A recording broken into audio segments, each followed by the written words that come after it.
wish you come back to me today.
the Derby, the African mermaid with a full chameleon. This is coming from my heart. Unim se me di minti se diabolo. Oh, I no go do you like that. Wedim ni wechine eya unkuto. Minyo bialaka wuhu. Unim se without you my life is YOLO. Awali yankrofu mieniti wunti bibiasi abisa mi trodo. Nonsense. Don't lie to me. Don't lie to me. Don't lie to me. Don't lie to me. Don't lie to me. Don't lie to me. Don't lie to me. Don't lie to me. What a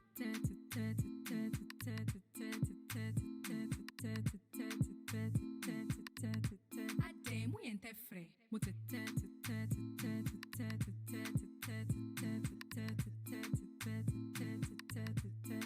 we ain't kitre. Don't lie to me. So one dom ya time. Don't lie to me. Men dada me. Don't lie to me. So one dom ya time. Don't lie to me. Boom boom. Don't lie to me. So one dom ya time. Don't lie to me. Men dada me. Don't lie to me. So one dom ya time. Don't lie to me. Boom boom. Oh me, I'm calm. She no do me harm.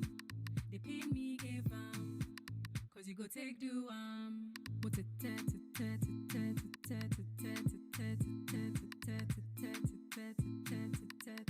I damn, we ain't free. Don't lie to me. So one dom ya time. Don't lie to me. Men dada me. Don't lie to me. So one dom ya time. Don't lie to me. Boom boom. Don't lie to me. So one dom ya time. Don't lie to me. Men dada me. Don't lie to me. So one dom ya time. Don't lie to me. Boom. What a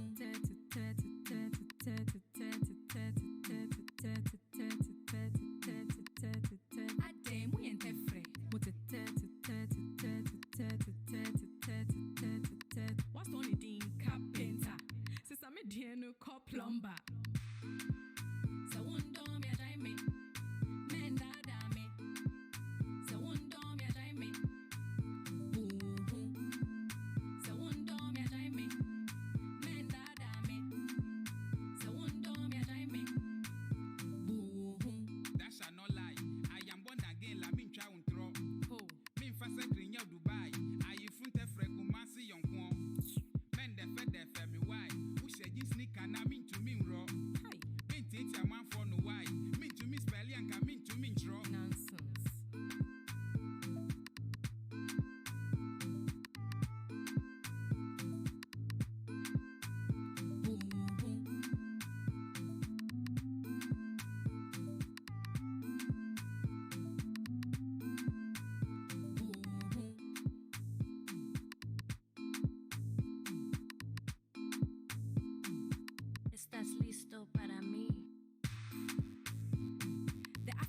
mermaid. For Chameleon the farmer.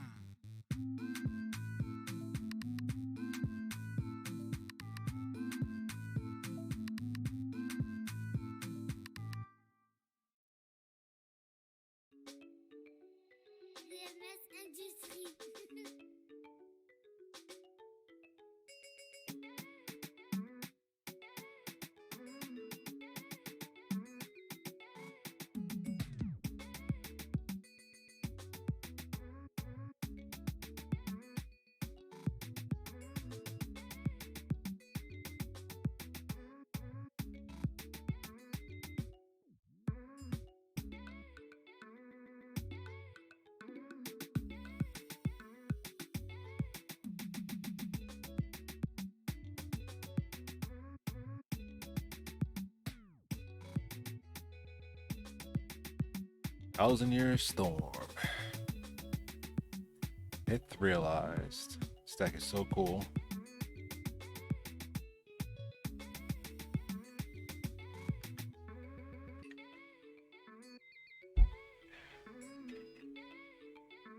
I drafted this deck earlier today, and I told everyone that I was gonna play it again tomorrow at noon, but I realized that I love playing this format, and I don't want to wait till tomorrow. So here we go.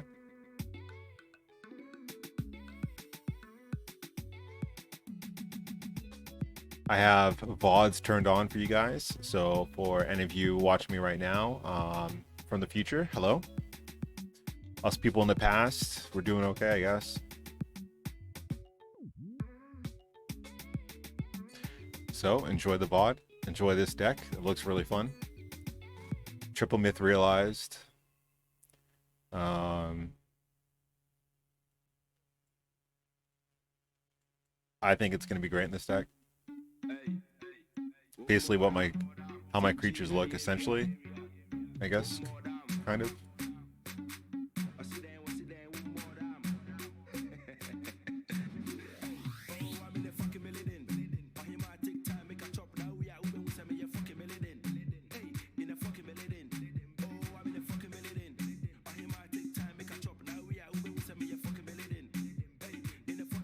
$14 land.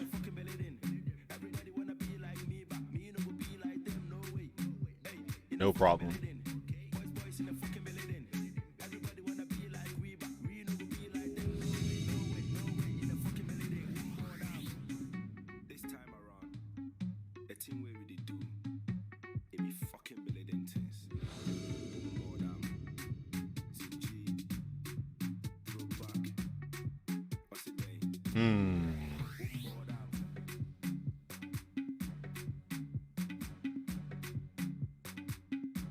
Augur Spree is a million turns away.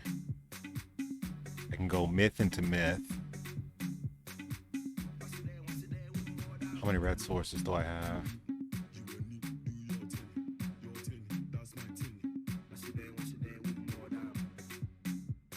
8. I don't feel good about it.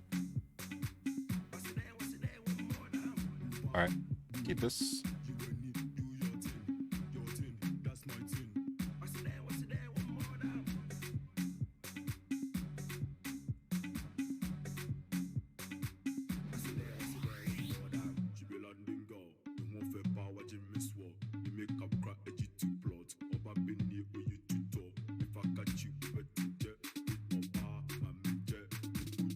Nice to have the Thousand-Year Storm in our hand.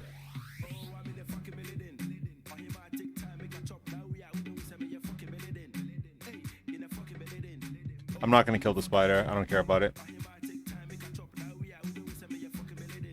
I'm not playing a creature deck.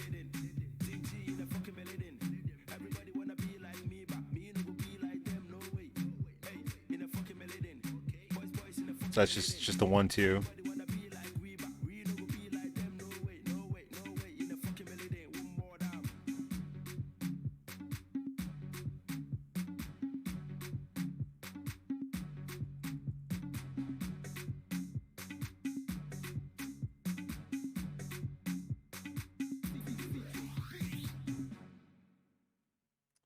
Don't want to Is a Charm here. Not really. I really want to have Prophetic Bolt for next turn, but then I'd have to discard some juice here. It could be worth discarding Call and Surreal Memoir. Memoir though seems pretty good. If I can just get one land, then I can Memoir back the Prophetic Bolt a couple times.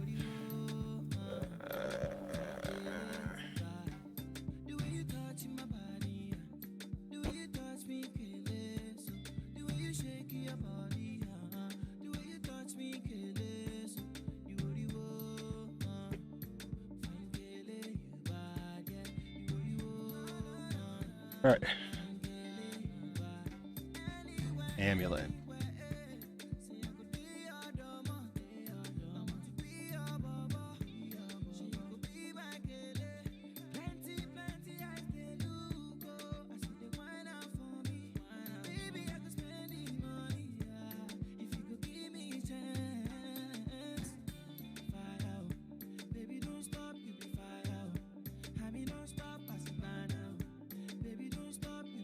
It's a DC.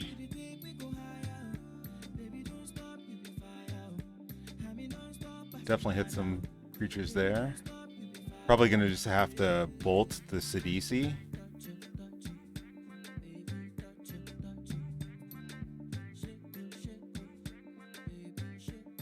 Kind of want to just... I don't know what I want to do here.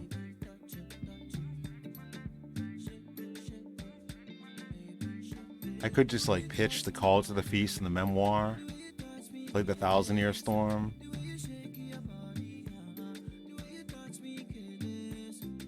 There's a Myth.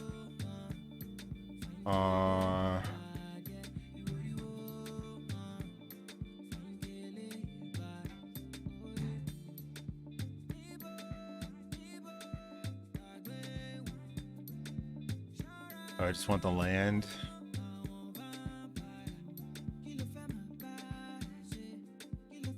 Kind of.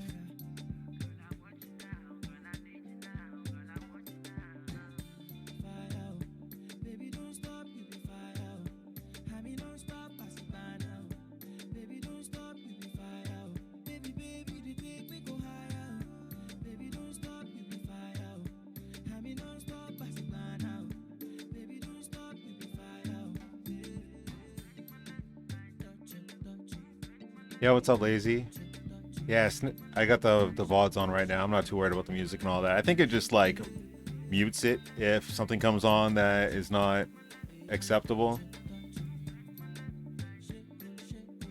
Oh my god, what are the odds of having Mana Leak here? Dude, this deck is so cool. Were you here earlier for this? 1,000-Year Storm deck. I have one creature, it's a Wall of Omens. 3 Myth Realized. Alright, there's no way he can have a counterspell here, right? Oh.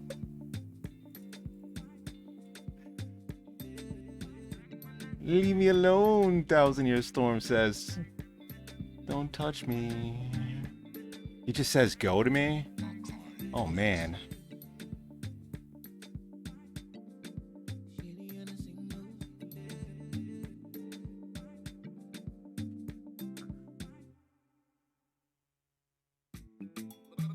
So I can Is it Charm? Thoughts. I can Is it Charm? Thought Scour. Or Thought Scour first, maybe.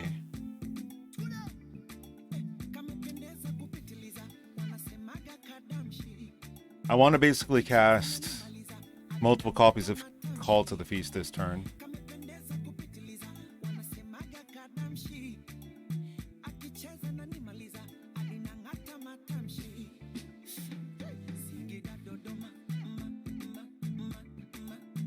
So maybe I just start with the Thought Scour. 1, 2. I want to scour myself here.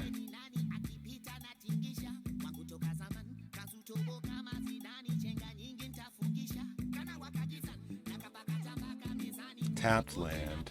Is it charm? Draw 2 cards, discard 2 cards. So we'll draw 4 cards here, discard 4 cards.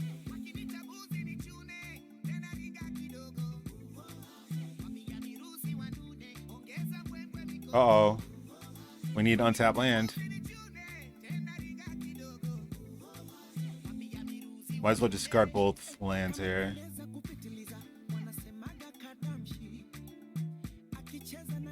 Uh-oh. They got bricked.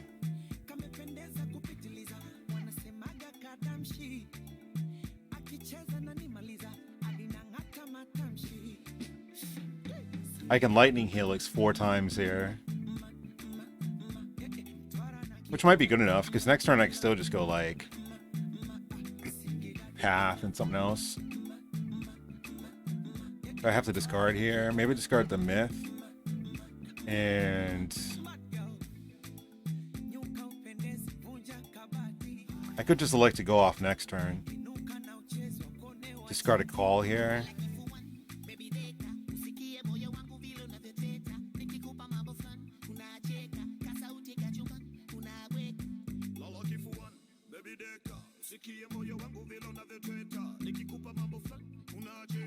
That's unfortunate though. Draw 4 cards, I didn't get an untapped land. But I don't have a lot of lands in my deck anyways, so I don't know. I don't think it was too greedy, but it could have just blown the doors wide off the... Wide off? Is that? I don't know what I'm trying to say right now.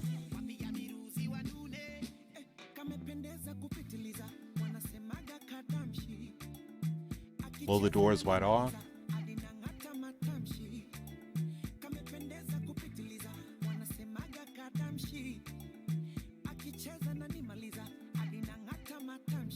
Oh, another Thought Scour?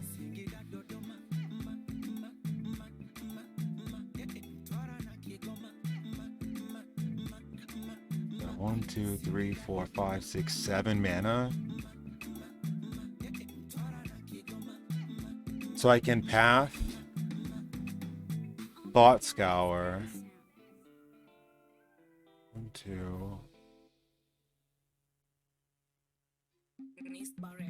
And then if I draw an untapped land, I can go like Lightning Helix, call the Feast.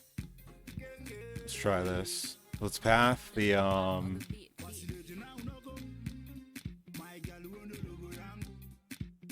don't know.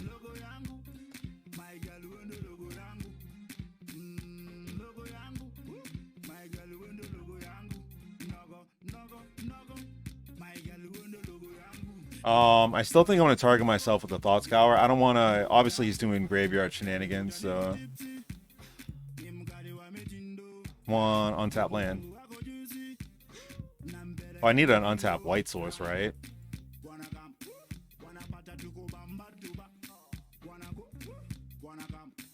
Is that good? It's almost good. I think it kills him next turn.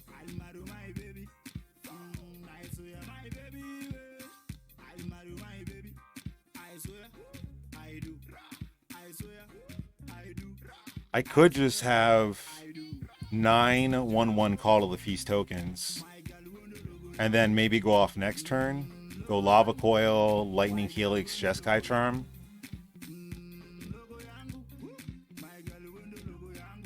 Let's do that.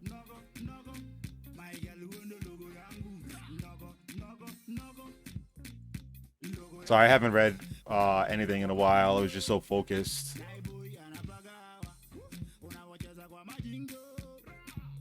Flash is back, deep analysis.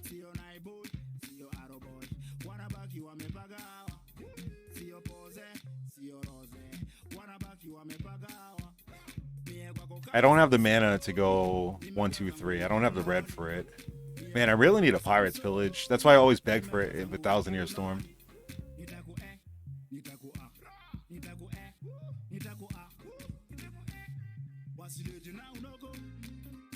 Is that a second CDC? Or no, he just played a grapple.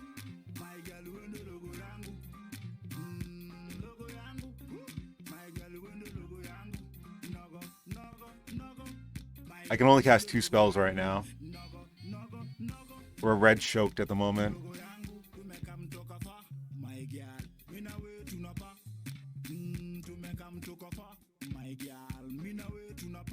So maybe I just go myth, memoir. If I won, maybe I don't do the myth. I don't think it's important anymore. Maybe I just start off with the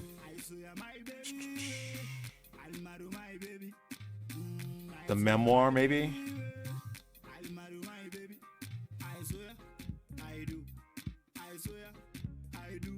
We get a rebound next turn too, which is nice. So we got back Bolt. I think now I'm just going to.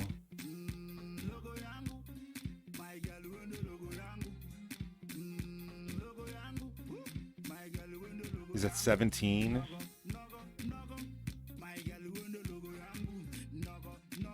Could just wait again.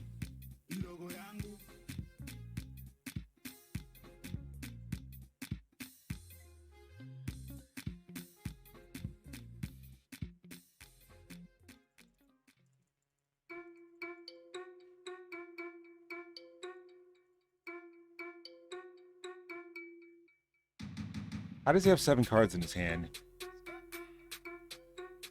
I mean, I know how he hasn't played a lot of spells, but Ob Nixilis. Whenever I search, I gotta be careful not to search. Whenever another creature dies. Okay.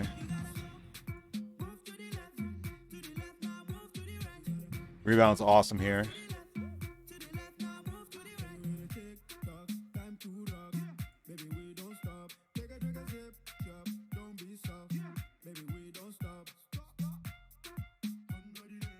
Path. All right, here we go. So I can cast 2 spells that have white in it. It could just be Jeskai Charm and Helix. So I have to use up both my red for that.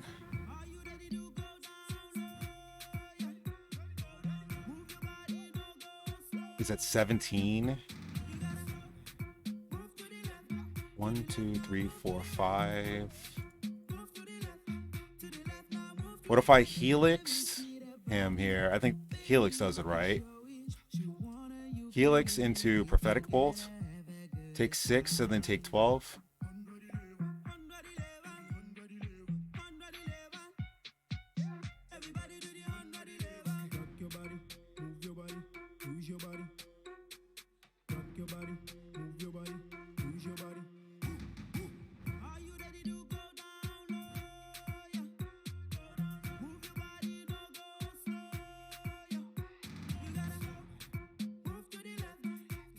Similarly, Jeskai Charm does kind of the same thing, right? Same amount. But it's also...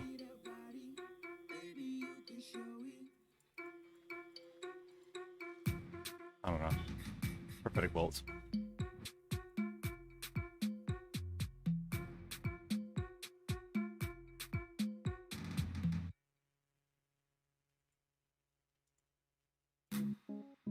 Okay. I played that slow, but there were so many different lines going on in my head there. Just kind of, you know, I just got out of work. Just got out of work, man. Just trying to unwind. Playing this deck with a bunch of different lines. There wouldn't be any lines if I just had Pirate's Pillage. It becomes very easy.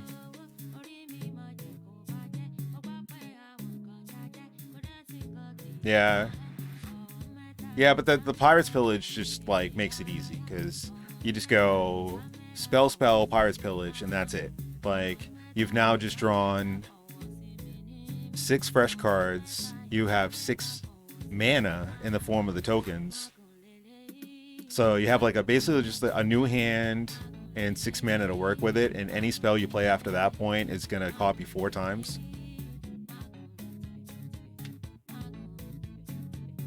Spark Mage's Gambit, how good was it against him? It seemed like he had a bunch of something ones, right? Nah, I'm not trying to kill his guys. His deck benefits from... just play.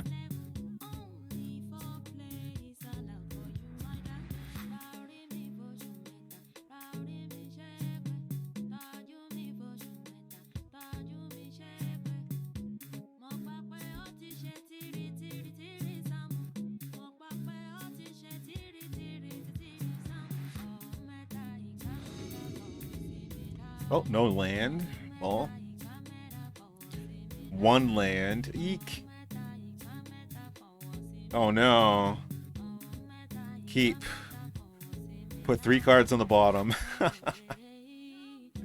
1, 2, 3. Done.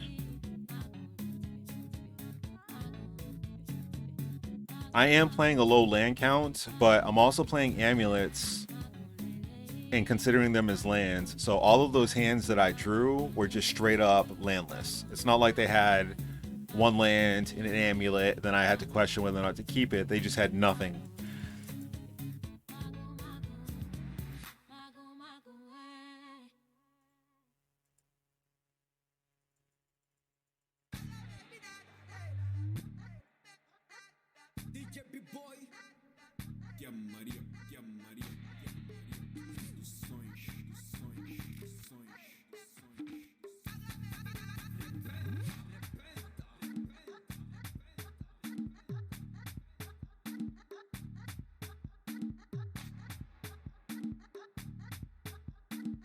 Makeshift Mauler. Gotta be careful not to kill his stuff.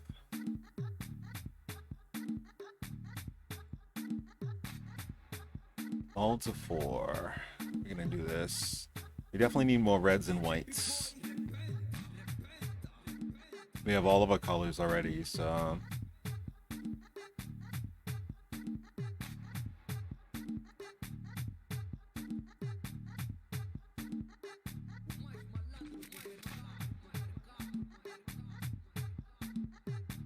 I'm gonna get white. So I can activate Myth and put a counter on it too.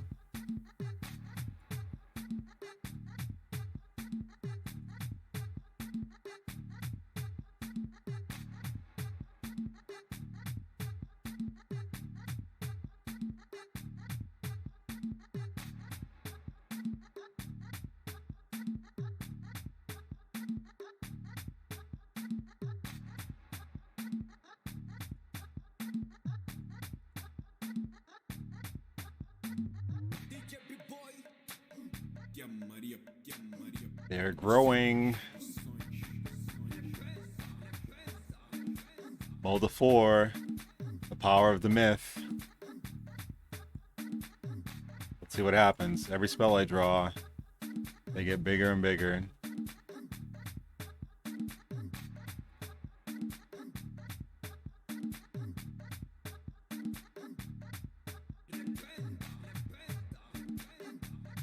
Do I attack with the good myth or the baby myth?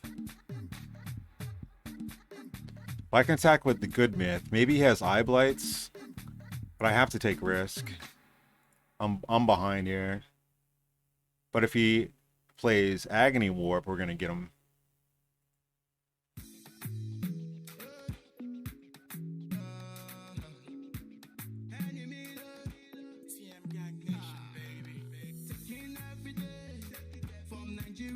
Yep, had to take a chance. I mulled a 4, so I have to be the one that takes risk. That sucks though.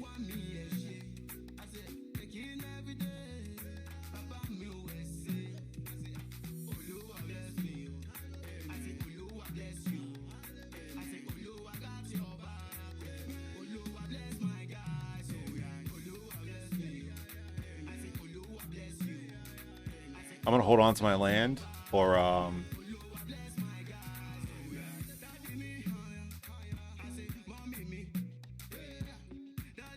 in case I draw Pirate's Pillage. Does he have another Eye Blights here? I'm just gonna pass.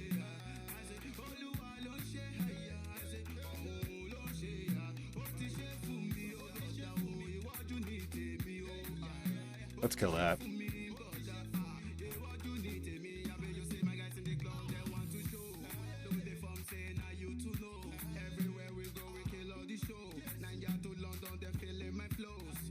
So now he gets a makeshift mauler.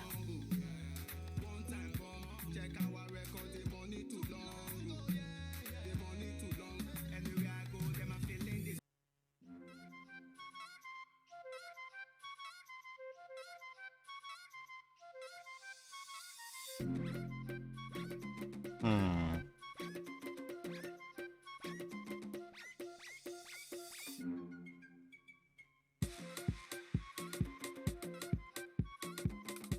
I don't know, I kind of feel like I'm still in it, even though I drew to 4.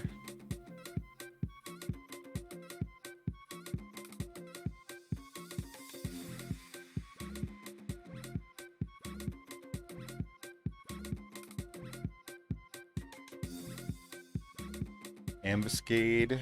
Shit.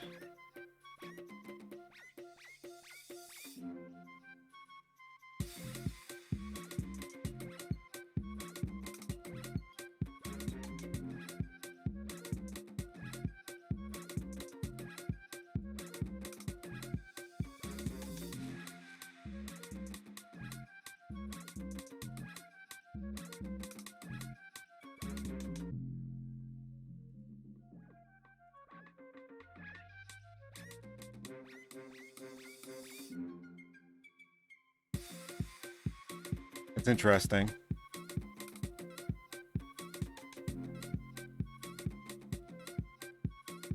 For target creature on top of its library.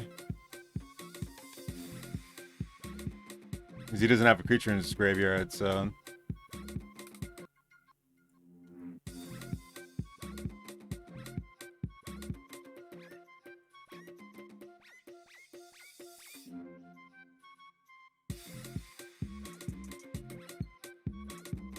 Gets back the Mauler. But we have the path.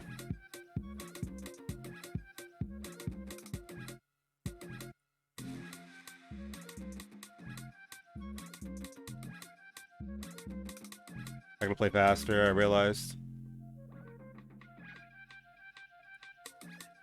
Alright, now I'm gonna scoop. Yeah. I'm a little too far behind. I just drew land. I didn't draw any gas. Time is a concern. I can path the makeshift Mauler. But I'm going down to 3, and like I have to like... It's gonna take a lot for me to come back. And I just didn't see it happening versus how much time I'd be losing.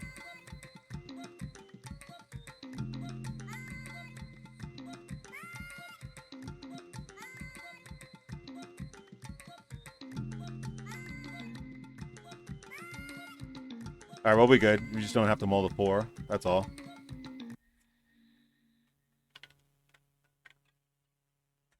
Everything will be A-okay.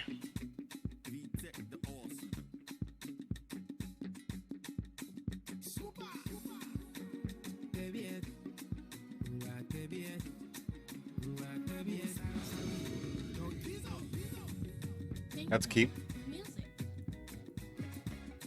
Yo, Finite, what's up? Thanks a lot. Yeah, this is what the deck looks like. I just mulled the 4, so it was quite. But we still came close. I feel like. So I think I stand a good chance now. My hand looks fine. I have 1 creature, and it's a Wall of Omens, Thousand Year Storm, a bunch of stuff, Triple Myth Realize. Opponent mulls. Nah, I got 8 minutes now. I intentionally quit that one so I can like chill with this one. Plenty of time now.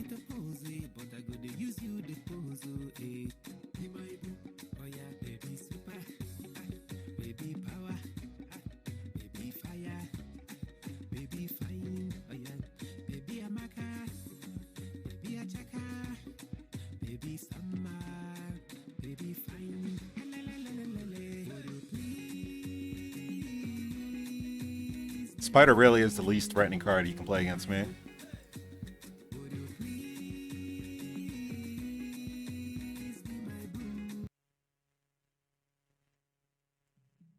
What happened to the music? Life's the baddest producer. MOG, the happy producer. Baby me, yo, you for me, yo, dance for me, yo, wine for me, we scatter the place tonight, make we turn up the place tonight. Baby me, yo, you for me, yo, dance for me, yo, wine for me, we scatter the place tonight, make we turn up the place tonight. Yeah, we wanna party tonight, we wanna party tonight, we wanna party tonight. Let's rock this party tonight, let's rock this party tonight, let's rock this party tonight. I'm not in a rush to kill anything because he does have the whatever the zombie, the 4 or 5 guy that needs something to be in the graveyard. Ladies are dancing with action, I swear they don't give any shit. DJ they put on for replace because our song is the sweet. Are they giving you the feeling you the dance to the beat? Make you shake your body like never before. Make you go more like oh yeah, do dada. But it's okay, oh yeah, go for me. I like the way you the dance, baby girl. Make you no go down for me, baby girl. Make you dance to the beat, make you start at the place. Tonight, make you finish the eat.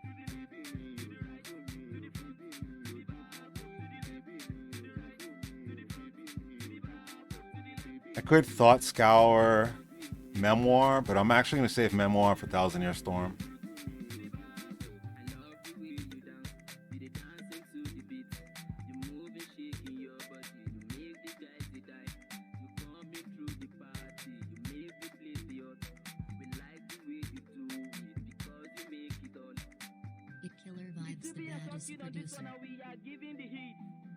Deep analysis. I love it. Just let me set up, huh?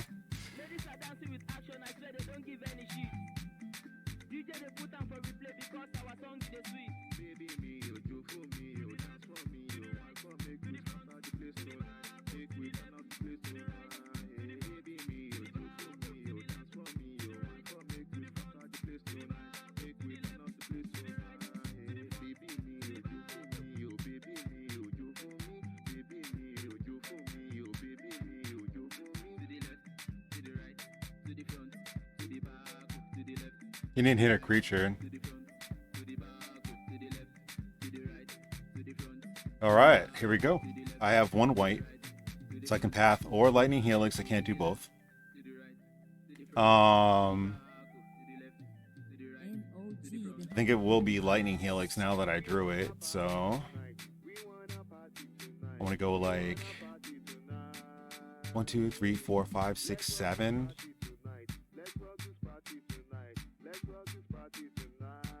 I'm going to play the Memoir, Lightning Helix, I think. Thought Scour. Thought Scour. Me.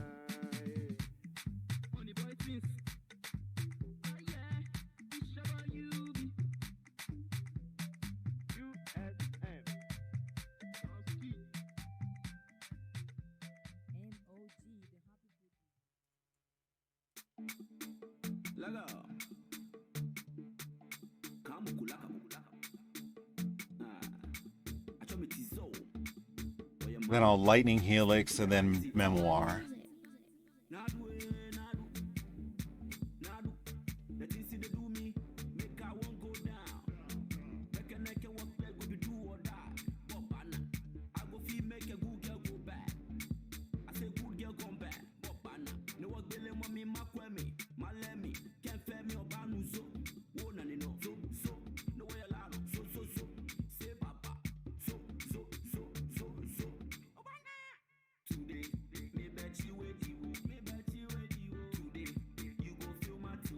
Yep, that don't matter.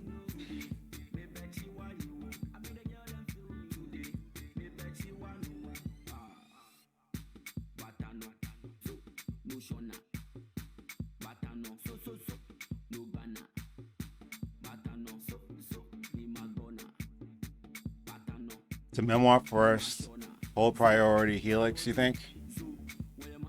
Yeah, I think that works out okay, right? We got through his counter spell.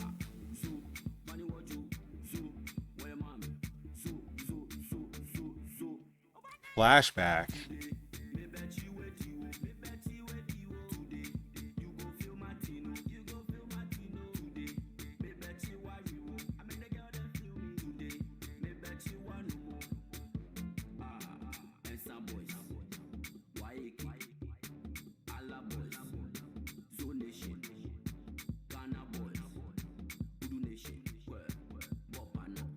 Oh, he countered the one that had Pounce on it, though.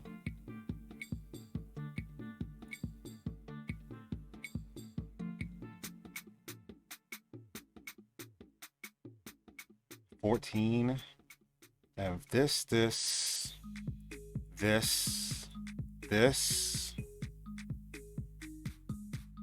I don't think that's enough.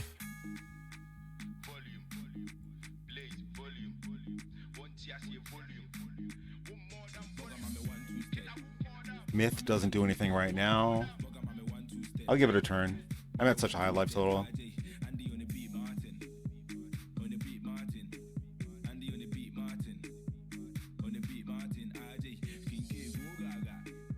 I'm choked on white at the moment.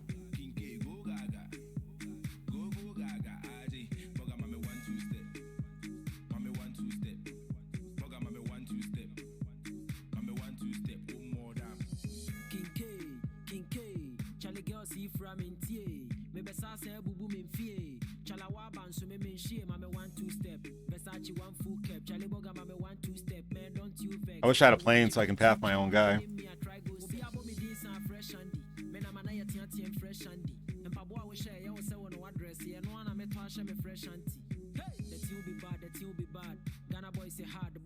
All to the feast. Okay.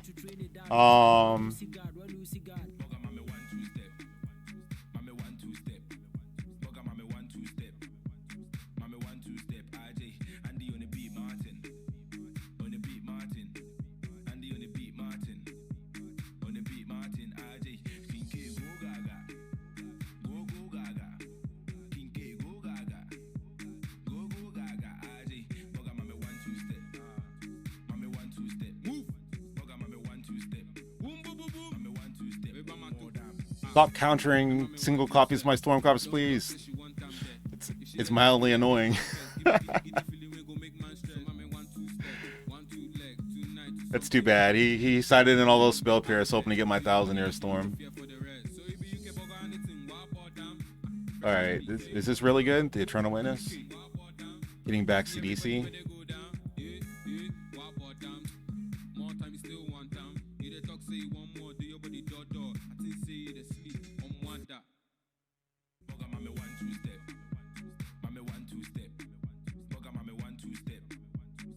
Still only one white, which will be probably for the Helix this turn. Jeskai Charm. So I can cast 1, 2, 3, I think. That's got to be good, right? 4, 5, 6, 7. And I need 8 to do that. So it should be not the charm. Okay. August Spree.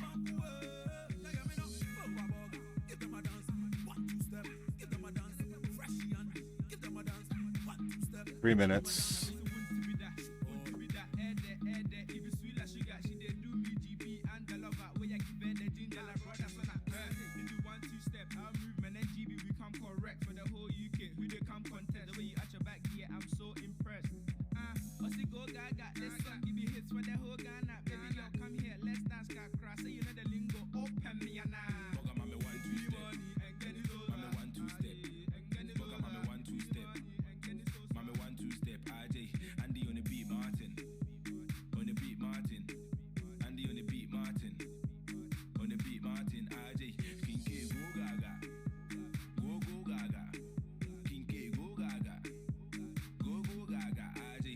All right.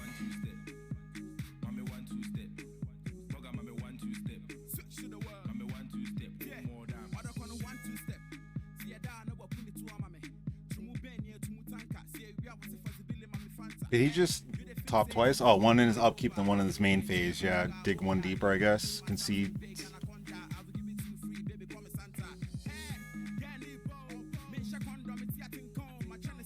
Nice. I need my dual lands to add red and white.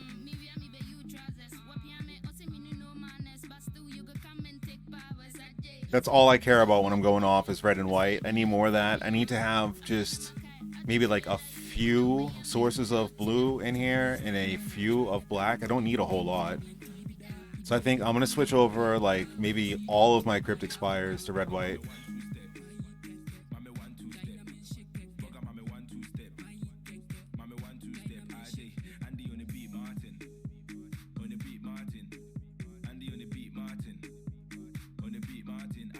And then let's redo the mana. Oh my god, the lag. You wanted a bunch of big life linkers, but we might not have had mana. Clearly, your line worked. Yeah. I needed a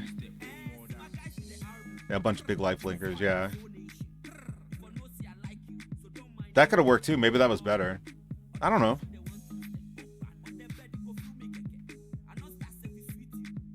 Oh wait, what was my line? I don't care. On the next one. I gotta do my mana here though. So let's see.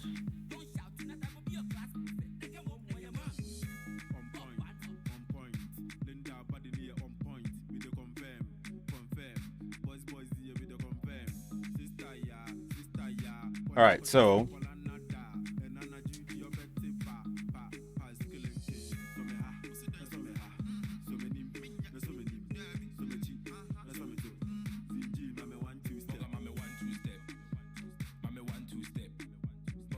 three, four, five, six, seven.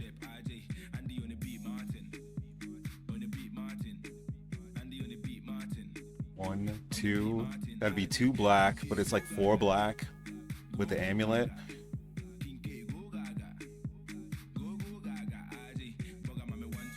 Which is like fine. I only ever want 1 black ever. So the black is good. 3, 4, 5, 6, 7, 8, 9 red. If I count the amulets, which I usually do, that feels like it's too much. 3, 4, 5, 6, 7, 8, 9, 10 white. I have 3 blue at the moment. How many blues do I want? Maybe that's all I want.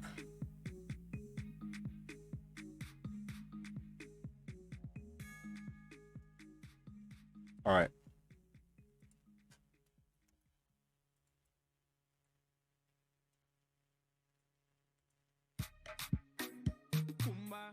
Just had to be speedy. That's all yeah, exactly. That's all I was caring about, was being speedy.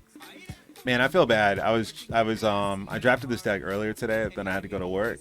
So I was like, yeah, you know what? I'm gonna come back and play tomorrow at noon. And this one dude was like pretty excited to like see this deck and play. And I thought I was gonna be working much later tonight, so I'd just be tired and wouldn't want to play tonight. But I got out of work pretty early, and then what am I gonna do? Not play? So I turned on the VOD, so hopefully he gets a chance to watch it. That's my solution.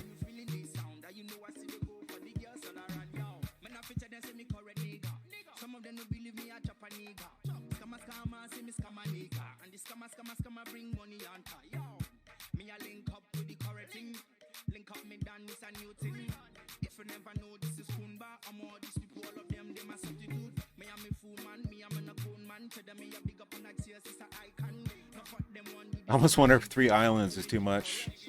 Maybe it's fine. How many people watch them, really? Yeah. So my thing is, right, is that I wanted to play any music I wanted to play at any time. I didn't want to have to think about, restrictions or whatnot. I watch stuff on YouTube. I play random videos and all that. Like, I'm just doing whatever. And I just don't ever want to be hit by anything like copyright ban or whatever. I'm not trying to do this to make money or whatever. So it's like, to just stay anonymous seems like the best route. But at the same time, like, I have watched some past streamers, and like, when the DMCA music comes on, like it just makes it so that one song or a couple songs or whatever just blanked out. And I guess that's not too bad.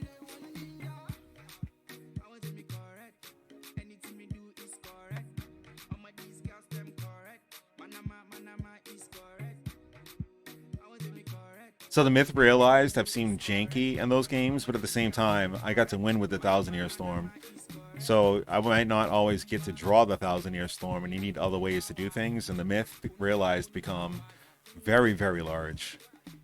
And then you just got the Call to the Feast. There's just additional creatures and all that.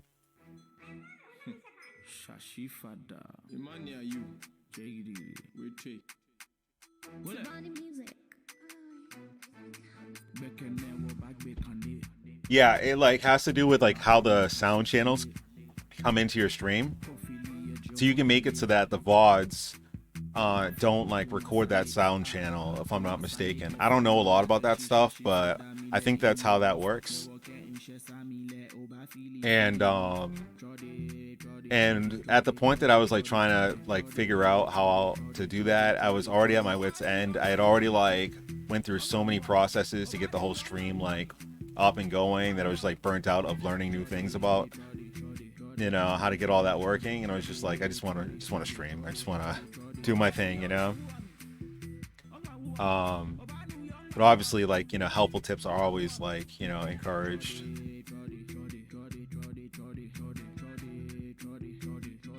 And just doing things that are better for not just for myself, but for, you know, the user experience is really important as well. You wish you knew more? Yeah, yeah. For me, the tip that I give, you know, of the last year of me doing the streaming was to set up the filters on microphones. You know, when you just right click on your microphone and you'll see an option for filters. I find that to be like probably the most important thing. You know, you want your sound coming in clear, and I think that's more important than anything else, because, you know, we can watch videos that have poor quality, but if the sound is really bad, it's unwatchable. You have to, like, you want to and you're trying, but you can't. It's yeah. So the ones I recommend, right, is I'll just show you right here.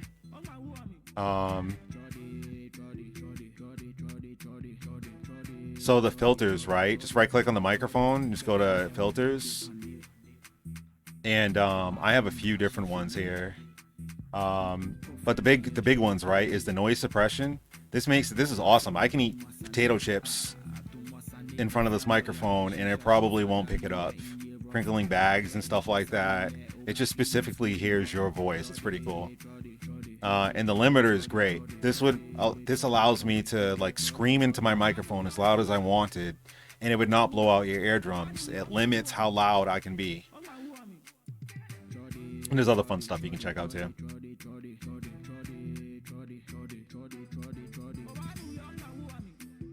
That game kind of like drained me a little bit, so I'm just getting my energy back.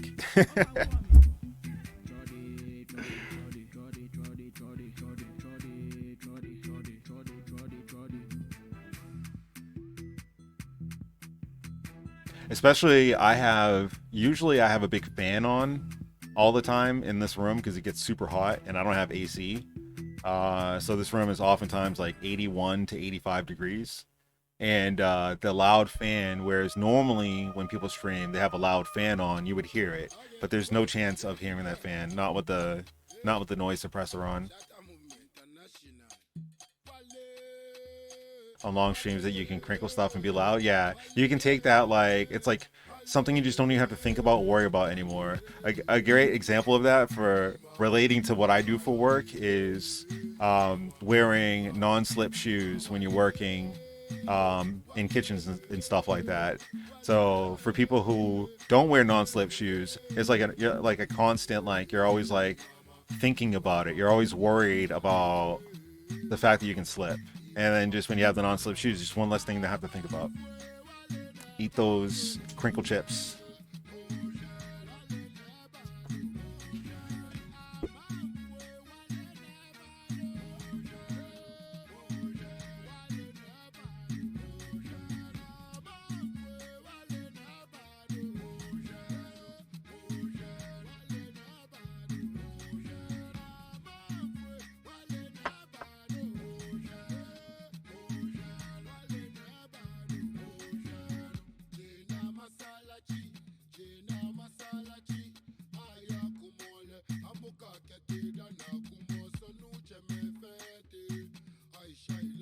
Here we go.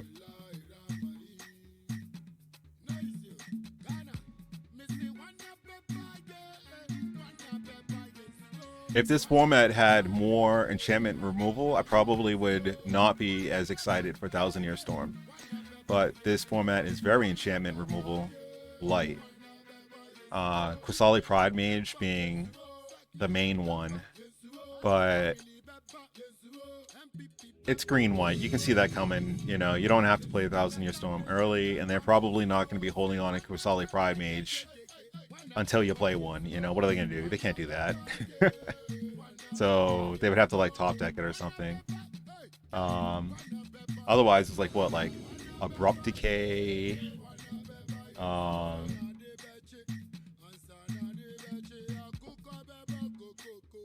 I'll keep this hand.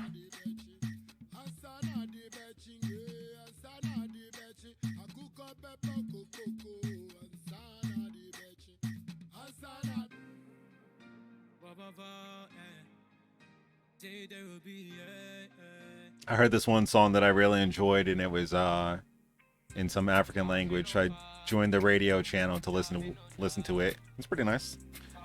No idea what they're saying, but I'm sure it's very romantic.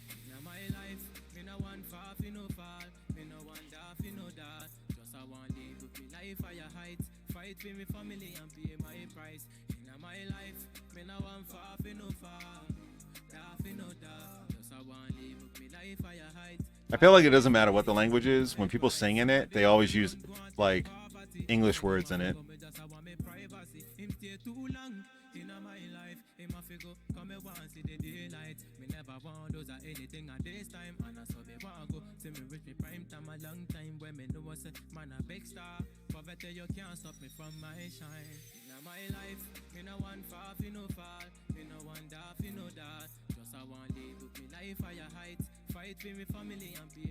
Here it comes, the only creature on my deck.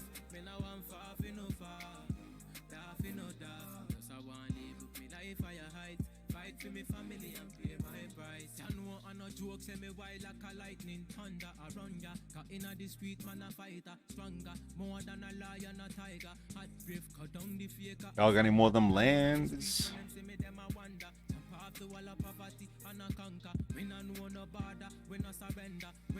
Lava coil on my wall. You'll be avenged. That stinks.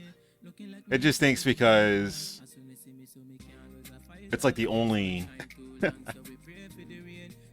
like the only creature. Alright, let's play the myth right now. Well, they don't know that I don't have much else is the thing. So it's just unfortunate that they played it, you know?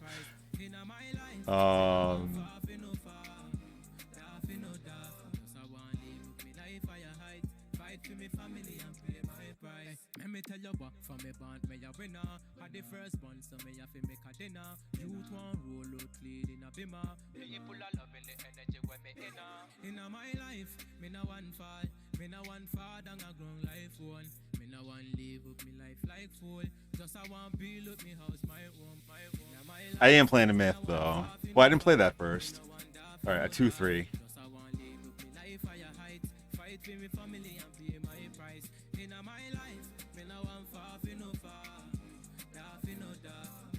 Whenever the egg dies, reveal cards. So let's just get this off the board right now.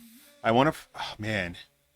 I mean, I could Pirate's Pillage here, but I don't like that at all. I have to discard something juicy here. I'm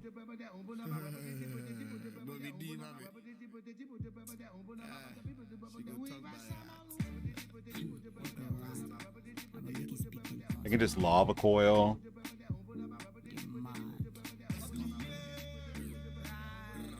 I'm a little choked on red at the moment.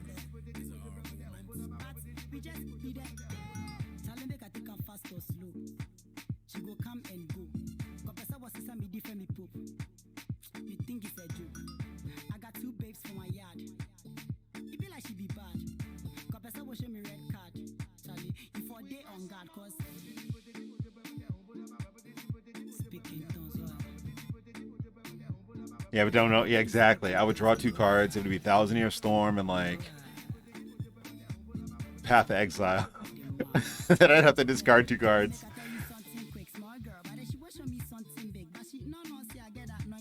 I'm just gonna just kill all of his guys, or just play Calls of the Feast. Seems like Call of the Feast is really good against him.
Yeah, it's not too bad. I'm just gonna kill both of his guys here.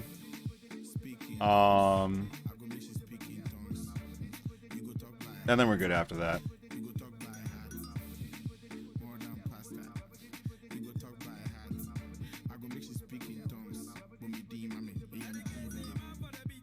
And Myth is now monstrous.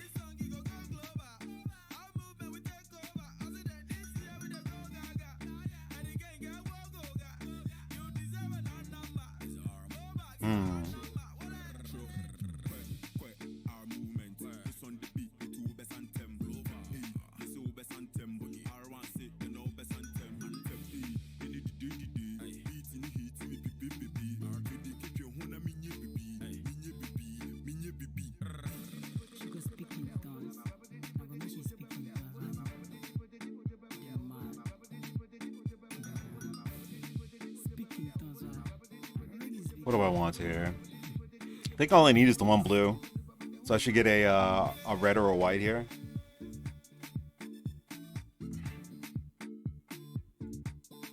Cool sounds.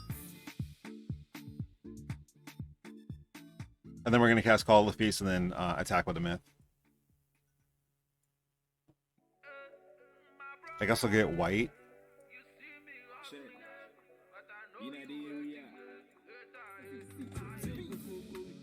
I'm trying to live life, make money, fuck bitches, that's not a lot, right? But niggas trying to steal from me like I'm shop right. See my niggas over there, they nice, so I beg, make you outright. If you trying to play games, man, I swear you won't see the day, even when it's bright like a sunshine. Shit, master my plan, always on the front line, trying to meet the deadline. Shit, so my trap line never stop ringing. What you got? 7-7. See, I came from the ground, made my way to the top like a boss man. If you're trying to bring me down, just know that I've been that, done that, and I know the program. My brother, you see me hustling, but I know you waiting. I don't know what he had in his hand. Probably maybe just a bunch of lava coils and stuff like that. Who knows?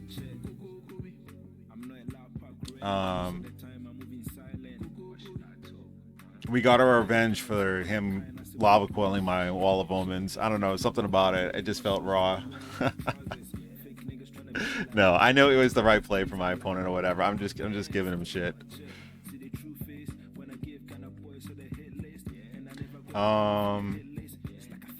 This seems like a Spark Mage's Gambit deck, right? So far he played the Banneret. And what else?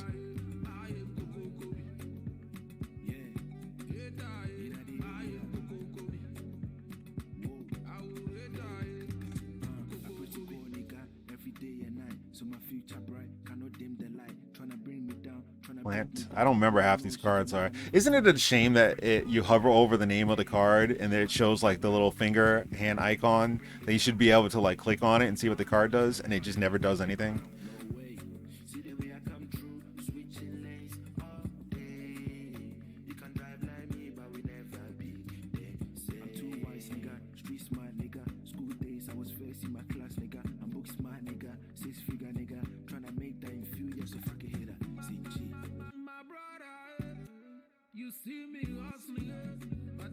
Gambit instead of something else here.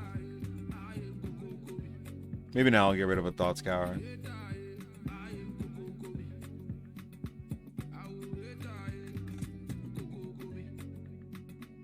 Yeah, it's even blue, so it's like, exactly, it's like a hyperlinked, like, how helpful. Oh, look, you just hover over. I don't wonder what this card does.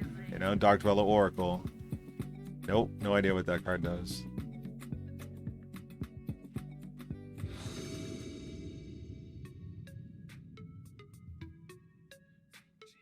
I guess I keep based on the Wall of Omens.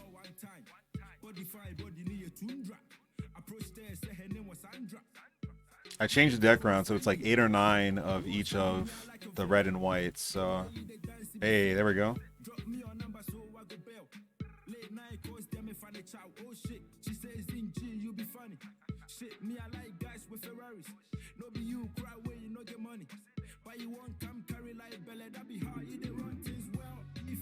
Now the question is, do I play the wall or the garrison?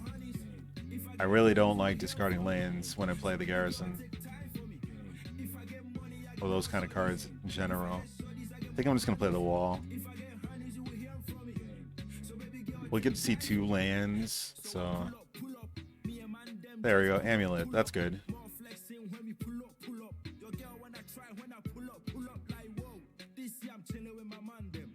Now I can grab a swamp if I want here.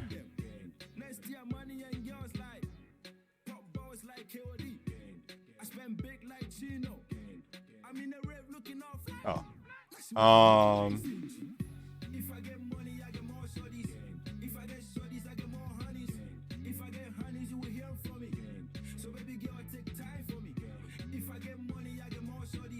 Yeah, I'm not too worried about the Oracle. Let's just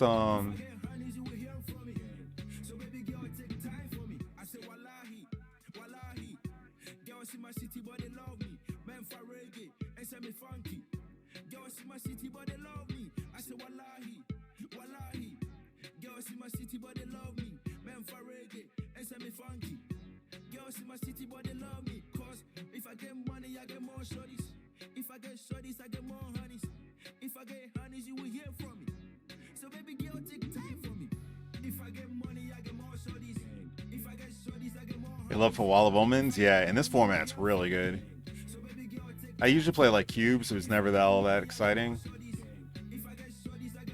But you know, in what is it? Like modern cube and stuff like that, it's good.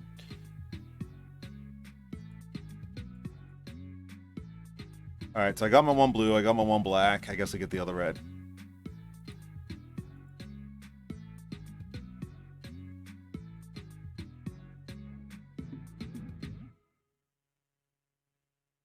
Might as well just start nuking his dudes.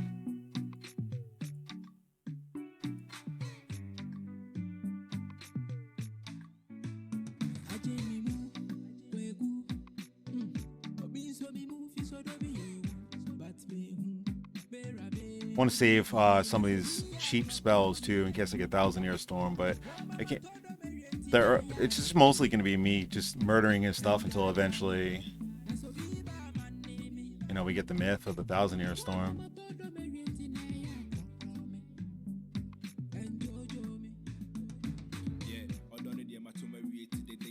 I guess I can Thought Scour here.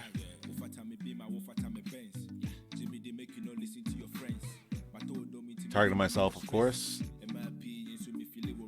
A Bend, Prophetic Bolt, and a Pillage. That hurts.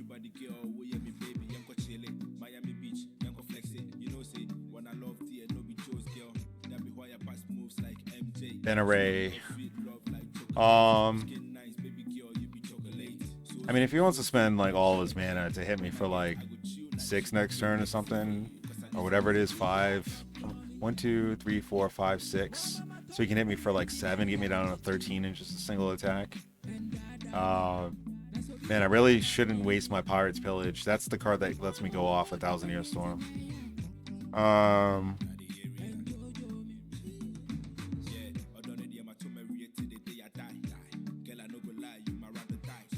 What I like about the amulets too is that they thin out my deck.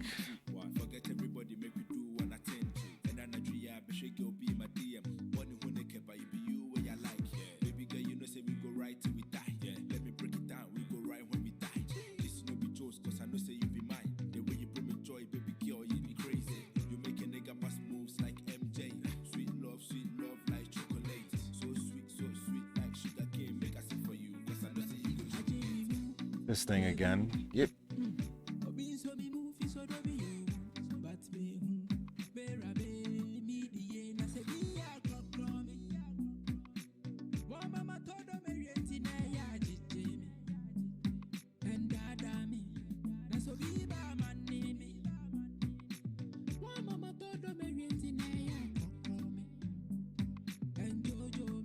I have the Pirate's Village here. We're a little flooded.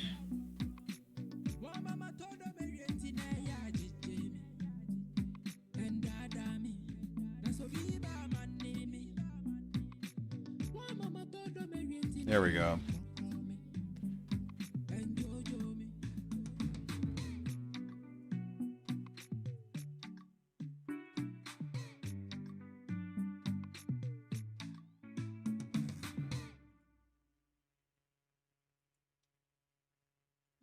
All right, myth number 1 activated.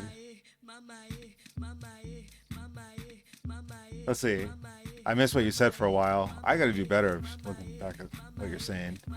You're right about the amulet plus bounce lands, by the way. They play really nicely together. Yeah, totally. I think we're all tired of discarding cards to Karoo lands.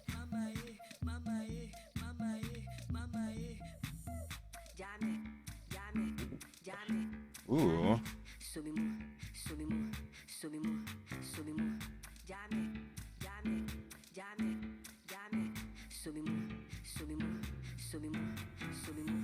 She say she get kappa, she go fit collector.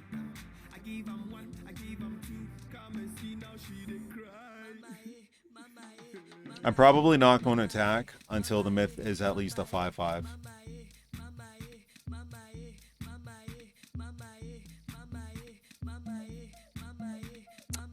I will play the planes here. I kind of want to save lands to discard to the Izzet Charm, but I also want to put counters on this myth without using my treasure token. So he's playing like Fiery Fall. Maybe I want to get my guy to a 6.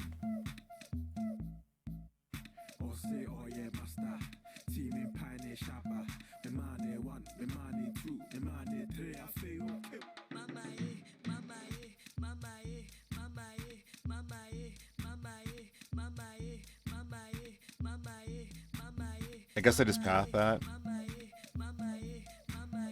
I'm a little worried that he still has 4 cards in his hand.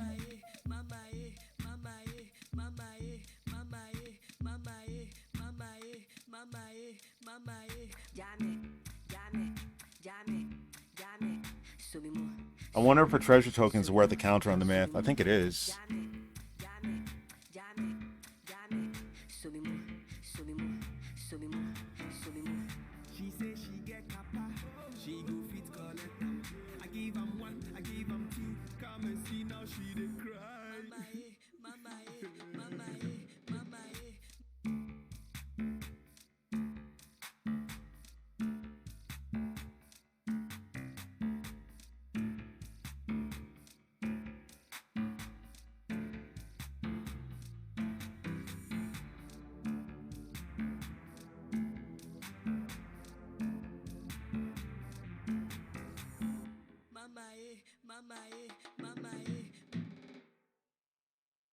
Auger Spree on it because it's like a creature pump, like +5, -4, whatever.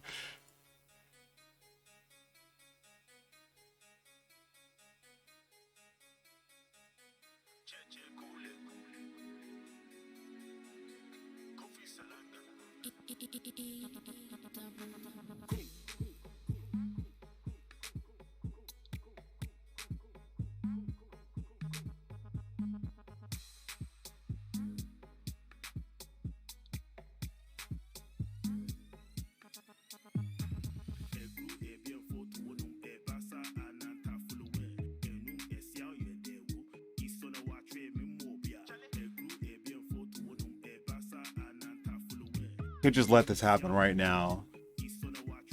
I could add another counter, but he's letting me do the damage. I'm gonna accept that. Go down to 3. I'm a little worried about, like, I don't know, tapping a response and then you like Path to Exiles or something. This myth is very difficult to take down right now. It has to be instant speed.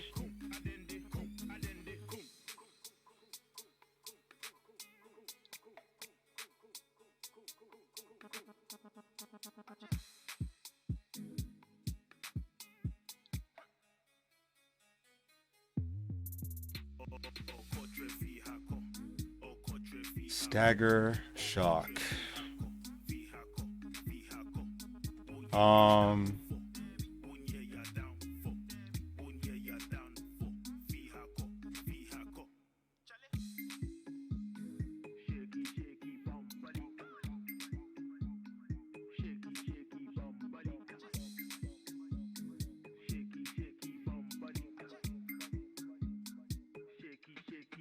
I mean, this is obviously a wrap here, right? Oh, another spell. Ambuscade.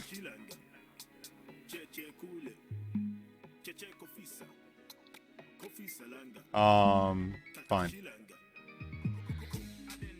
I only care about the tokens right now.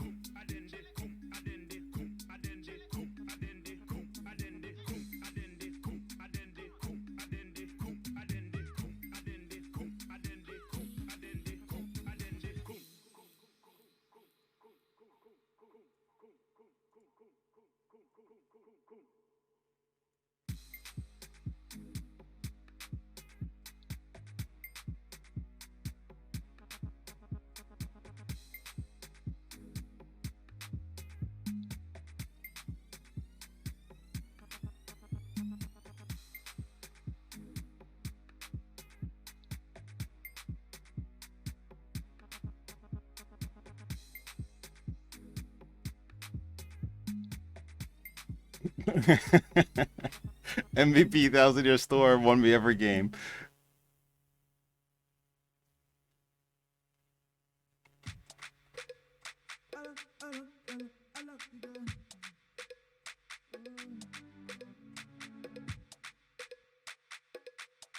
It's finals time. Come on, let's go.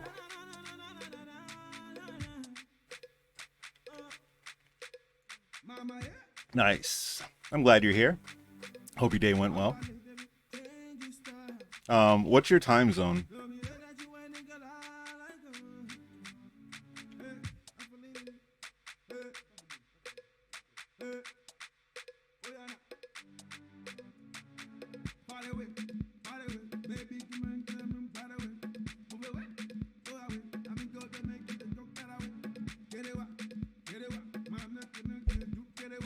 All right, I need to put on something else.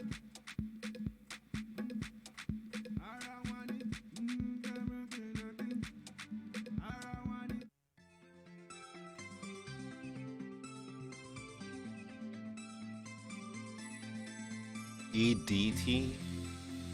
Oh, it's the same for me. What the hell does the D stand for? I always say EST. Eastern Dentist Time. Eastern Dinosaur Time.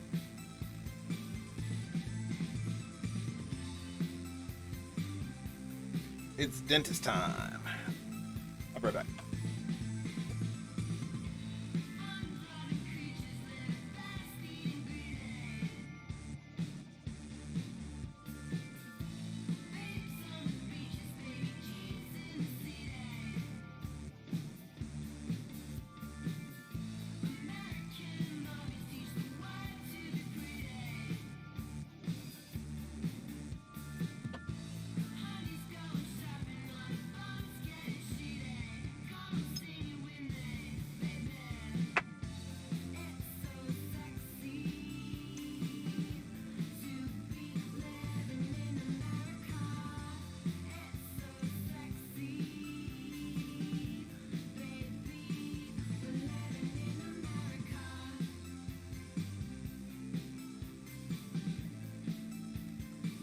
Daylight time. Eastern Daylight Time.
that doesn't do daylight savings. Yeah, it's interesting. Some places just decided, you know what?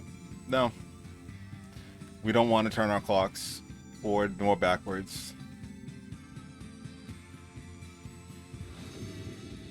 Love being able to go first. Okay. This is fine.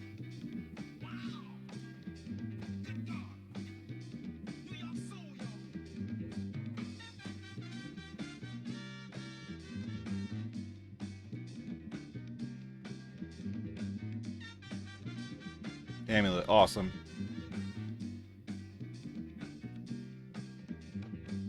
Ray, ¿qué pasa, man? Oh, everything's everything, baby. This is the sound of soul. The New York kind of soul.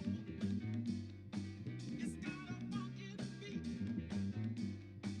Right from the New York street. Hope he is land screwed. Ray,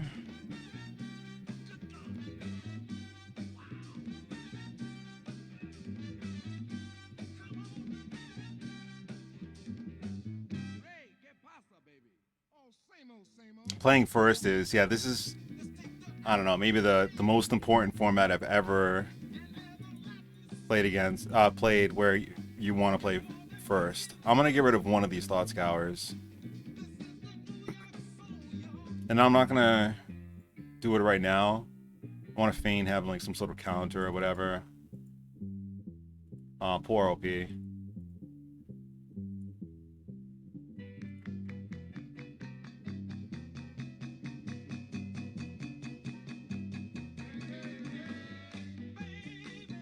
I'll cast that.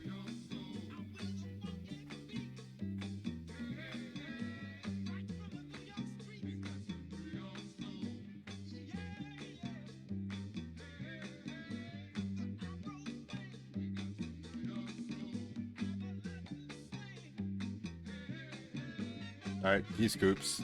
At least he doesn't know that I have Thousand Year Storm.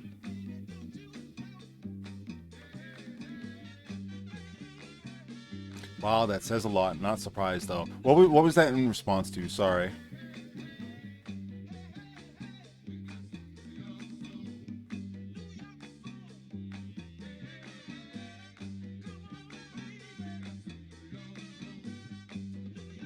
Well, I know my opponent is blue-white. I've seen he discarded Ether Snipe, and he discarded Aven Initiate. So I'm going to side in the Spark Mage's Gambit preemptively, because we know it's going to be good against blue-white. Always is. It's so good, I might even side in two. Because it hits the Witch, it hits the 1/1 blue guy with that lets you blink your other guys. It hits the Detain Flyer. I could see myself just taking out like Thought Scour for it. I don't know if I really want to play 2 yet until I see the rest of his deck. Oh, well, playing first. Yeah, you said this format is most important. Yeah. Because I think it's just mainly because of that. The Karoo lands, plus the fact that this deck, this format, some of these decks can be hyper aggro. Not like Vintage Cube winning by turn 3 or something like that, you know. That's only because of the mana. But some of these decks are very powerful and go off very easily. So a deck that is on the play that goes Experiment 1, like a simple combo, right? It's just like Experiment 1, Glowspore Shaman, Dread Mangler. It's just common, you know. And that right there is lights out. Like hardly any deck can recover from something like that. So if you're on the play, you stand a chance because you can maybe just remove their cards, you know. But if they're on the play and you're like with a tap land, you know, maybe a Karoo land or whatever, it's too difficult to come back from that.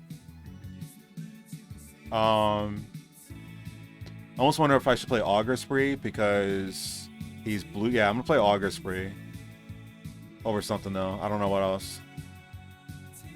Wait, I have 2 Gambits in this deck? What's going on here? I'm panicking. Forget it.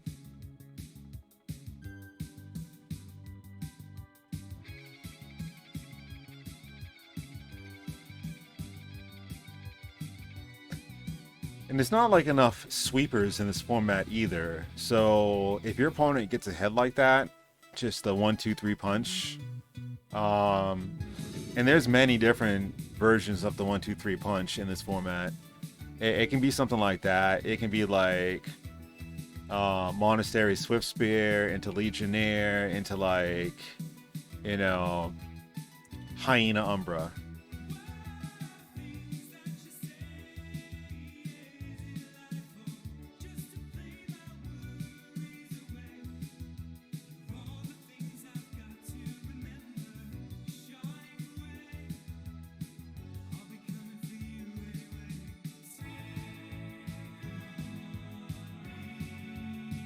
Wing Coatl in his hand. And we get Thousand Year Storm in our hand. It's nice.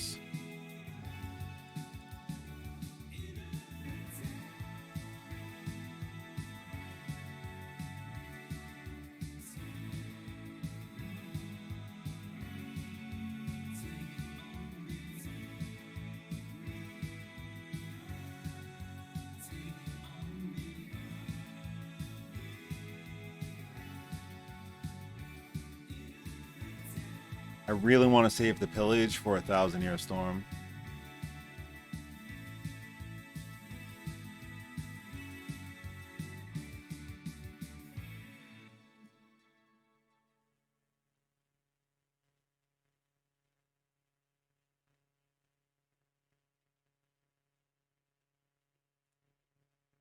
It's twice now he's left up 1 blue. We'll see if he does it again.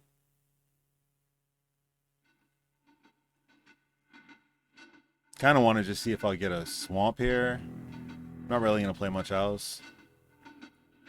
Not really in a rush to path his Rhino. I might even path the Rhino in his turn. I'm trying to think about what he can do in response.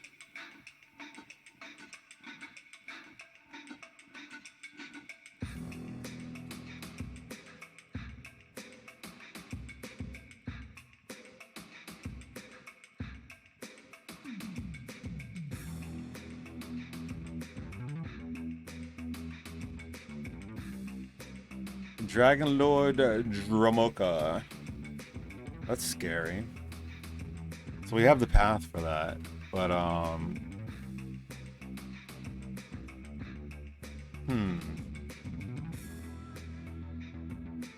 might have to Pirate's Pillage next turn. Pirate's Pillage to get the black for the Auger Spray. I'm just wondering if I should... Yo, Marginally, what's up? I just wonder if I should Lightning Helix or Izzet Charm in response here, and I kind of don't want to.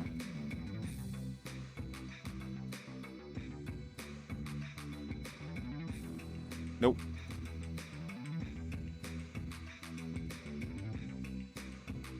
Yeah, I've been on a roll, I guess. Alright, well, we don't need that island, I don't think.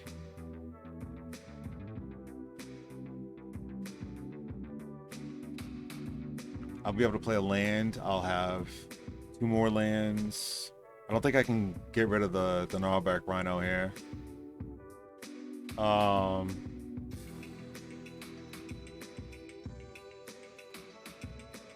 Shoot, I really didn't want to have to play the Pillage here, but I kind of need to get ahead on it. Oh. Let's pillage away the charm.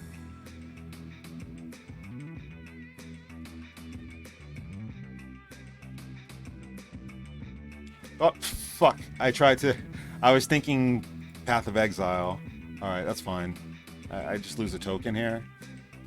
Maybe it was good to play the amulet anyways, but I could have done that at any point with the token. This just leaves me without Lightning Helix.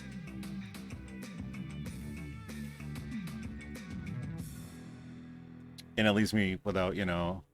Oof. This is tough.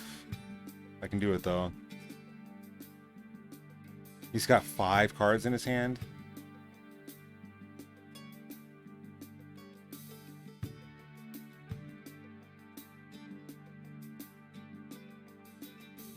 Myth realized.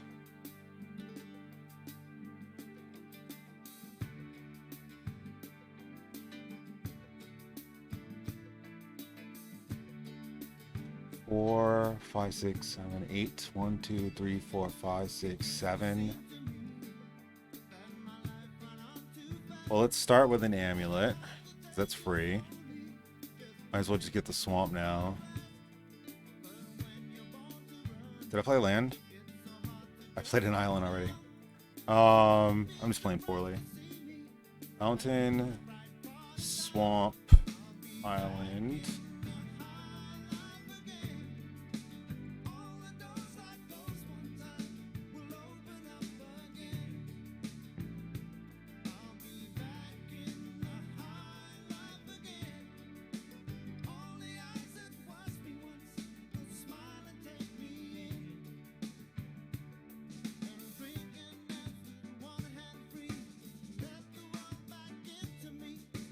Double Coatl.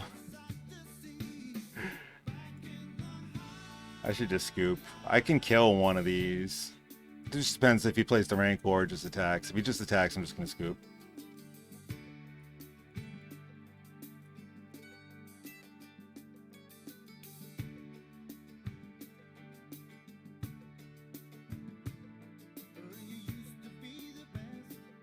Just because of how many cards he has in his hand and whatnot, I didn't have any action next turn. Save the info. I don't know. It might have been a premature scoop by me, but I can tell by, I don't know. I don't know how to explain it. Like, I can just tell by the way that the flow was. His hand was fine. Shouldn't you have done that on their turn? What was that in regards to? The Augur?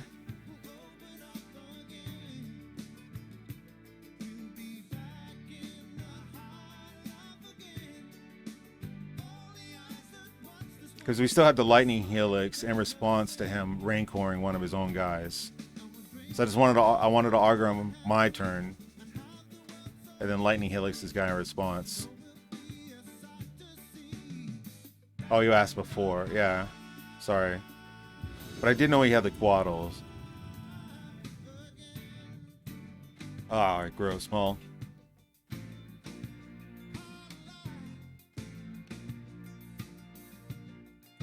Let's pitch the path, I guess.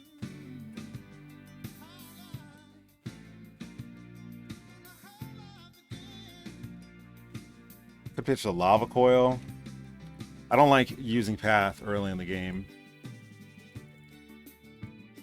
It's better when your opponent has made their lands and the lands don't matter anymore.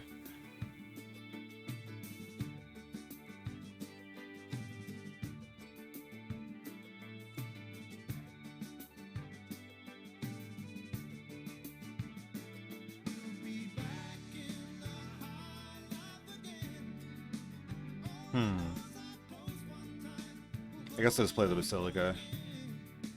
Yep.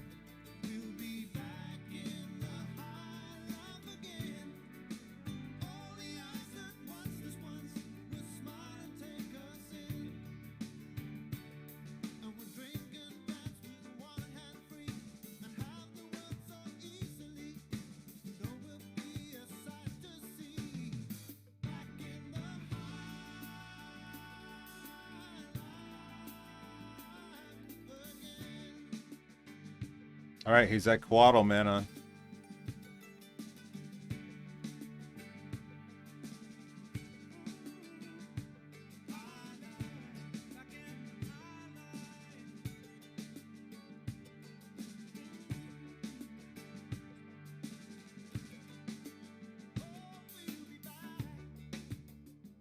Got me.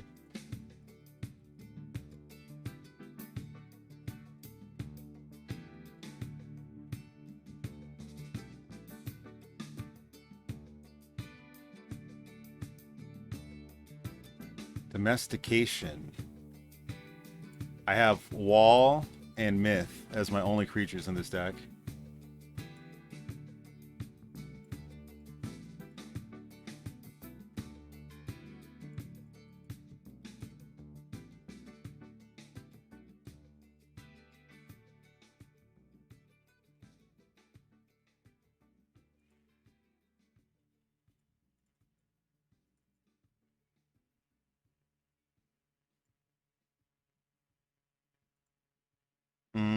Great card.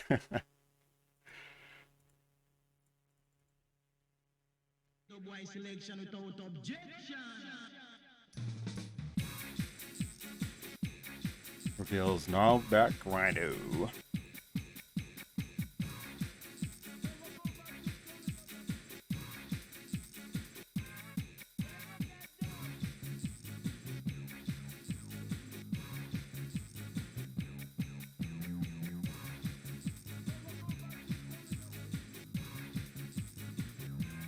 Don't Primate me, bro.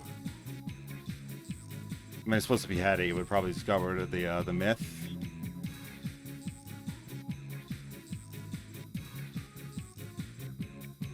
Look at all these Quaddles.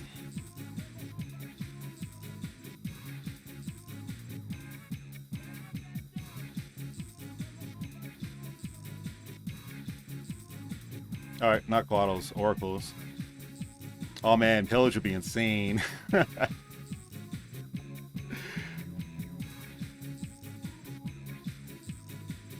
Yep, that's gonna die.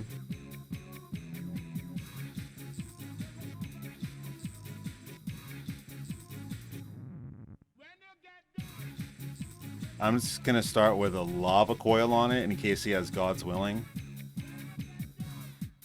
So let's get the other myth down. He's F6'd.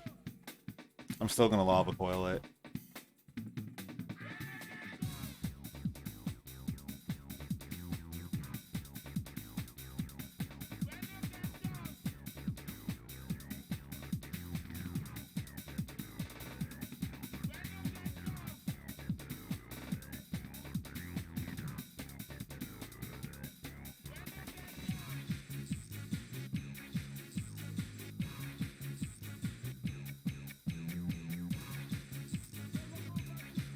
We need some juicy spells, which is everything in my deck besides a Myth Realized and a Wall of Womans.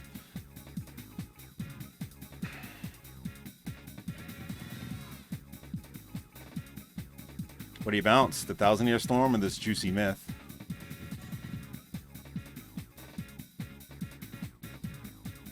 He goes for the juicy Myth.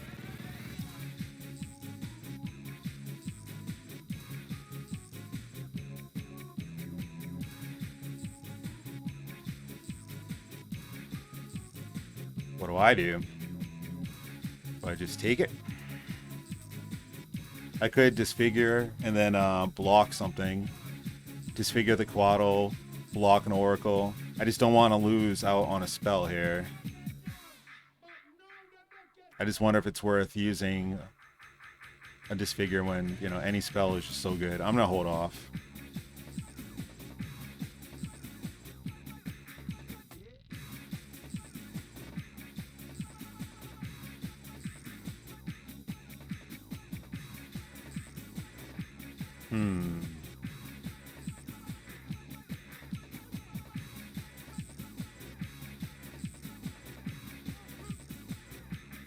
I can go Path Disfigure is a charm. It lets me draw a ton of cards, but 1, 2, 3. That requires what, 4 mana? 1, 2, 3, 4. So I wouldn't be able to get Pirate's Pillage and play it. If I can hold off for one more turn, I'd be okay.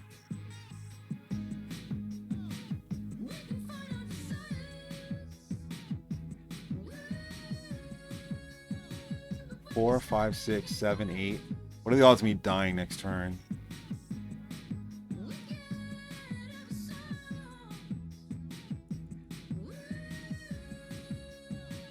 Let's find out. All the snakes and the shepherd seems pretty cool. Yeah, it is pretty awesome.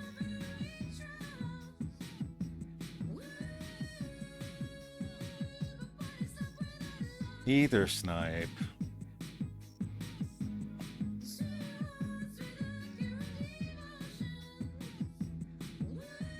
I could try to go off right now.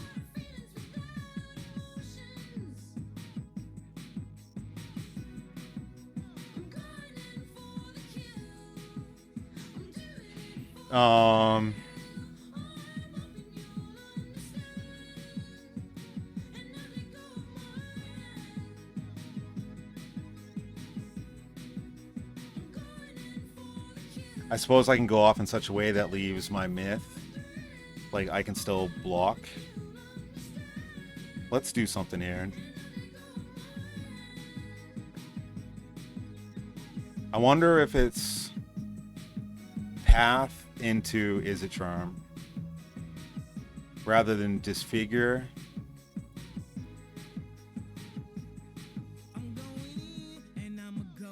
Yeah, I'm gonna path.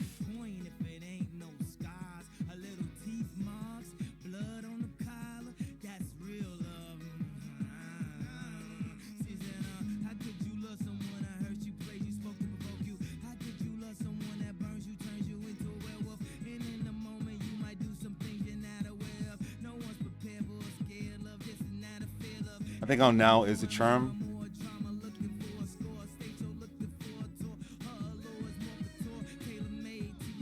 Or disfigure. I can disfigure away two of his guys. Nah.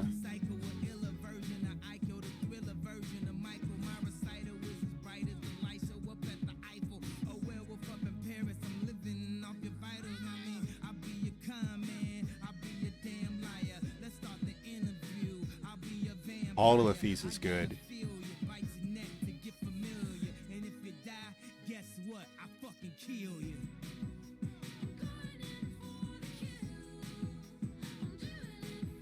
Thought Scour draws me a card. It seems better than the Disfigure.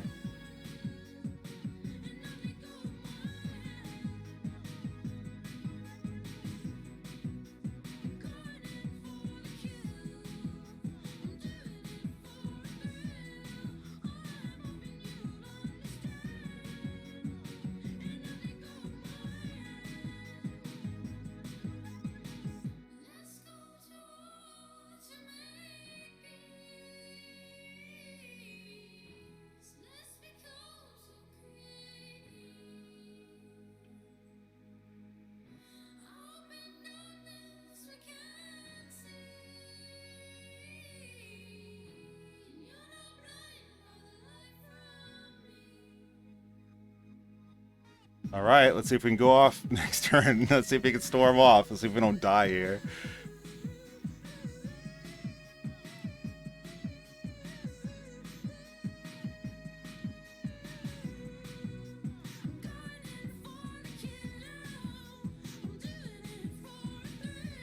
Doesn't it? Oh man, so good. If he had Ambuscade, I would have gotten wrecked.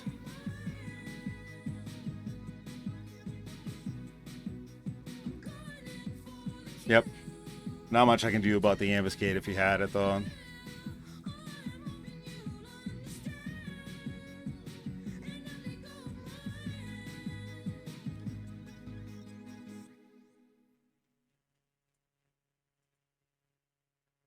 All right, here we go. 1, 2, 3, 4, 5, 6, 7, 8.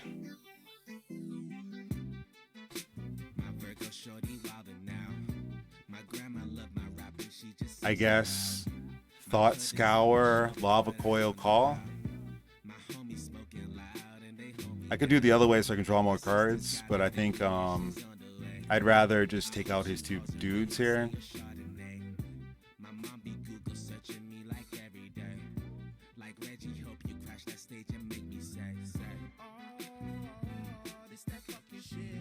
Gambit. Oof.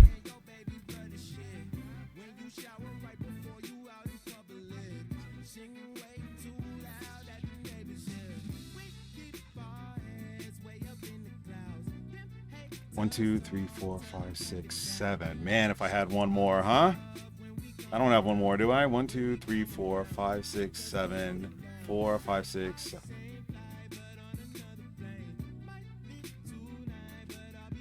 Yeah, it's got to be the lava coil.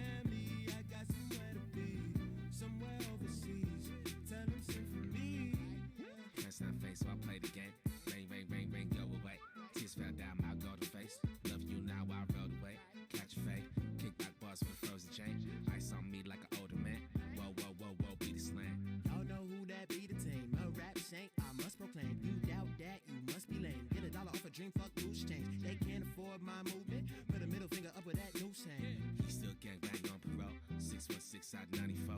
Free lunch up, make crack applaud. Christmas time, do us gifts and dope. 9 times 10, 10 ounces salt. Pop by strong with the spinach cold. Home cooked meal, my granny's home. Baby girl, bag of bone. This that old shit Babylon. Grown ass kid with condom on. This that fucking shit. Play us round your mama and your baby brother shit. When you shout Counters one of the copies. singing way too loud at the neighbors hear. We keep our heads way up in the clouds. Them haters talk, tell them pipe it down. They'll show us love when we come around.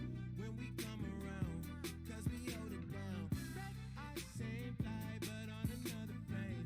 Might be too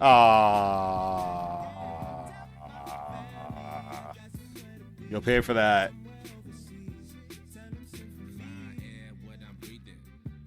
So literally any spell that we draw will be good because my whole deck is all spells.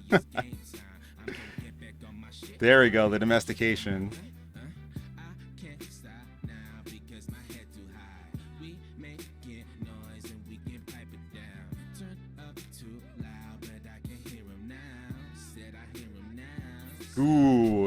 Good. Oh boy, which one's? I think the Call of the Feast is more important.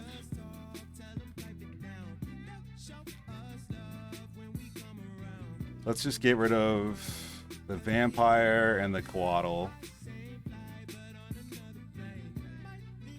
I care about the coatl. I'm gonna like not kill it and then die to like him playing that card that gives like +3/+3 counters, and then you know what I'm talking about. Maybe you don't. Yeah, I'm just gonna kill the coatl. I don't care about this turn's attack.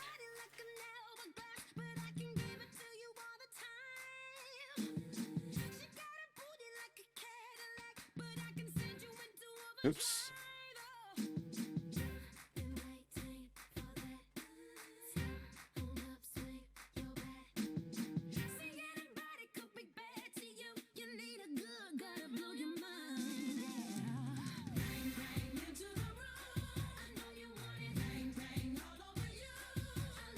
And then any two spells that we get will be Thousand Year Storm popping off.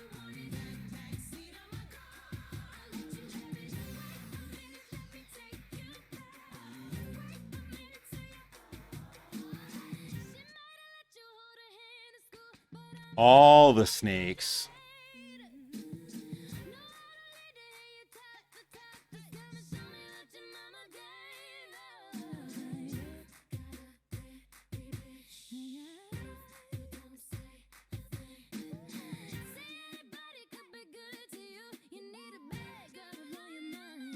I'm guessing he has maybe that 4/4 in his deck that makes all the the liege. All right, opponent decides I want to draw a card rather than sit here and blocking your dudes.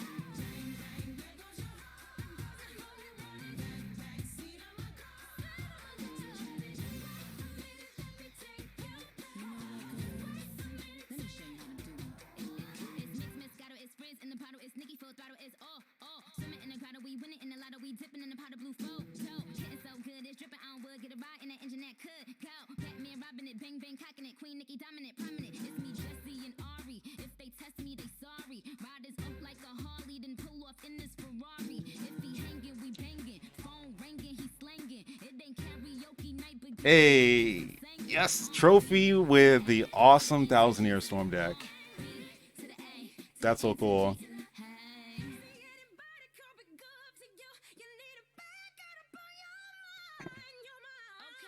That's cool. If I was a YouTuber, that would be a worthy upload, right? Hey, real Captain Wacky Backy. You guys want to see what the deck was again? Just go over it. I don't have it separated by creatures for obvious reasons. But, I mean, these myths, the calls, and the wall, those are creatures, right? You know, you got to see the myth get real big. You got to see the call to the feast go real wide. We did, like, everything that this deck was capable of, I feel like. Nah, it's not that important. I appreciate the glowing support there. Play towards Snipe plus Pierce. Yeah. Let's open that treasure chest.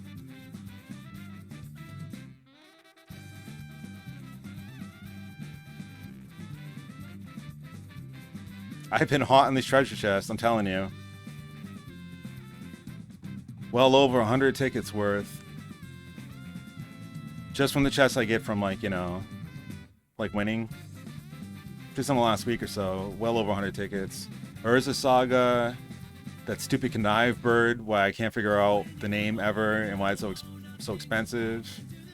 And the Wandering Emperor.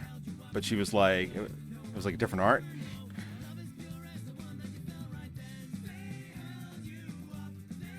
Ledger Shredder, sorry. I'll never remember the name of it. It's because I don't play the format. So since I don't remember really what the card looks like, it's really hard for me to remember what the name of it is, because I need the whole picture, you know? I need the picture, I need the name, the casting costs.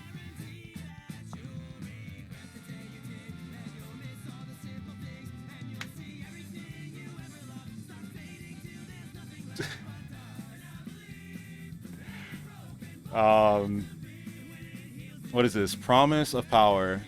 Hey, I remember playing this card back in the day. This card was dope.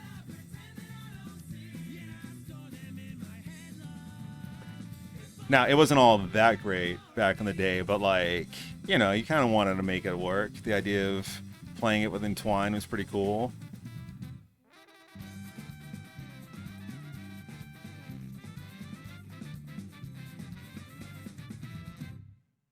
Yeah, I'll send you that. I'll send you that deck if you're curious to see what it looks like. I can save it or something.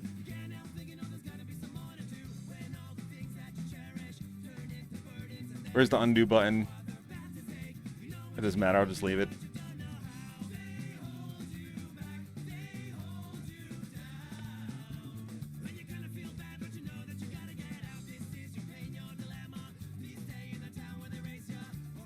All right, let's play another one.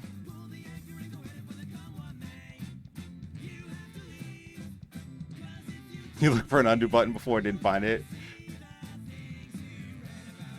You can erase with the pink button. That's okay. Let's see.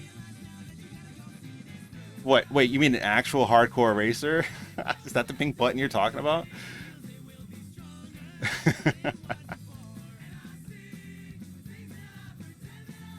Man, that's a bit much. That's a bit extreme, don't you think?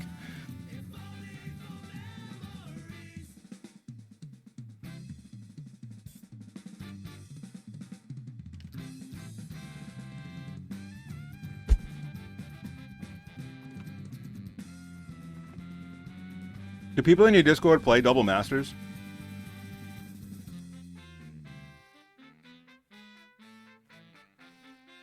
Or is it two different Discords? There's like the Cube one and your own one, right? Is that what it is?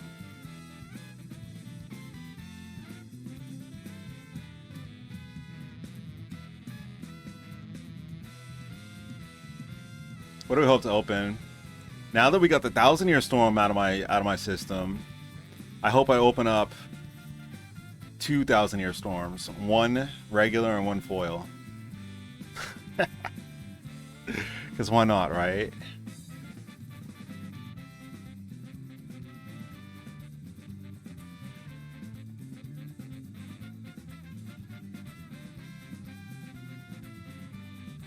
It is indeed.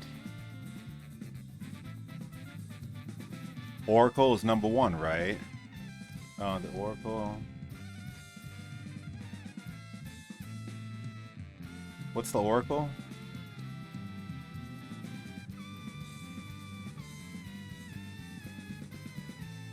You want me to open Conclave, Mentor, and Travel Preps? Yeah, I would 100% take those cards. You never really want to like it's tough when you see like, you know, a really nice like green-white card, but it's only one good green-white card in the pack.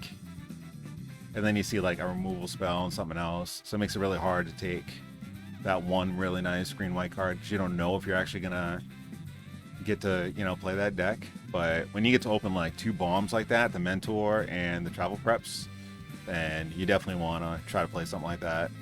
What kills me is when I see people passing like duplicates of really cool cards that you can like build your deck around. Like someone will pass a pack that has like 2 Eternal Witness in it. And it's like, I get that those rares are really cool and all, but 2 Eternal Witness sounds fun, like really fun, super abusable type of fun.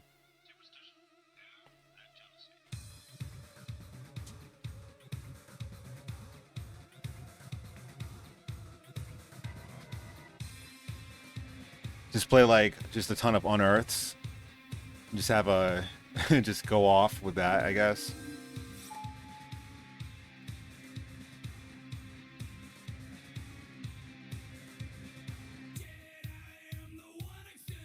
I'm gonna skip this song. For some reason, it just seems like a song that would be flagged for the DMCA, and I want people to be able to hear what I'm saying. 5 out of 7 have an Eternal Witness, yeah. Okay, so I am a big fan of red green. I'm a big fan of Jund, so I might just take the Liege and the Elf. There could be a chance that I just maybe just go straight red green, in which case the Liege is still just fine.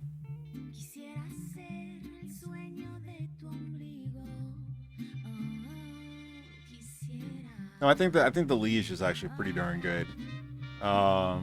Especially if you are in Jund, there's a lot of really good just gold cards in general that the Liege really pumps up. Turning your what would it help? I don't know. We know the cards. I don't have to list them off. Plus, we know that Altasaur usually wheels a little bit. We see those things now.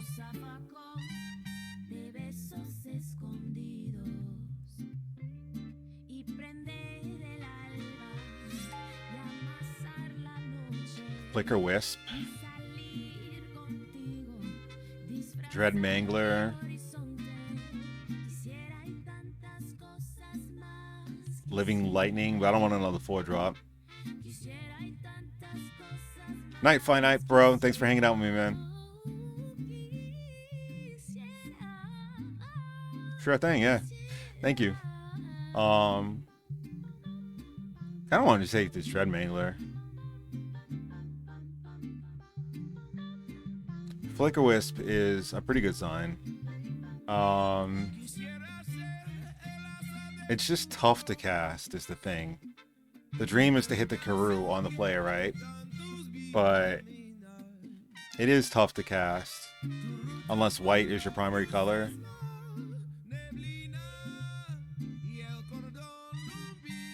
You never see them anymore? Yeah, red-black is just very strong. I mean green-black.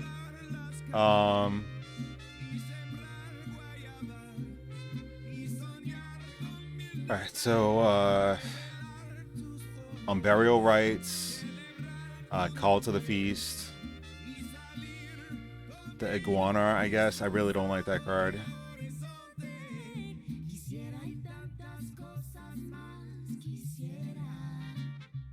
Problem with taking Call to the Feast is that it's like double off color almost. I would have to take it and play it instead of, yeah, like Bloodbraid Elf or whatever. No. I'm not crazy about the Burial Rites either. I could take a Grapple.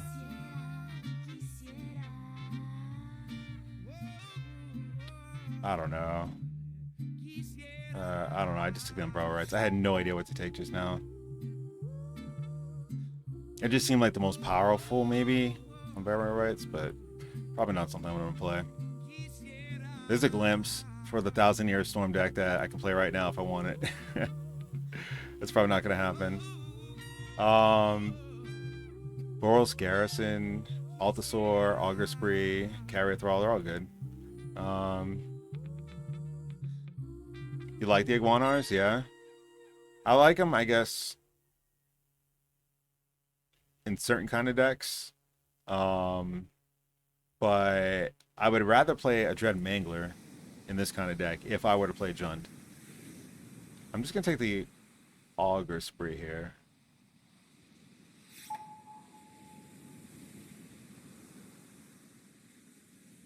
So now we have a pick between the Bolt and the Sovereign. Sovereign's good. I'm just going to go with the cheaper card, though. This card, you know, they both give you that 3 damage reach.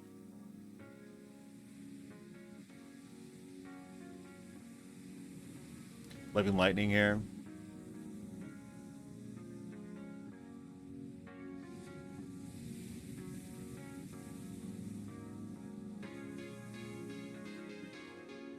Just looking at some of these other cards here, Agony Warp and all that, but I really like Living Lightning. Disfigure. I could take a land here, but I'm happy taking a Disfigure. I also really like Supernatural Stamina in these kind of decks too.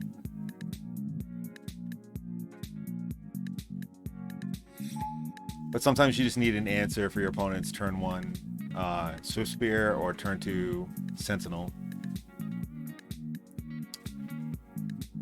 Yeah, I'm just going to take another Rift Bolt here over the Swift Spear. It's not going to be that good in my deck. This deck might have... Jund usually has like a lot of creatures in it.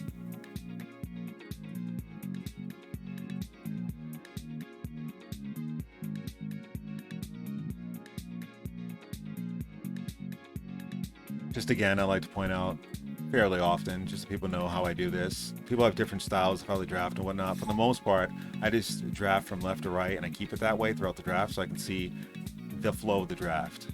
I can see, just by looking at this, without looking at this pack at all, I can just see green is maybe not the greatest, or at least not the most open gold-wise, because my picks are all seem to be in the red range, black range. So I have to maybe keep an eye out for maybe a switch, like maybe I don't want to even play the green, you know, something to keep an eye on.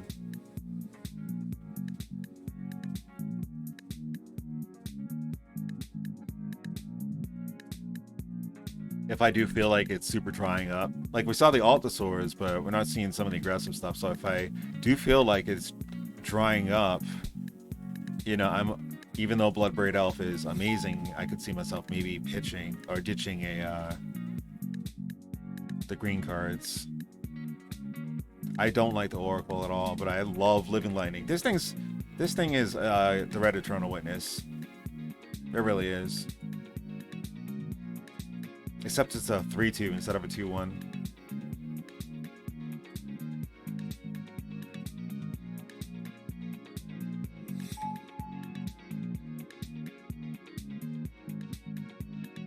I could take the Grapple, but I don't know.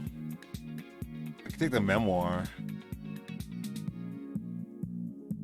Grapple's pretty good in this deck too. Actually, I'm gonna take the Grapple. Grapple's really good with Living Lightning.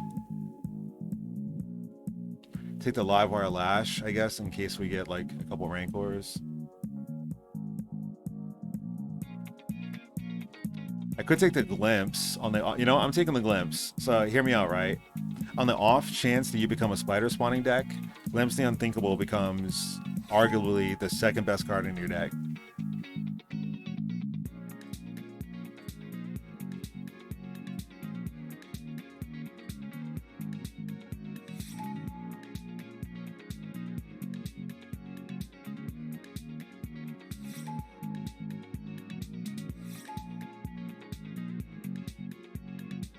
Because target player mills 10 cards. That is gigantic, right? You know, when you're just, you know, we play cards like Low Spore Shaman here, so that you know, so that we can mill ourselves. How about milling yourself with 10 cards?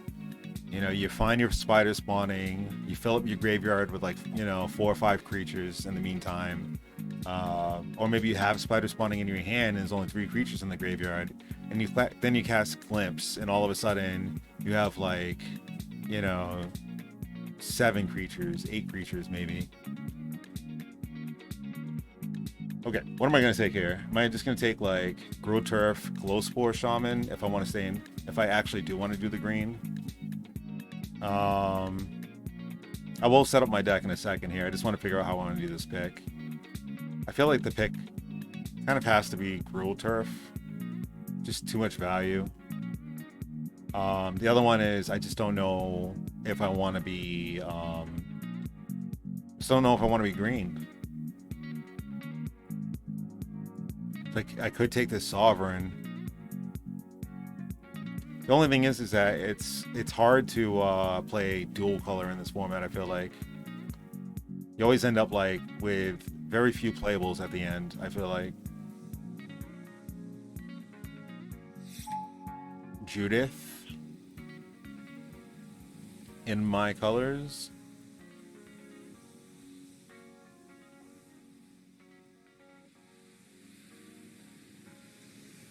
Sure.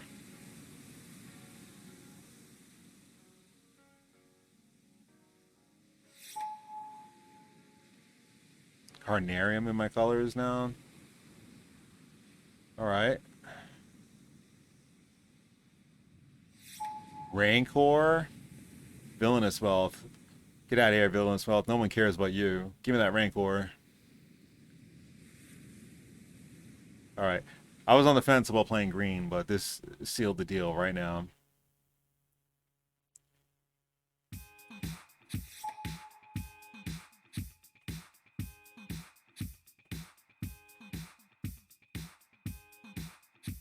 All right, so we got a Burning Tree versus a Supernatural Stamina.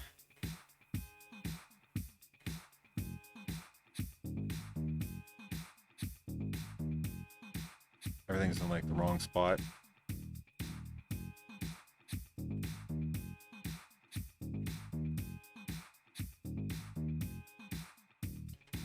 Versus Burning Tree.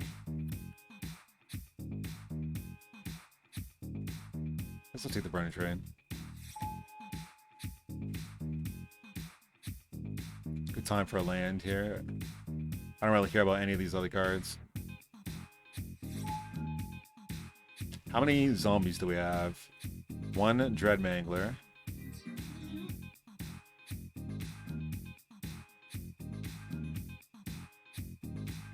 That's it. But what else am I taking if not for Gravecrawler here? I kind of like Gravecrawler. Especially like Rancor and stuff like that. Just gets in there, you get to play it in that, you know, in between playing your Karoo land. I'm gonna take it. And it has the small chance of coming back from the graveyard when I play Dreadmangler. And that chance goes up by every Dreadmangler I draft. I'll take a Squire here. I passed 2 travel preps here. That kind of sucks.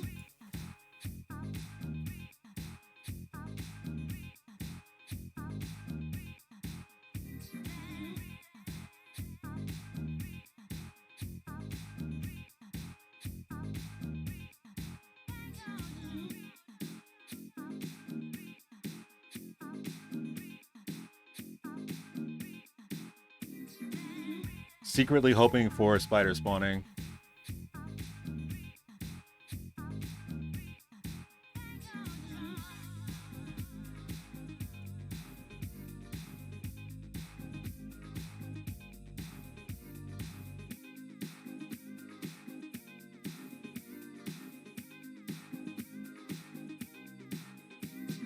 Really enjoying the picks? Oh, thanks. Yeah. It's nothing too flashy, honestly. Hasn't been anything amazing, but it's decent so far. Bloodbraid, great. Judith, great. Living Lightning's great. All these cards are pretty good. Okay, nobody wants the tower. Look how many travel preps this is now. 3 or 4 this pack. It's not worth me playing it.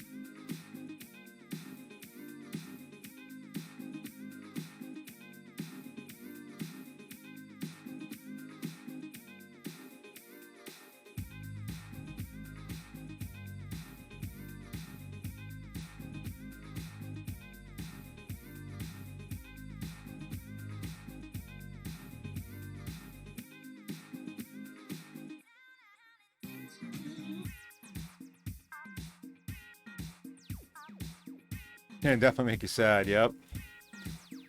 Man, because when you get that green-white deck and like hardly anybody's playing it, nobody's playing it at a table, and you just get fed all that stuff, it feels so good. Can I abuse the top? I'm not gonna play anything else. I'll take it, and then I'll see how if I can abuse it. I can abuse it with Bloodbraid Elf. Do I want a Might of Old Croza? I'm never gonna play the Scion. I'll take a Pithing Needle for this the sideboard. It's actually quite good.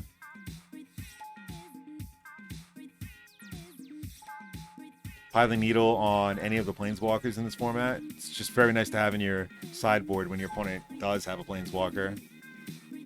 Okay. I suppose it's just pretty easy. Witness and Thrinax.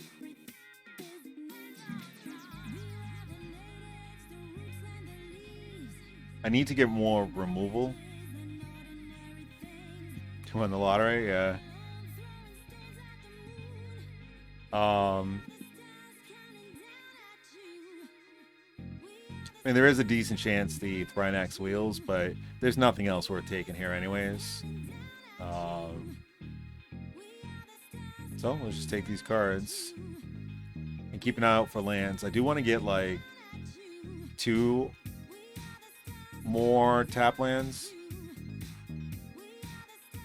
Combination of Karuz and or Cryptic Spires.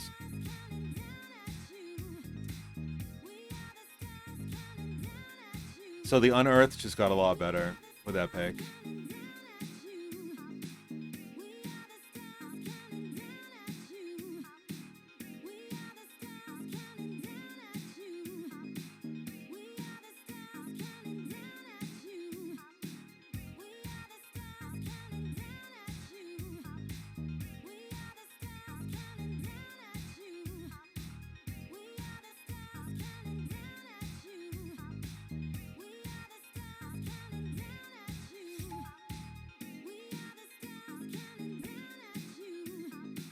Okay, you pass the lightning bolt, just take the lightning bolt. And don't ask any questions. Next pack. Eye Blights, Dread Mangler, Land. We're taking the Eye Blights here. I love the Dread Mangler and all that, but especially like with Living Lightnings, and it's just nice to have hard removal. This card's one of the best. Go for the throat now. Come on. Lava Coil. I love Lava Coil. Everybody knows that, but I'm taking the Go for the Throat. This right here is the best removal in the format, I think. Go for the Throat. You have cards like Terminate, you know, they can't regenerate or whatever, but just so easy to cast. 1 black and a colorless. Instant speed.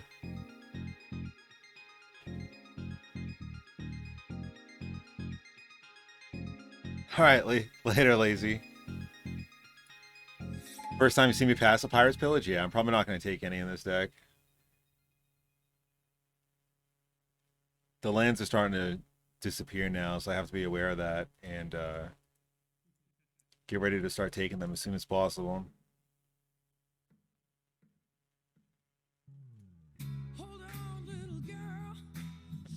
Again, I'm going to skip the song because this seems like one that would be copyrighted. Alright. What matters here? Anything? Anything matter? Not really. I don't like the striker at all. I see people playing it. Let's take another might, I guess. Okay. Mr. Rorik Thar versus Auger Spray. I'm taking Rorik Thar. It's kind of sweet.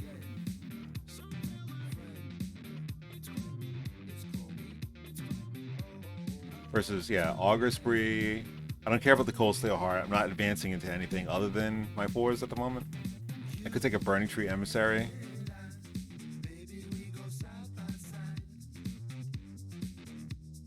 I'll say the Rorik Thar. It just seems like it's more fun to play. And then in the end, you just got to do what's the most fun thing to do, right? Alright, so this Liege is nuts. I don't get to trigger anything, but I do get to kill tap creatures if I try to play it.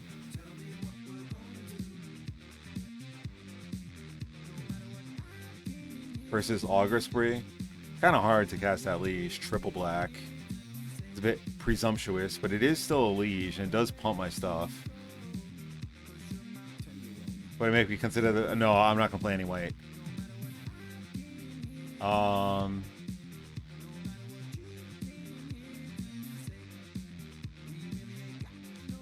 Carry a throw. Alright, there's a land. Taking it. Don't care. Sorry, Fireblade Artist. That was the last land we're gonna see.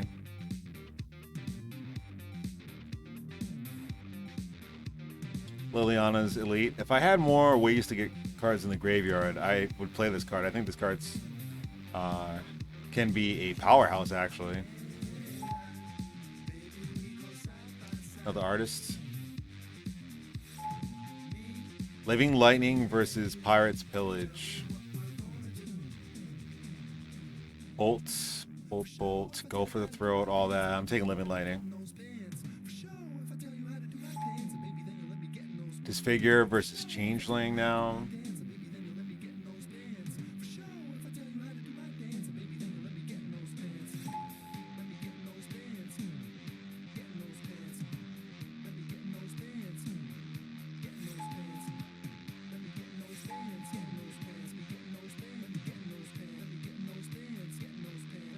The kill side is the black side.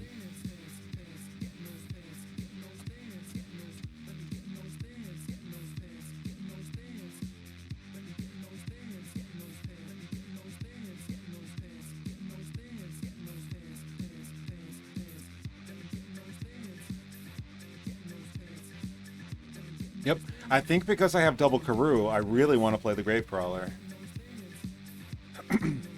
So I might just do that. Let's get rid of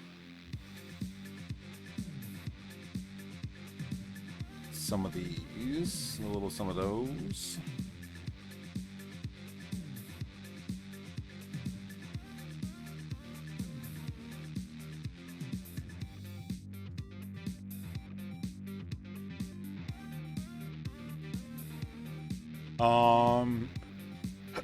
How many lands want to play in this deck? I have a Glowspore Shaman to help fix mana. Seeker Squire gets me one card deeper. Grapple helps, but you never want to have to grapple for a land on turn 2.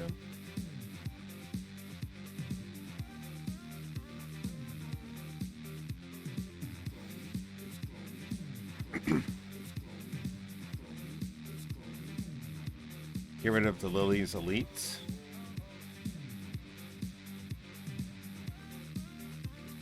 I think my 3 drops are uncuttable.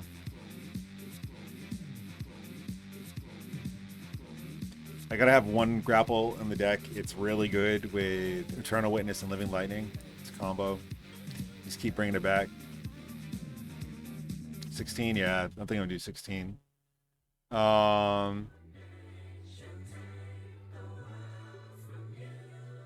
Let's see. The Liege pumps currently 1, 2, 3, 4, 5, 6. 7, 8, 9, 10. Yeah, everything. My whole deck. So the Liege is good. Maybe the Burning Tree is too cute.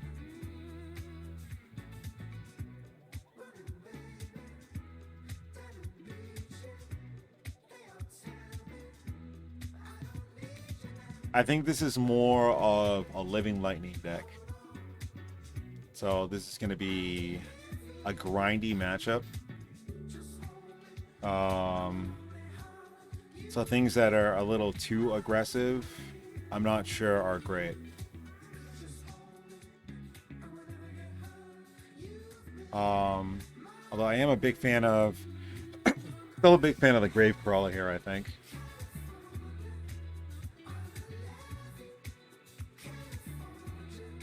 Two is good, yeah. I think 3 is better. I think it's just basically a green version of the red version of Eternal Witness.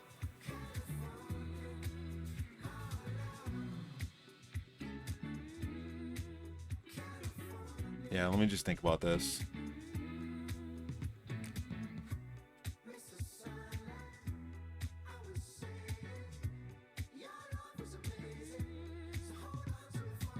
I think it should be a creature. Should probably be the Gravecrawler. It's a little too fairy tale. Having the black to play the Gravecrawler in between a Karoo, and then also, you know, playing against a deck that just doesn't have like a 2/3 or something like that. All right.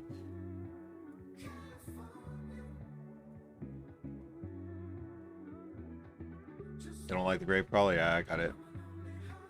It could work though. It's got some synergies. It works with the Fireblade artist. Like, I mean, you're not always gonna get the Dreadmangler on the board, but it could work. You know, slurping with the Gravecrawler and putting just like a Rancor on it seems pretty powerful. But yeah, we'll cut it. It's the worst. It's the worst card in this. What I had going on. Black, green is good. I think I just leave these as the way they are right now.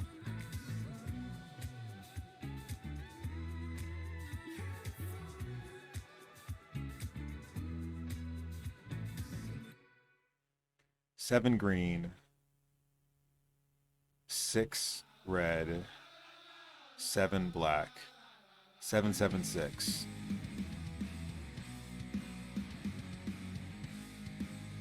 Sure.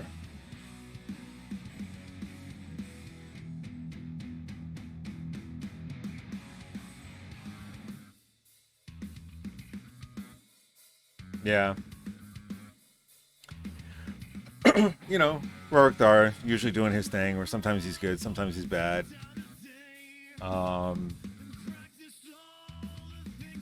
I think it should be fine though.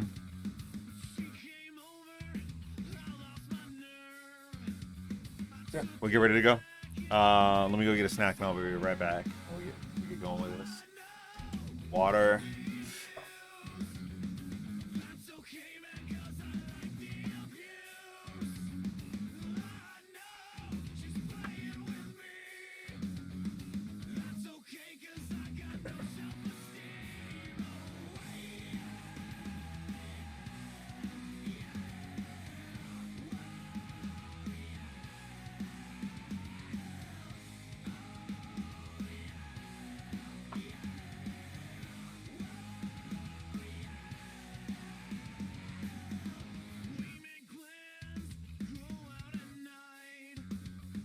You know what? I'm gonna skip this song because I just seems like one of those songs that copyrighted.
Hold on.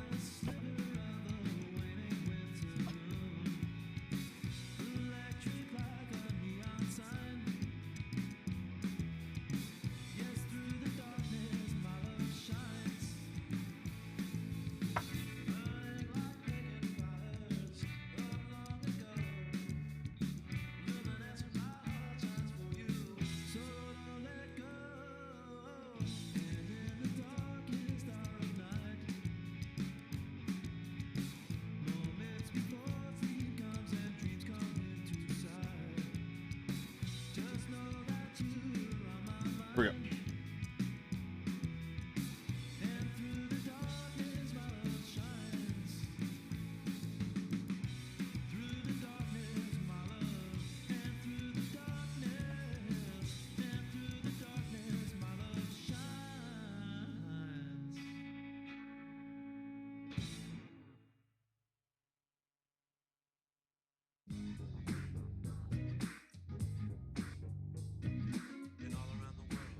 So I had the first good Thousand Year Storm deck that I had the Glimpse, the card that I have on my sideboard here, Glimpse the Unthinkable, and it was very easy each time. You just went spell Glimpse and that was it. Just the game ended because this format.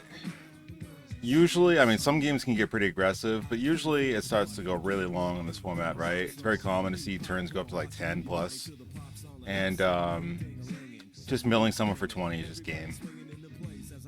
that's it, you know? Like, then you just stall out whatever. Your opponent's not going to win. Of course, if they have a spider spawning type deck, you don't want to do that until you know it's going to mill them, but it doesn't. And then you know, you can just do it for 2, but that's the extreme. You can also do it for 3, which is what I did most of the time. It would just be, I would just cast a spell, I would cast Pirate's Pillage, draw 4 cards, draw the Glimpse, and then just glimpse them, or something like that, you know?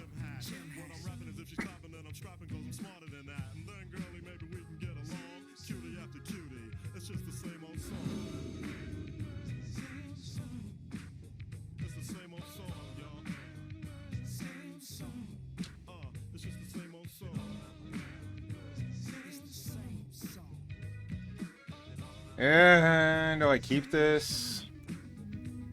I didn't save my deck.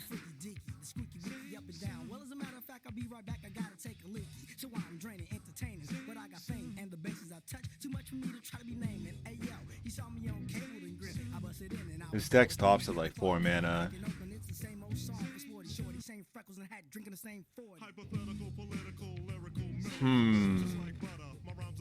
I do have multiple crews. I have much faster draws than this.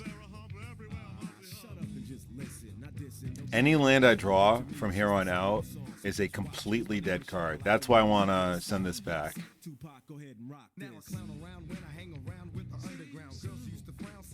All right, we'll keep.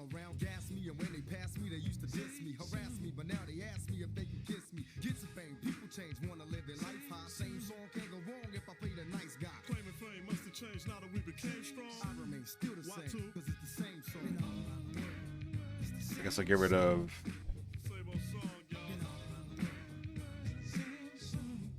I don't want to get rid of this Cryptic Spires right here. That means that my first play won't be until the Thrynax, though. But I just don't want to have multiple come into play tap lands.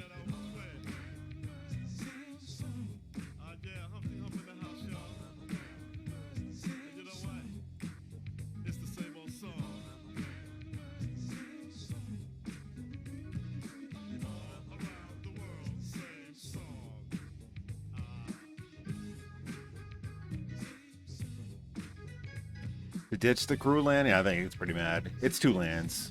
It just undoes the mulligan.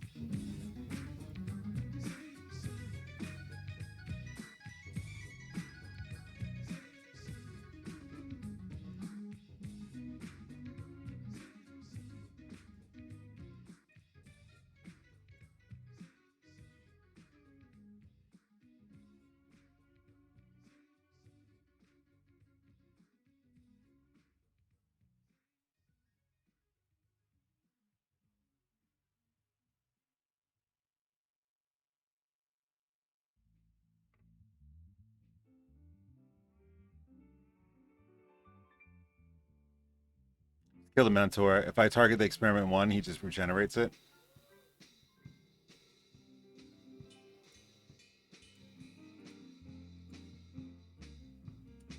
So hopefully it doesn't have lava coil. Everybody always says lava coil when you play the Thrynax.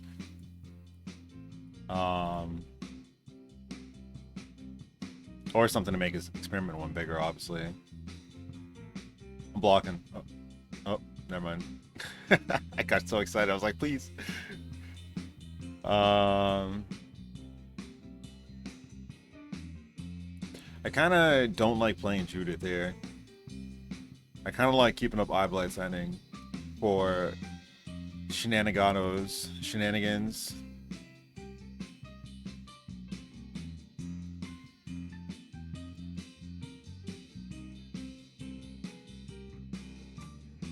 Alright. He's just passing. Living Lightning? That's better to play then.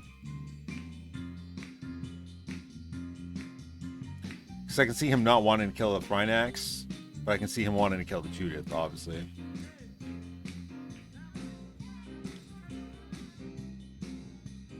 One, two, three, four, five, six. He has Altasaur mana next turn. Alright, come crashing in. Here we go.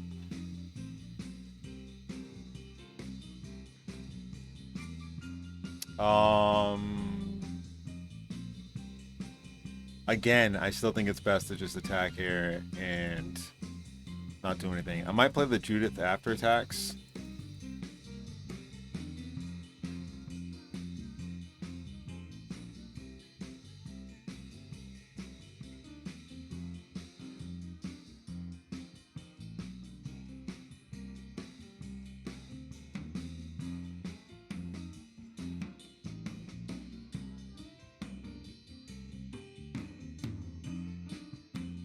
That's exactly what I thought he had in his hand. Alright. I guess maybe I should have said it out loud so I could have called it, but I think I do a pretty good job of calling out my shots. And I wanted to make sure that I couldn't get like wrecked by like some sort of ambuscade business. I was trying to 2-for-1 him in response. Alright, just attacks here. This seems like a 6-5. No? What's going on here? I guess he knows that he's not going to want to block. I can just get Judith back right now.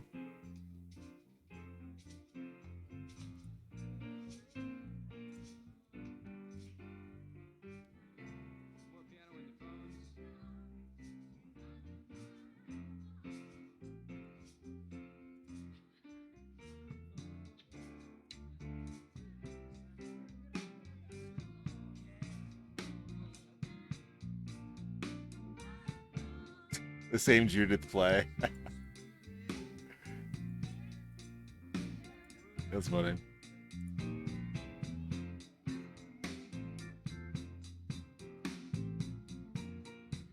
And I'm gonna suspend the Rift Bolt here.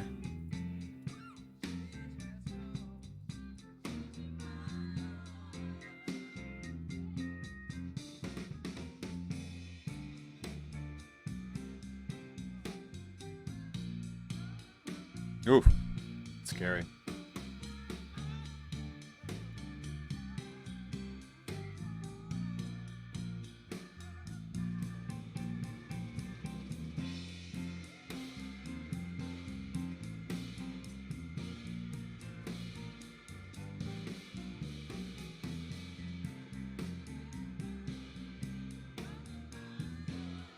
So I can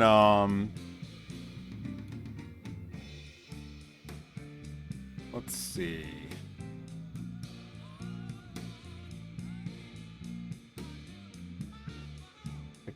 I can shoot him.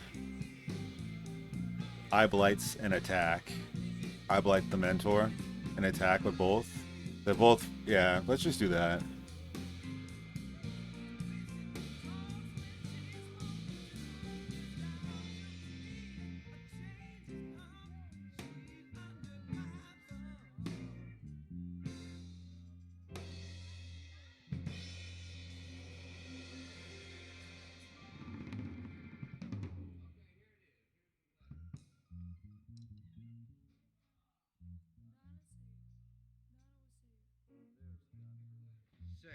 Surprise, bunch of spiders. It's like that video I saw on YouTube years ago where the lady went to, or was it probably not even on YouTube, where the lady went to crush a spider with a broom and then it just spit out like thousands of baby spiders. They just went running everywhere. How terrifying. I don't even care about spiders. I don't mind spiders at all. I just leave them alone. But the idea of squishing a big giant spider and having it turn into 1,000 mini spiders, that's too much. Yo, Frollo, I have it on VOD for you, man. The first time I ever VODed, I did it for you. So I'm not going to spoil it. Okay? You can go watch it and see what's up.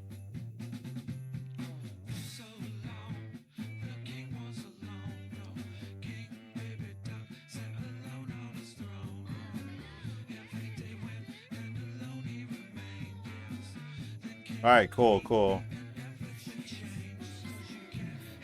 That's it, now go click back. No spoilers.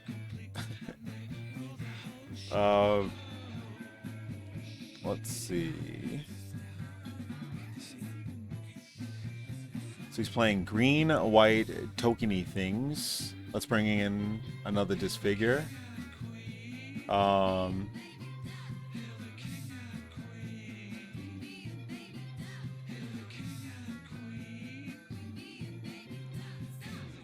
Maybe a Severed Strands. It seems pretty good with Living Lightning, actually. Because if he's going to make his guys gigantic, they might get well out of range of some of my removal spells. So we'll play the Disfigure. I'll play a Severed Strands. Let's get rid of cards that don't do much.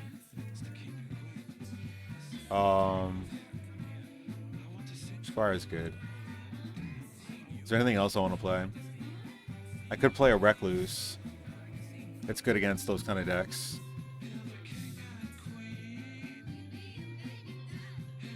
No,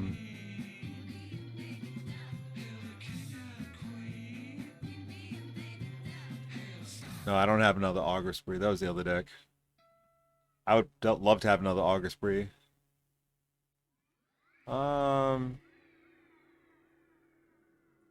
Maybe it's possible the Recluse is better than the Squire.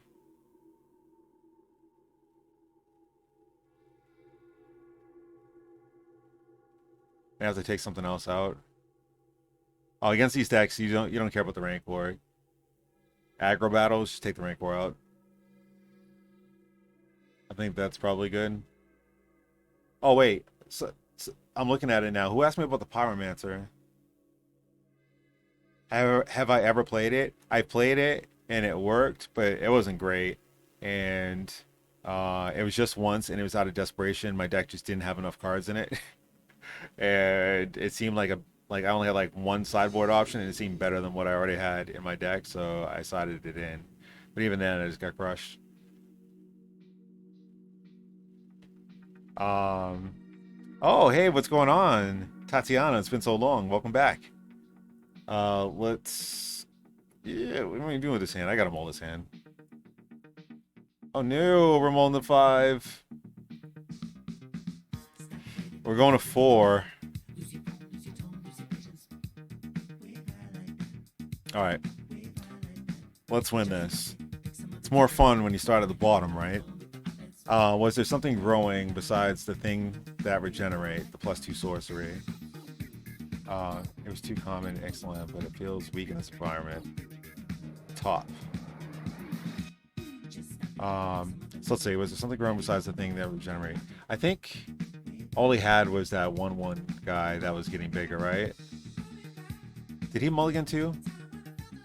Nope, he stayed at 7. Alright.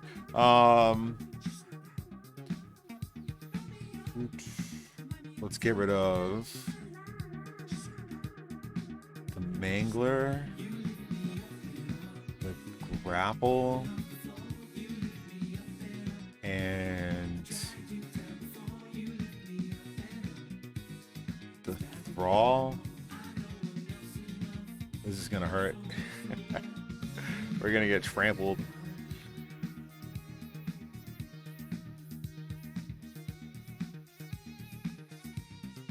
Oh no.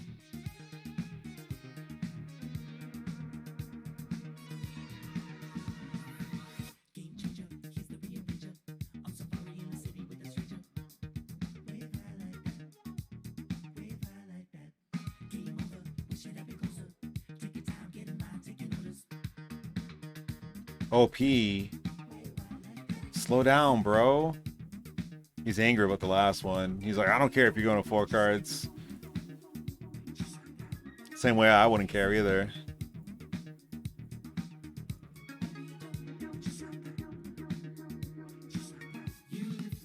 A timely forest here can get us right back into this.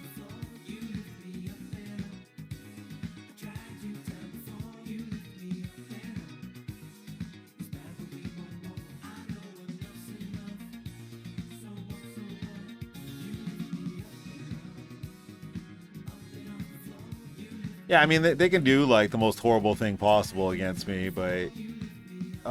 let's see. You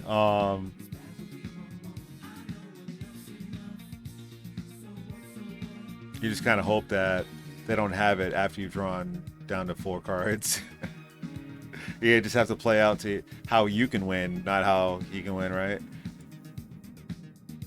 So play up the Judith, suspend the Rift Bolt, draw a force next turn.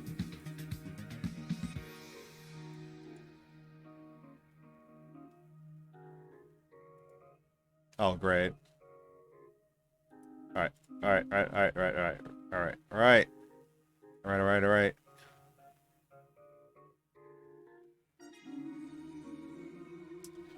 You know, always makes me feel better when I lose a game. Some Ben & Jerry's peanut butter cup ice cream. Hey, is Ben & Jerry's worldwide, or is it just like in my area? Have you guys heard of it? Shit, I wish I was sponsored by Ben & Jerry's. Actually, no, I don't. I shouldn't eat so much ice cream. Screw you, Ben & Jerry's. Don't ever... You're never going to sponsor me now. Unsponsored. You have it in Michigan, yeah?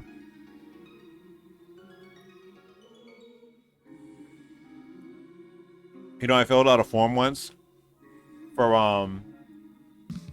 to get a refund because I bought at the same store 2 different of these peanut butter cup ones, and they didn't have any peanut butter cups in it.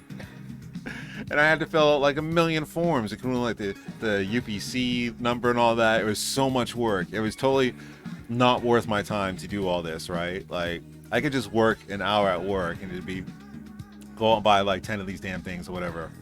Not that much, but you know, you get what I'm saying. And then I finally do it, and then like they get back to me like weeks later, and let me know that they're gonna give me coupons for 2 of them. And I never even saw those damn coupons. That's bullshit.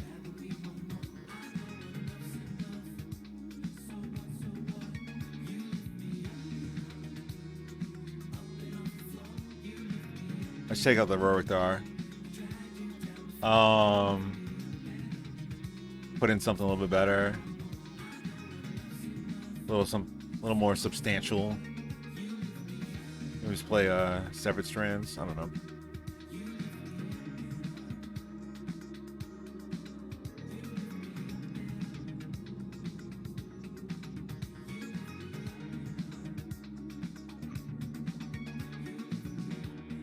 He lived in San Francisco and started on Haight Street.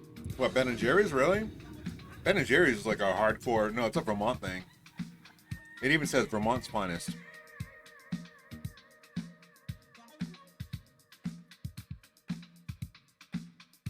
So, we can live by the mountain or die by the mountain here.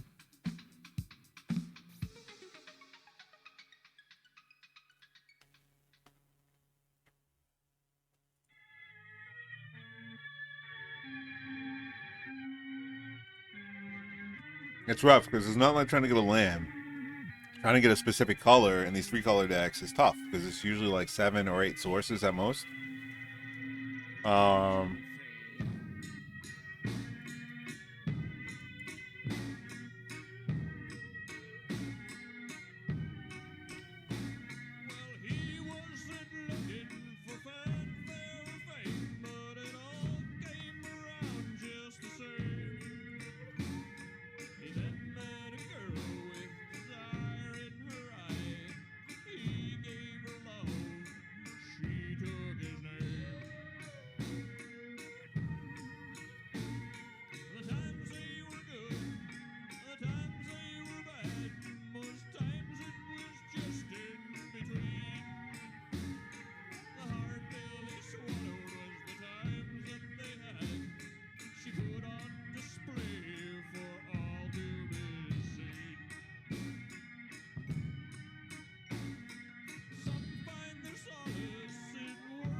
You have a green spell here at instant speed. You're gonna give me? Look at that.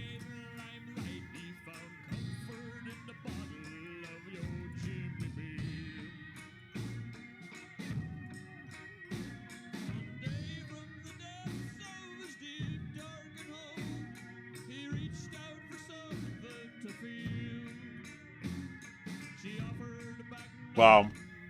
It's so...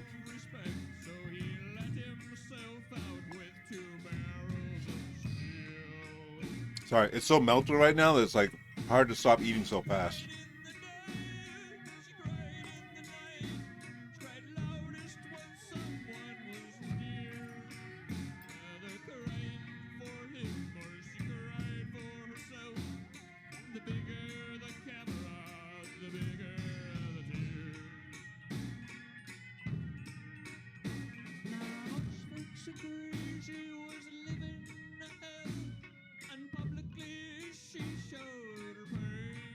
Yep.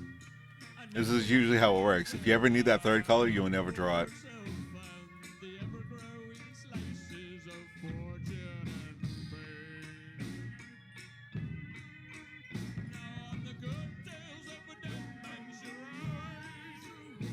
I'm passing because I want to see if I can get him to play Rancor.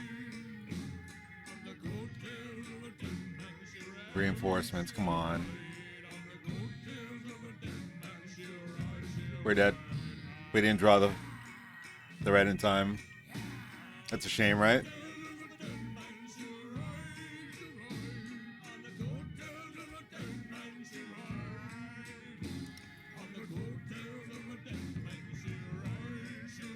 I keep telling myself, don't keep hands that don't have the third color.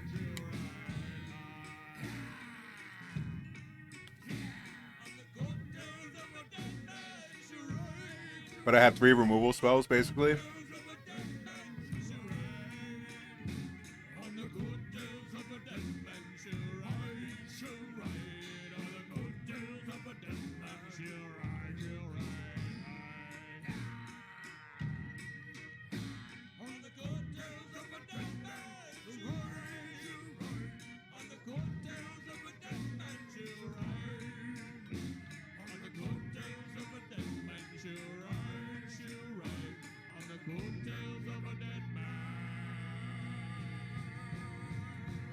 You can never leave the Mentor on the board against that deck. Doesn't matter what they have.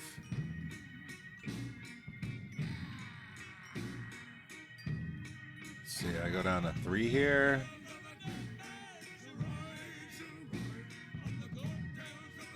And then when you draw the other mountain.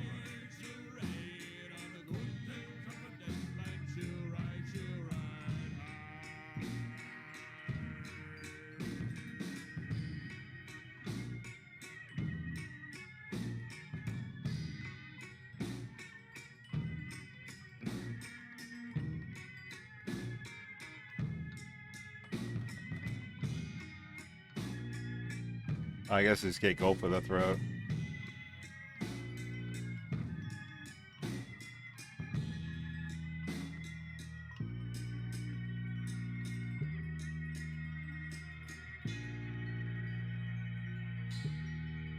He's just got straight gas now. Yeah, it's too bad.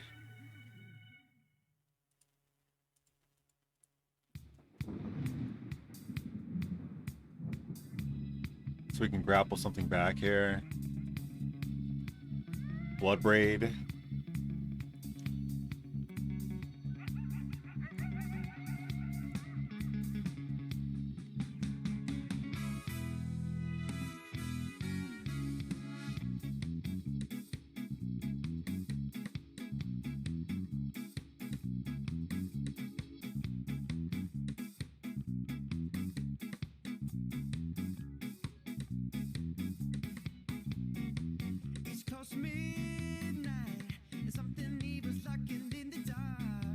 Never suicide. Suicide's not the answer. Alright, we lost. We never drew the mountain.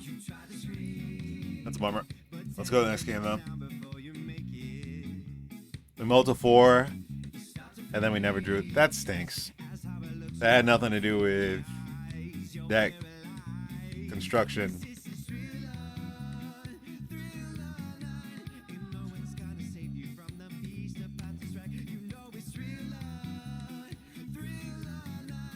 So, talk to me. Hold on. Talk to me, Tatiana. What's going on? Are you still playing Pad? Have you streamed at all recently?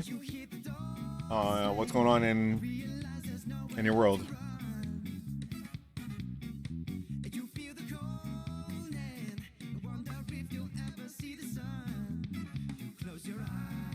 I gotta put this in the fridge.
All right, let's see.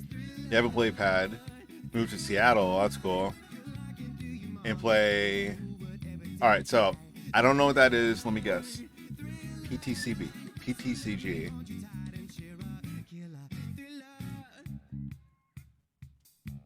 Pro Tour competitive gaming. All right, Pokemon trading card game. Oh man. Oh, that just brings me so much sorrow. I have a sad story where I used to own probably about $500,000 worth of Pokemon cards, but I ended up selling them for almost nothing. So I didn't know they were worth so much until years later when I saw the price of them, and it just depressed the shit out of me. Dude, I played in the beginning. I first set, I had everything. It was insane, yeah. My original deck that I had this insane Blastoise deck, and it was like, I know I had at least a couple first edition Blastoise in there. And hold on, I gotta tell my opponent 1 second so I can tell this damn story.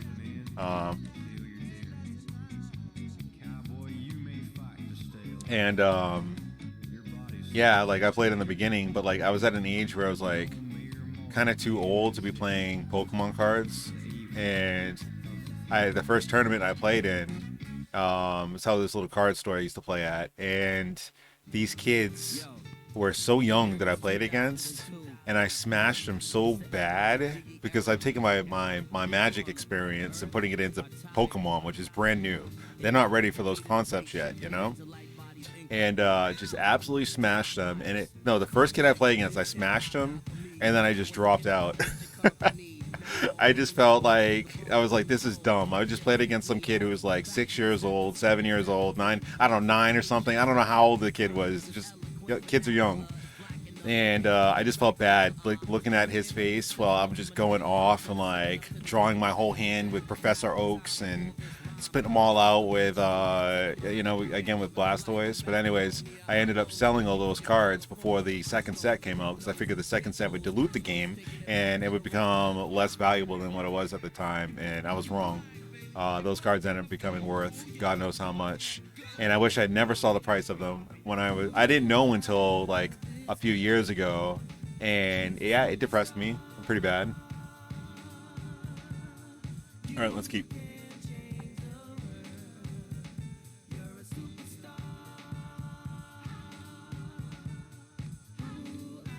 But yeah, it is a pretty sad story, right? But I like to think of it as retribution. Man, it's gonna be hard to tell this story while I'm trying to. We'll see how I do. There was a time. So remember, this is Pokemon like when it's first out, just the first set. Whoop, whoop. I'm giving my opponent a second to take his stops and set them correctly here.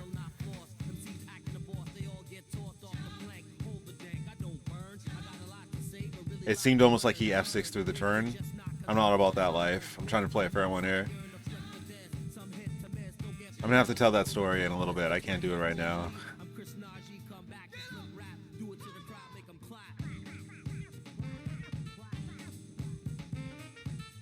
Some people are very talented at streaming and playing games and telling stories and interacting and all that. Kudos to them. Very impressive. Our hand's kind of weak here.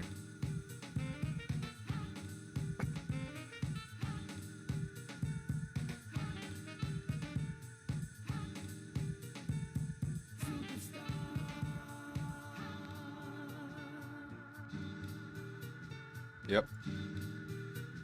Yeah, my hand is super weird.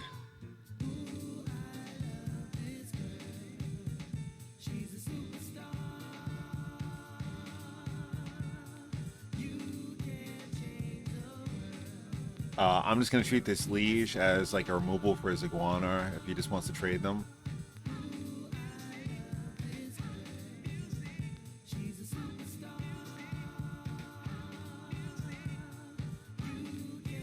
Yep. Sucks that look at all this life I'm being slurped here. I need removal spells.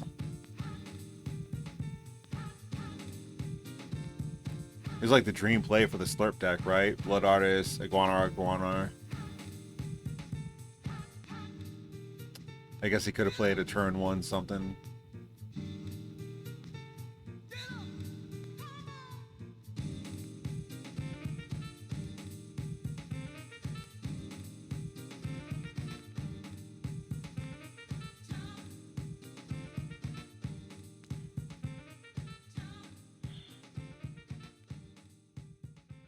This is really, really slow.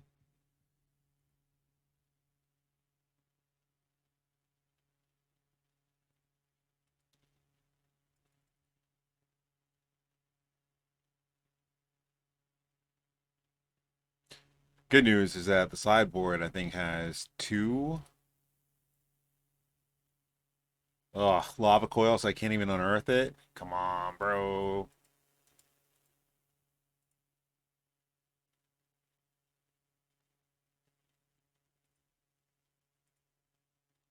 Let's see. Oh no, I don't have any of the Spark Mage's Gambits in my sideboard. Was that the last deck? I think it was the last deck.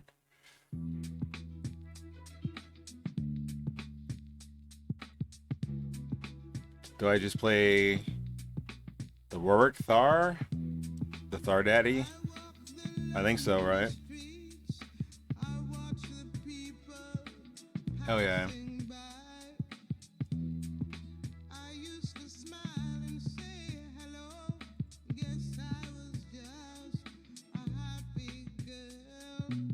Thar Daddy.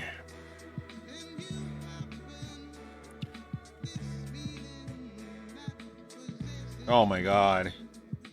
Look at all the... Oh, I thought that was another Blood Artist. Blood Artist. It looks just like the same kind of art.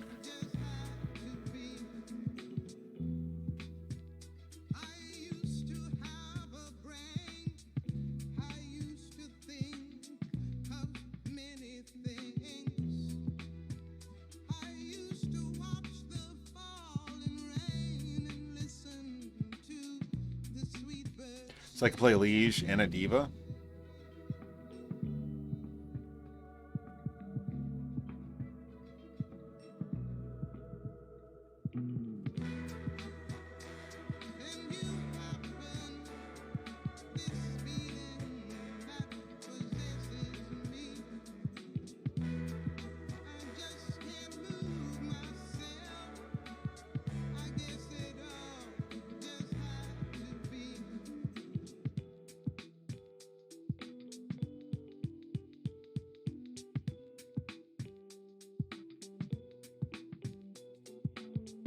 Every single word you hear now is coming right from my heart, this heart of mine. He's big.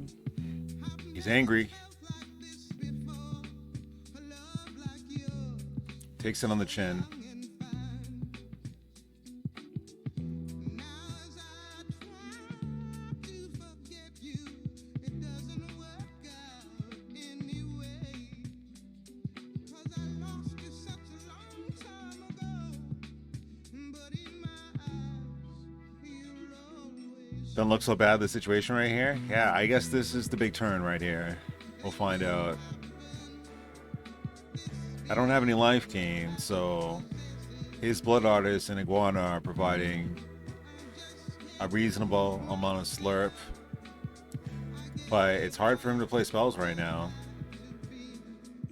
Attacks.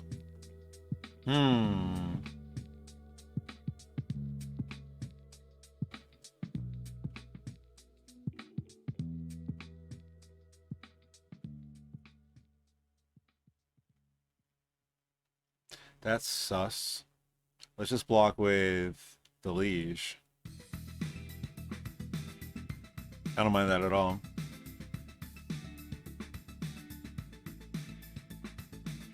I'm not gonna block with the Thar. It just seems suspect. Block with the Liege.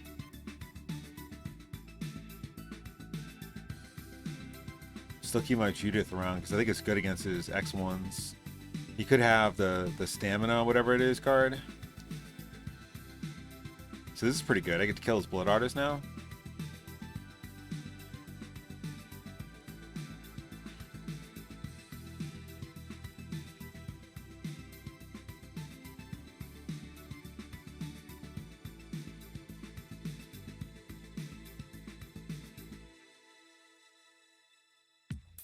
Was it a bluff by the opponent? I think maybe it was his hope that I have this massive creature and I don't mind just blocking with it. But, you know, clearly that's like super risky. There's a lot of stuff, a lot of things he can play. Now, this is not over, but I just got rid of his Iguana and Blood Artist, which were the two scariest type of cards in his deck. Although you can just play like a, who knows? This is double masters. Anything's possible. They got Eldrazi in this bitch. You can play anything. He could play nothing. Yeah, he might. I don't know. I don't know. Maybe it's the Rurik Thar holding him back at the moment. Maybe we just, yeah, we'll just cycle the Unearth here first. 1, 2, 3, 4, 5, 6, 7, 8 mana.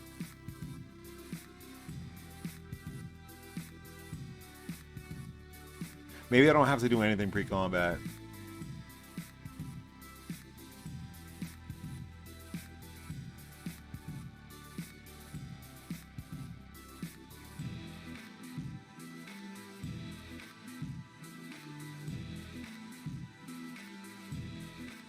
Yeah, Changeling too. Yeah, totally. Vampire.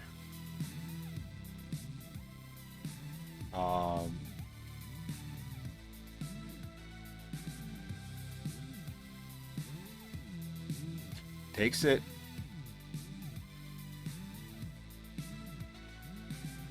Yeah, let's cycle here in case I find a better creature than Living Lightning.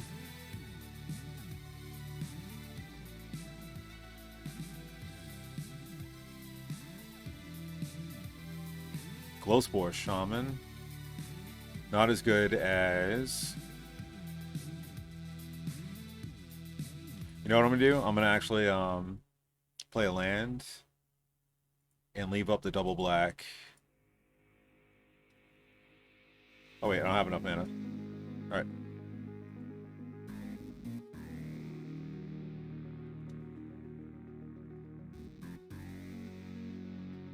Chigato P.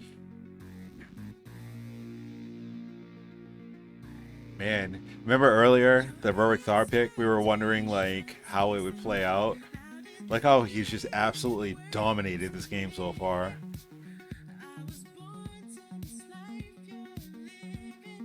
And you know when it's domination when your opponent like was playing real fast and all of a sudden it just grinding halt. Like they just have to think about everything and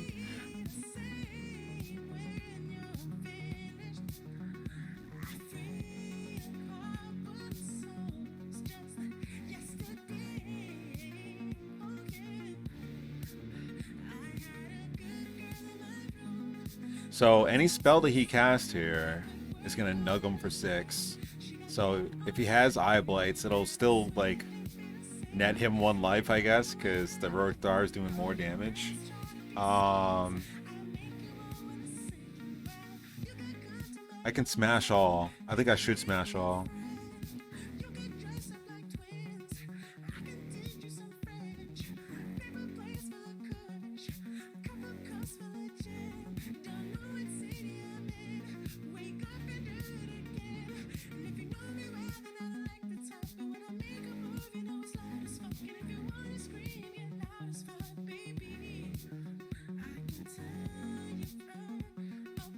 Is this game 1? Is this game 2? Is this game 3? What game is this? Does it tell me at the top? That's weird that like this game just like doesn't show you something that simple. Or maybe I'm just missing it. I've been missing it for years. Yep. Go to damage. Assassin's Trophy. Okay, he takes 6. That happens.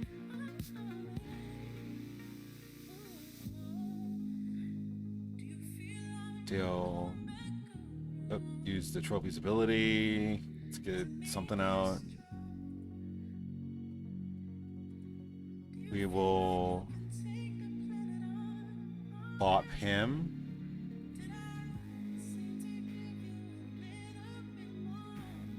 Shoots the Judith.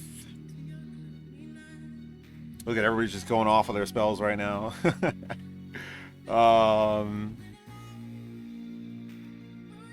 Whenever another creature I control.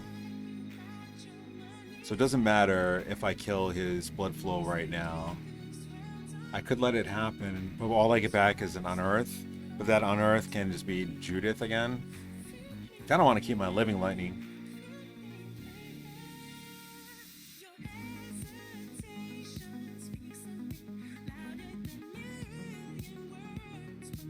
The spells are free. Everybody just like all the fireworks, all the explosions.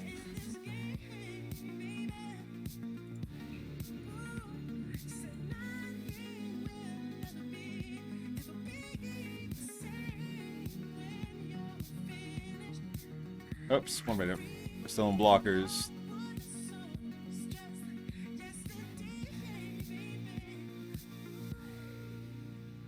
I just revealed my Rift Bolt, a Living Lightning, and a Fireblade Artist. 3 spells right off the top. That would be pretty damn helpful for this scenario right now. That's funny. We're still doing okay though.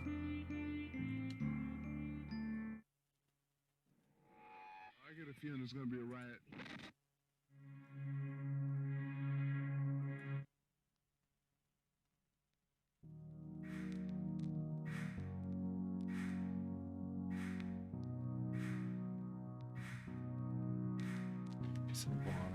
Blood Artists. So disfigure 100%.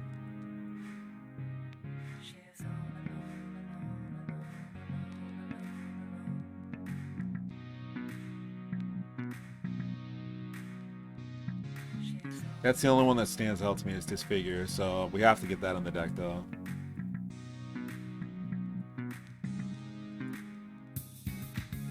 And then take out a Living Lightning, I guess. Hold on. Maybe just take out a Liege. Yeah.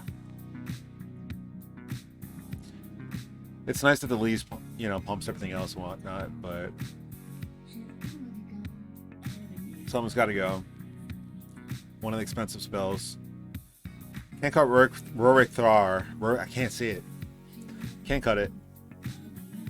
He just won the game for us, so. He gets enshrined. Oh man, this hand. Do I just try keeping? Any land that I draw is just awful. I'm gonna try keeping, I guess. I don't know. I don't feel good about this, but I also don't feel good about mulling.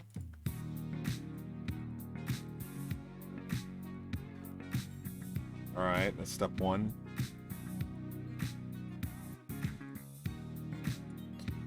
Just keep the hits coming. Keep the hits coming. Okay. Alright, alright. Some more spells. I wonder if I should have sided that out against him. Maybe it's good. Yeah, let's just play. Oh, why did I do that? Oh, whatever. Discard Swamp. I could have just played a regular land for a little bit, so I don't ever have to discard. Okay, we got the tap land out of the way now.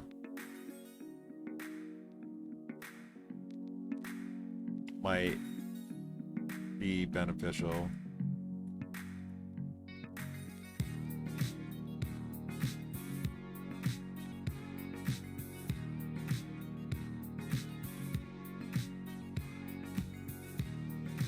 Perfect. I was just looking for something to kill.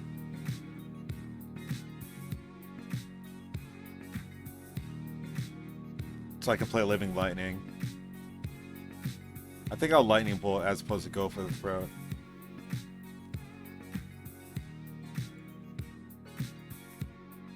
Thrion Axe is awesome. Thrion Axe is really good. I guess for the sake of mana, we'll just play the Lightning. So this hand ended up turning out pretty well so far. We've drawn a lot of spells. So I try to recognize when that happens, because it's easy to remember when, like, alright, there's Lava Coil. I was afraid of that. But I'd rather have the Thrion Axe. I try to remember the times where I get the goods. Well, right now I'm drawing some lands, but still. It could have been a lot worse. At least I've had hope this game.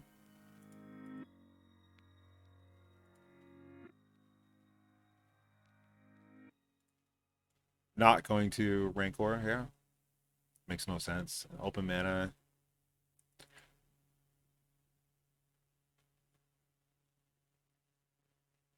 Hey. Spider-Man meme.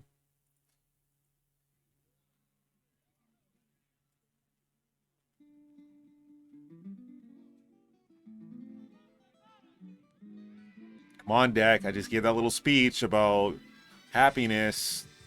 Damn it.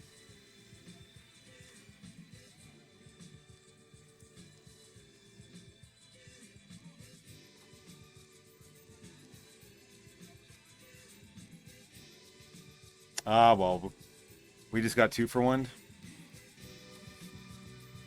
I think this is over. We just drew a flood of land. That stinks. Everything I just said, forget it. It was all wrong.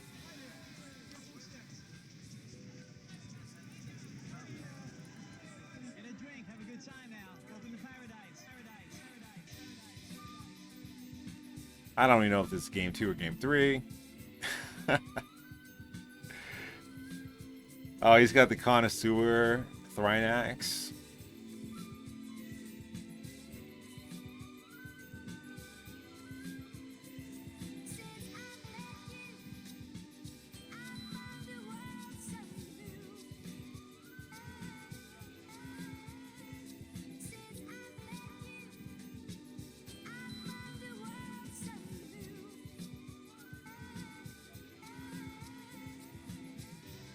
All right, that's pretty good.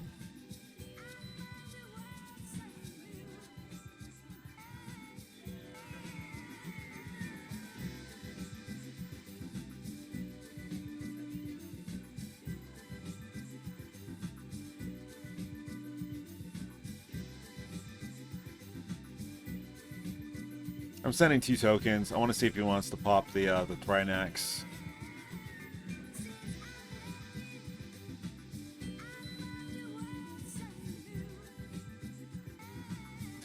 I think it's probably worth... Actually... Yeah, it's probably worth just killing this thing right now.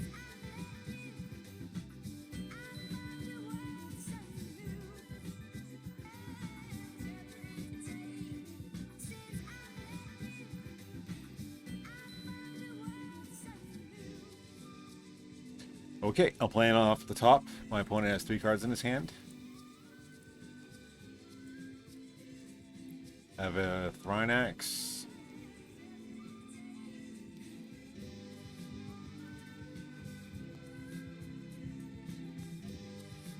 And we're just gonna draw nothing but gas for the rest of the game. It's gonna be so good. It's gonna feel like cheating.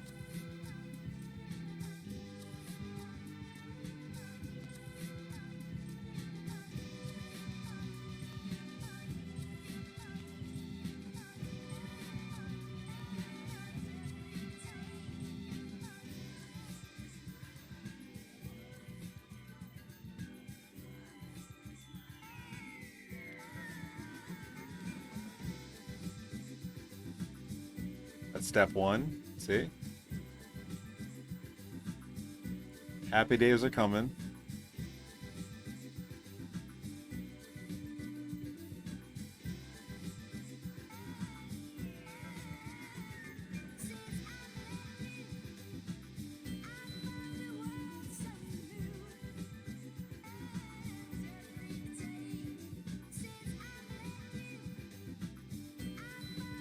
See, just stacking my deck with incredible cards, bringing Fireblade Artist to the top. Best card on my deck. Not really. But it's not a land.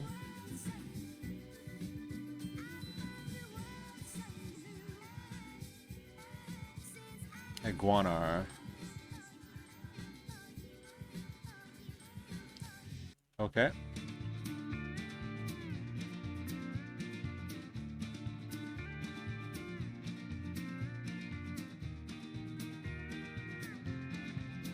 I'll probably just crack in with 1 token. It's possible he wants to use a removal spell on my last token to the untapped one so he can get in. I guess that's okay.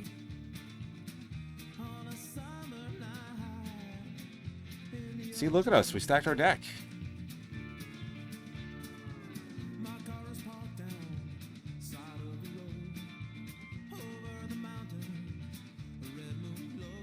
Bloodbraid into Judith. All part of the plan.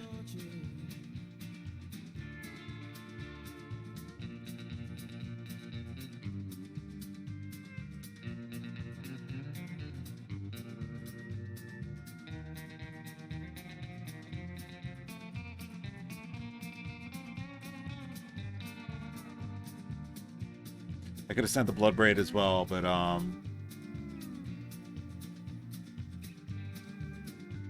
don't know. Figured he would just maybe block. If he doesn't, just take some damage. Like kills the Bloodbraid, then the Judith does the kill thing. I think I just take this. I get benefit from my guys dying if the Iguanar is on the board.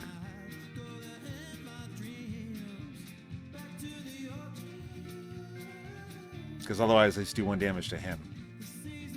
So he still has to react to what I have going on.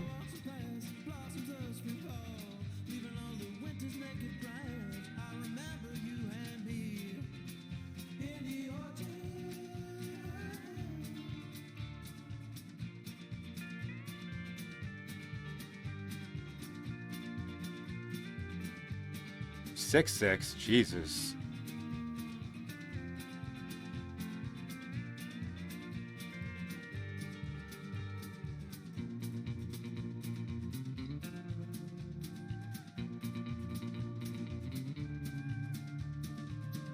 As the days of youth slip farther from my grasp, still it haunts me like a song I can't forget. And now frost covers the ground in the orchard. And when the spark of life is almost gone, Told you we stacked the deck. and all to spring no more. Interesting. We can get back to Judith. We can get the Thrynax. I can get back Bloodbraid Elf.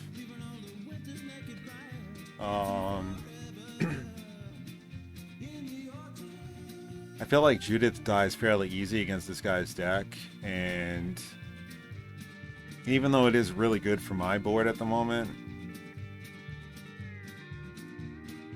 I don't know. Well, what if I just play Judith and I attack and he has nothing in his hands?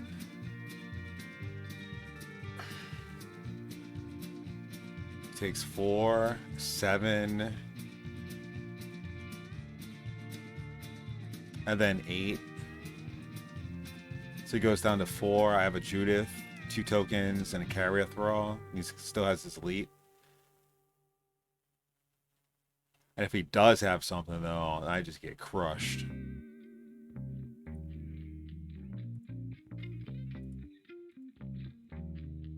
He F6'd.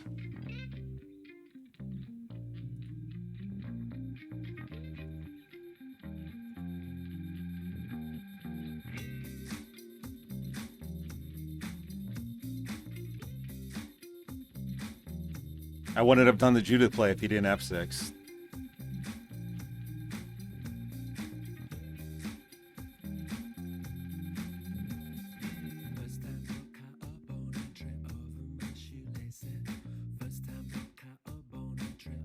Got him. All right. There we go.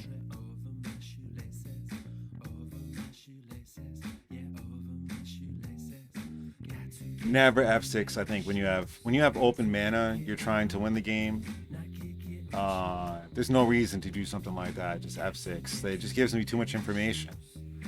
You know, yeah.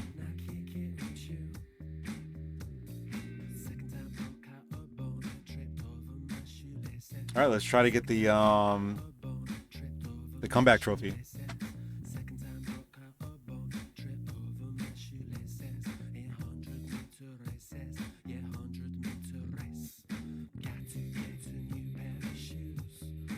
I'm glad that Frollo showed up to watch the VOD. I can only assume he's not listening to me right now. He will later when he catches up, I guess. I don't know if he watches the whole damn thing. That's kind of crazy, but you know, this is like my first time having a VOD, and it's because I drafted that sweet ass 1,000-Year Storm deck earlier, and while he was watching, and he really wanted to see it played out. But the thing is, I want to play Magic, and you know, so the best of both worlds, I just save it on VOD, right?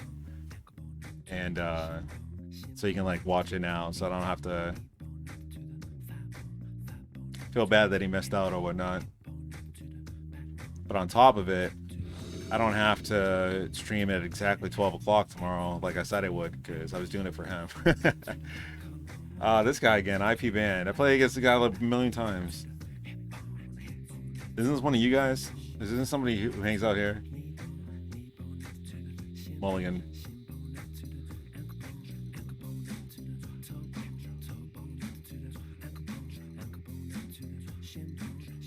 Let's pitch the mountain.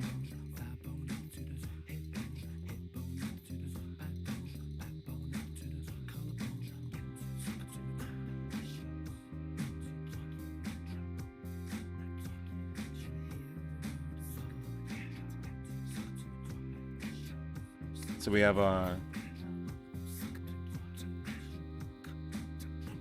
was gonna say a nice little play here. We can Glow Spore and Lightning Bolt.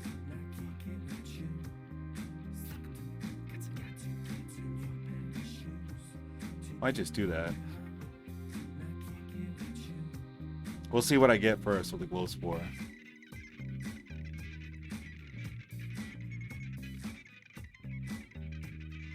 So I want that land. It is 2 lands, but I think I have enough lands already. I'm gonna choose no. And I will bop the Benaray.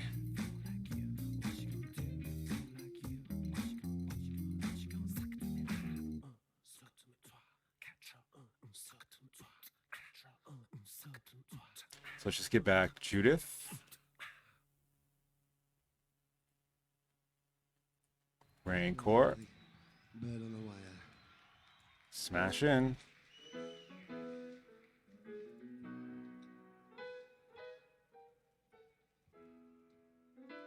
Reinforcements. That's okay.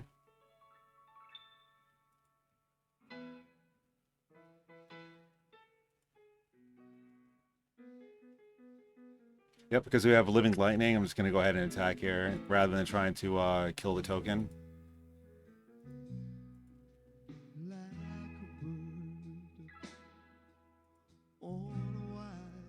Oh, Judith down the other token.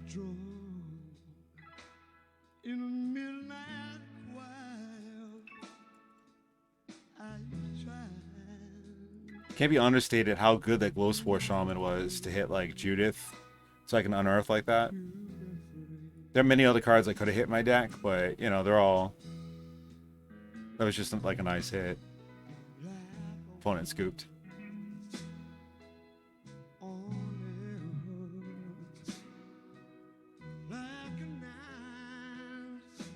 So he's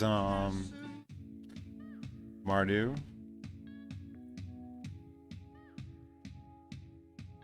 Play the Disfigure.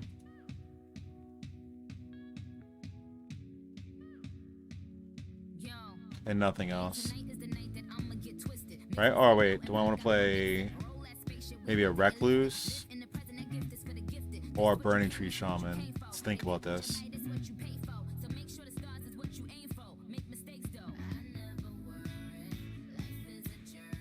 Kind of want to take out the grapple. It seems a little bit slow against him.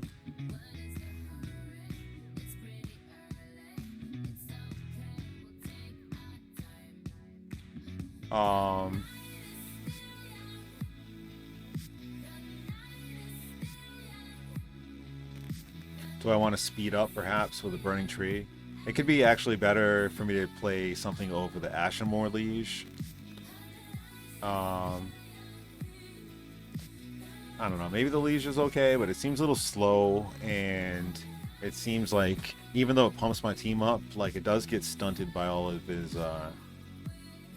like 1/1 stuff. So it's more of like a Lord. So maybe I'll play the Burning Tree. Just give me a little boost of energy.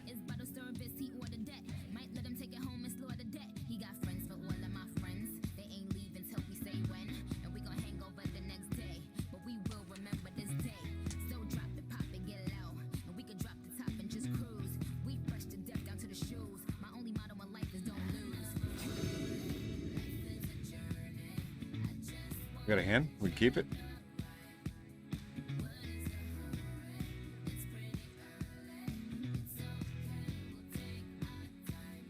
I like my opponent's avatar.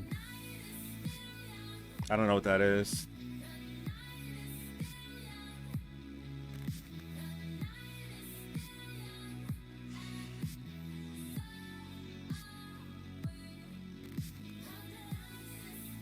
What's up?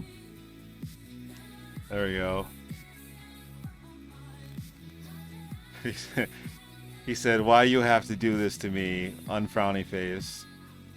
I'm sorry.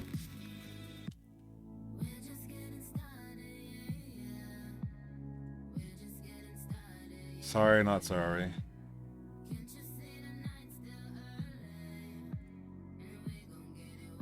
I don't think of opponents as people. I just think of them as names and numbers and maybe avatars at the best.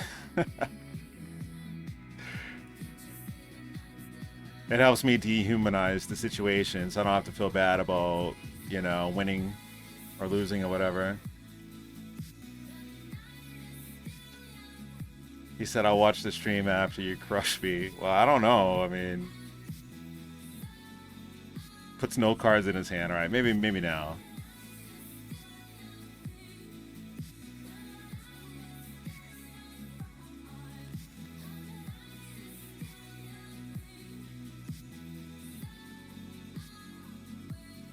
I was going to go ahead and auger spree.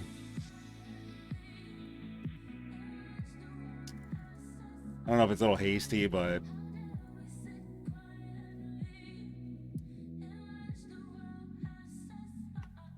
I'm not gonna play the blood. I'm not gonna play the blood. I'm not gonna play the blood braid. That was really difficult.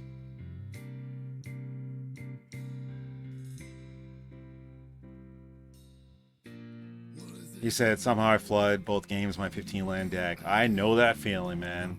I do.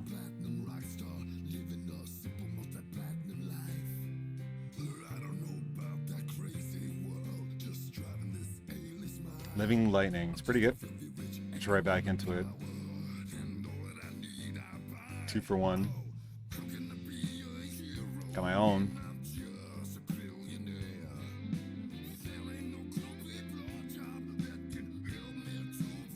And Judith. Nice.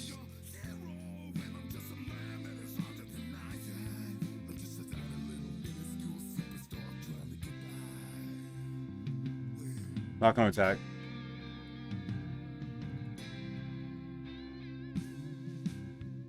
We're gonna drop Daddy next turn, hopefully.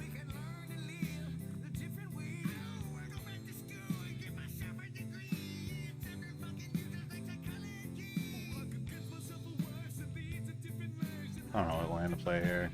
Whatever.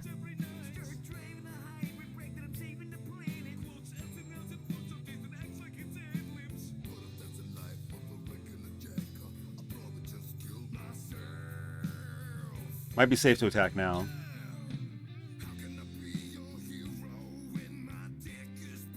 Nope.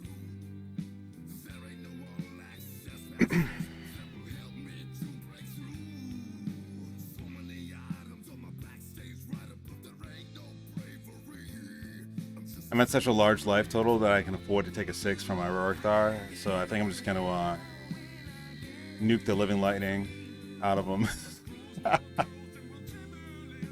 Oh man, dad jokes. 3 lands, go to relay. Somehow I draw so crappy versus me always. I'm sorry, man. I'm not laughing at your inconvenience, by the way. That stinks. I have my nemesis too that I can never beat.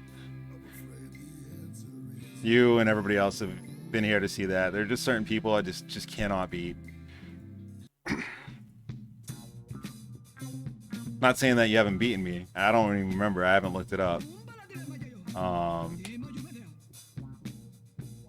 But it is so frustrating because, like, you're like, oh, this guy again. Shit. All right. Like, I don't want to lose again. Like, all I want to do is beat him. I think Danahall is one of them.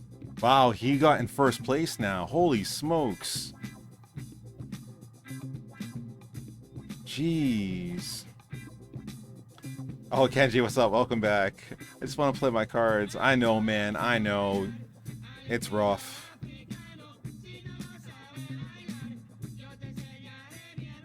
Yeah, you got ultra flooded there.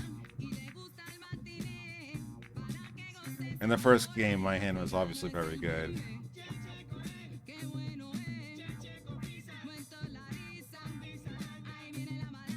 $15 lands, 2 of the bounce lands, yeah.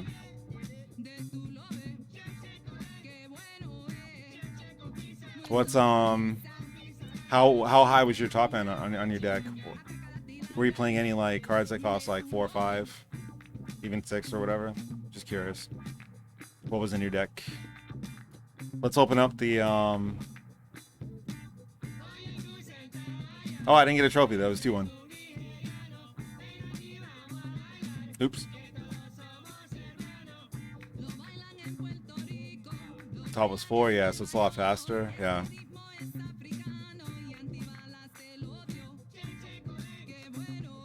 I usually don't play Karoo lands in those kind of decks if I can avoid it. Prefer the Cryptic Spires.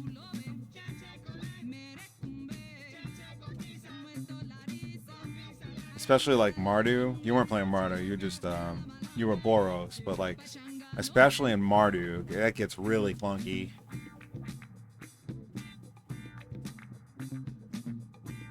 The angle, which one's that? Let's do another draft.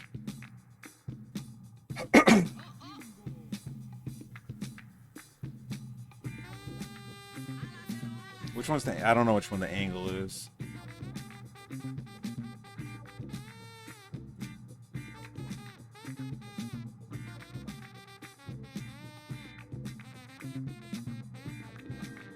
Instafire. Hey, nothing's exciting here. When I guess I could take the Ulamog and try to do something fun. Ulamog and Rejuvenator here.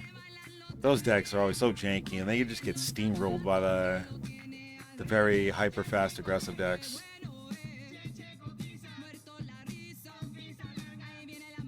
But I haven't done a ramp deck in a while, so let's try it.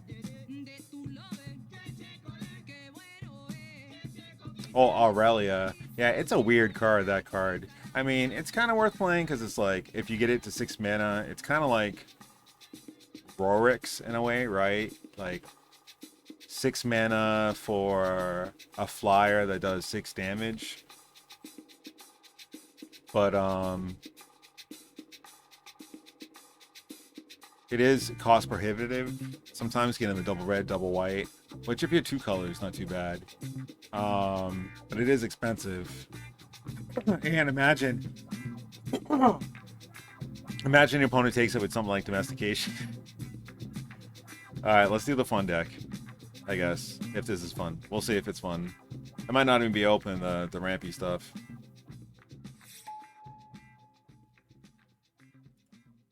I guess I just take Rampant Growth now over all this other stuff that I love to play. Lava Coil, Ground Assault.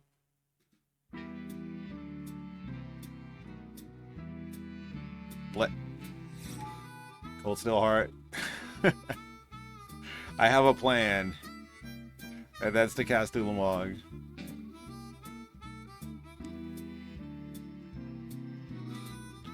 I wouldn't mind that Breakthrough coming back.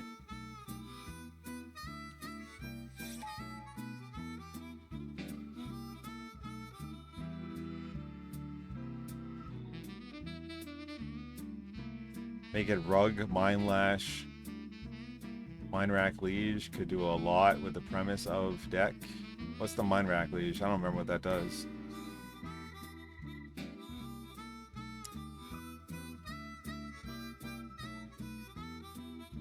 Alright, good. Take that, other guy. Let's take a land here.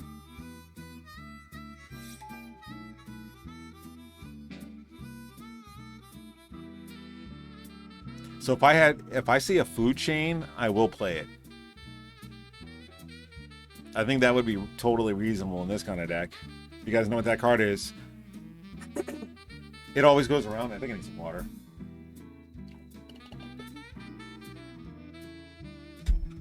It always goes around. It's an enchantment that says it's 3 mana to play, and you can sacrifice a creature to get its mana cost +1. I think it's like any mana too, but I'm not too sure about that. So you just sacrifice Elvish Rejuvenator and you get 4 mana. What do I want? Recluse, I guess.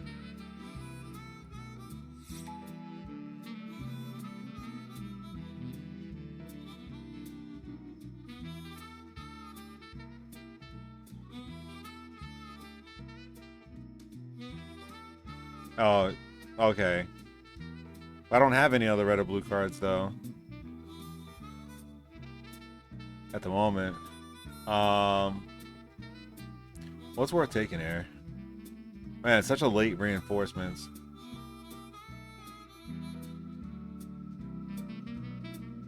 Could just keep trying to gunk them down. Gargadon. Guys, stop passing me this card. I'm going to win every draft with it. Stop it. Knock it off, everybody. This card's amazing. Everyone, if you hear me, please. Don't pass Gargadon if you're red. And if you're not red, take the Gargadon and go red. Or a splash it or something. You don't need to play the Gargadon on turn 1. I think that's the thing that people think is the problem, is that it's really hard to play on turn 1. You don't need to play it on turn 1. You play it on like turn 6. It doesn't make a difference because the plan is to sacrifice all your lands anyways.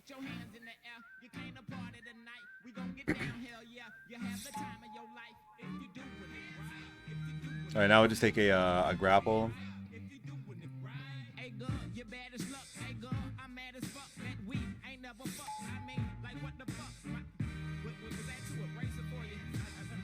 Yeah, it's good with the Brindle Shoats. It's good with a lot of mechanics in this format.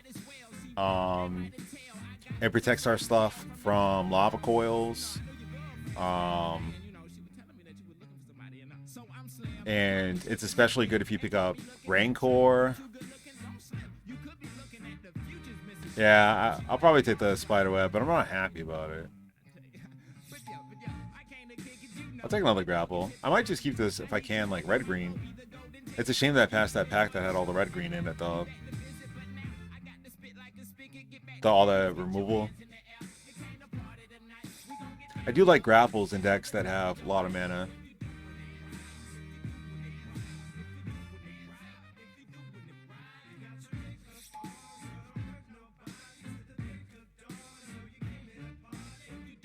Rhinox is a consideration to go Jund again. None of these cards matter.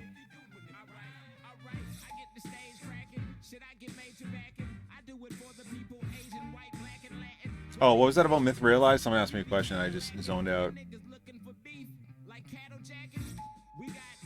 Let's see.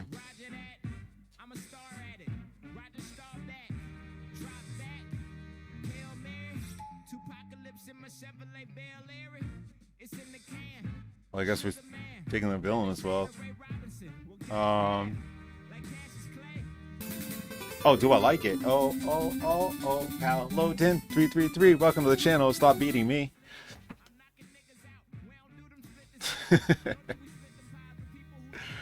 Yeah, it's really good in specific deck.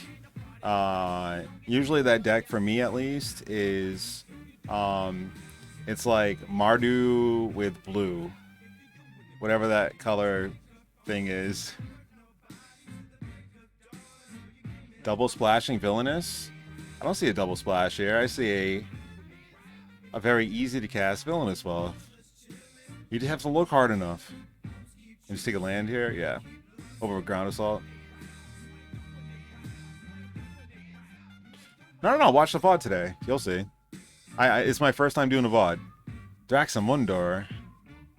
Yes. This deck got sweet, huh?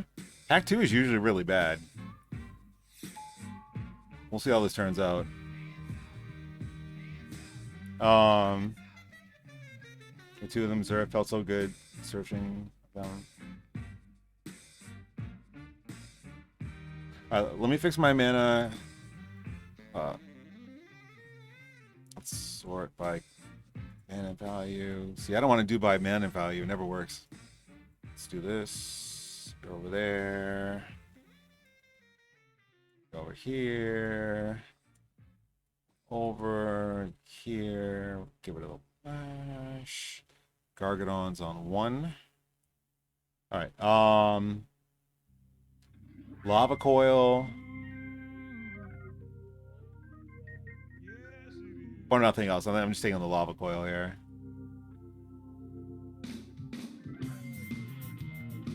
Versus like a Glow Spore Shaman, I guess. You gotta get some number of removal spells in these decks. Yep. Rakdos Carnarium.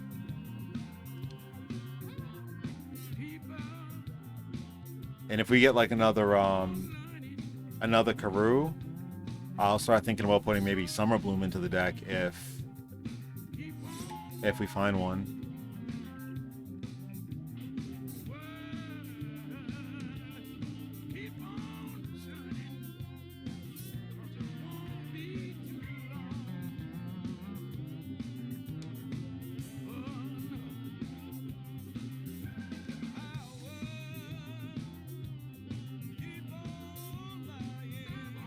Really no value on the troll. I mean, you gotta have removal spells, and the troll just does. It's just a beater. I'm not trying to beat. I'm trying to do the top end stuff. I get that the troll, like, it's a good blocker too, for sure, and I can see playing it. Let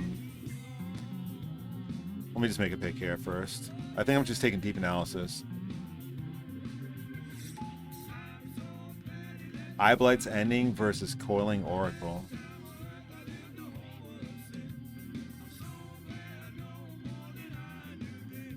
Oh, Troll versus Land? No, the lands, you have to take the lands to play the Thraxamundars, Villainous Welts, and Ulamogs if I want to play the Ulamog.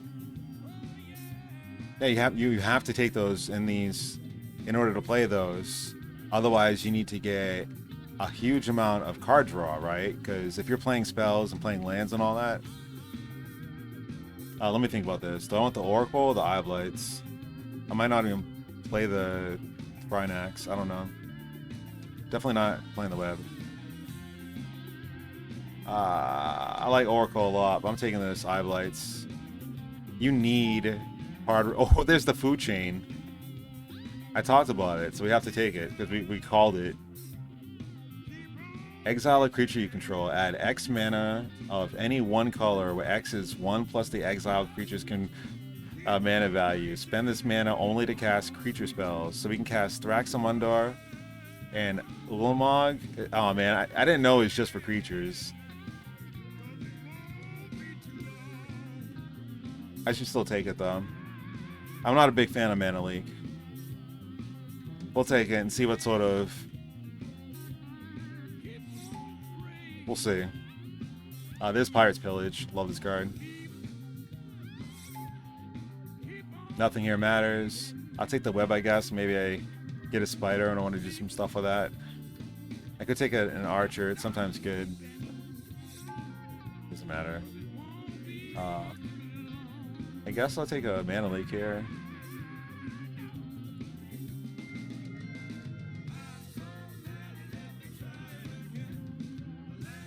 Food chain. You can like sacrifice like Rejuvenator and Thrynax and...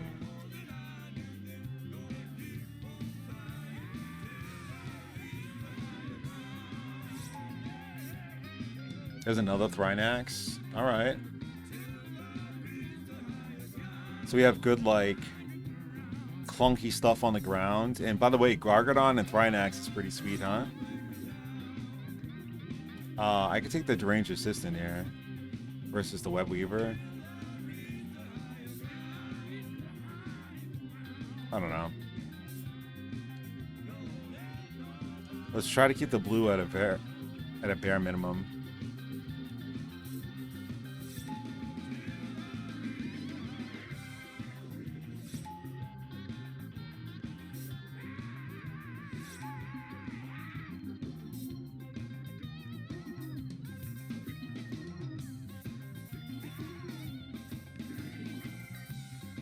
Don't know if I want to play the Recluse.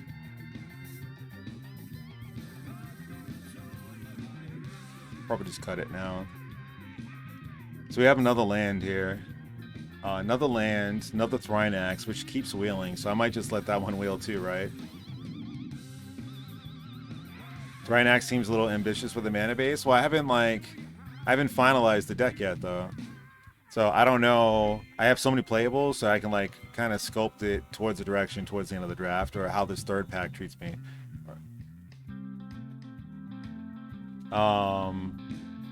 So I can just take like the cards that interest me, I guess, so the Carnarium, the Thrynax, and I guess the Liege. It does make all my Thrynaxes into 5/5s.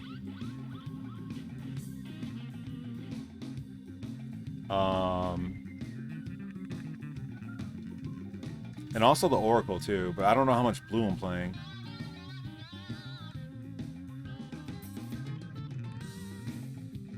I think I should take the Carnarium.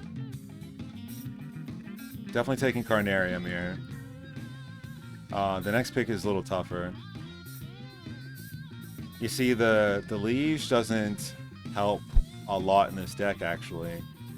It pumps, what, Brindleshroat, the Thrynax, the Thryni, The Rejuvenator, that's about it. I don't think the Leash is as good as I think it is. Not in this deck, I mean. I think for me, it should be... I don't think it should be the Oracle, because of all my Karus, none of them add blue. So the odds of getting an Oracle down are pretty low.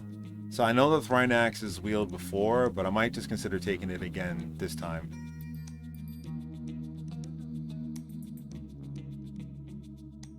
Yeah, I'm not sure this Thrynax will wheel.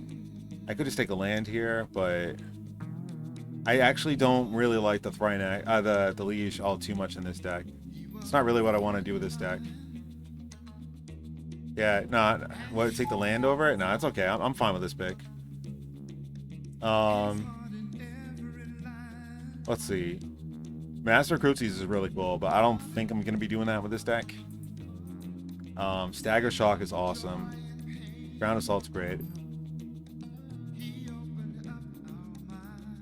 And I don't really even know how many Cryptic Spires I want to play in this deck is the thing.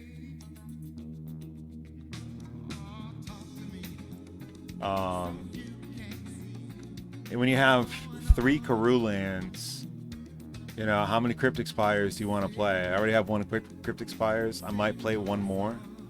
So I don't want to use my first, you know, my early pick like that on a land. I'd rather just take the guaranteed Thrynax. So Crucis is great. I'm still thinking I'm going to take this Stagger Shock. It's just a 2-for-1. It's just such a terrific 2-for-1.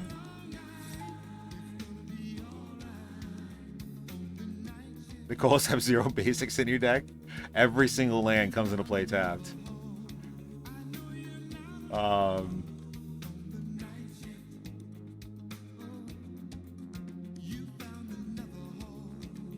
could take it as Spires, I could take a Deep Analysis. I don't mind the Deep Analysis. I mean, I like this, like what you really need to cast all these expensive spells. And to just keep stabilizing while you know, get close to well.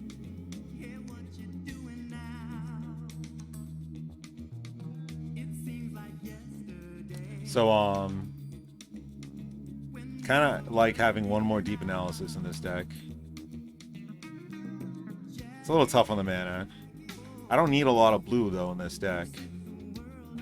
This is versus a land, basically. I'll take the land. Alright, that's going to be probably the last tap land that I play. Then I get past the Carnarium. I also took... I have 2 webs in the sideboard for this spinner if I want to play it.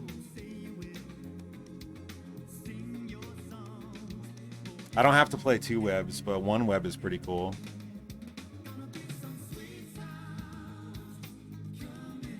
Versus playing another Carnarium, though. I'm gonna take the Carnarium.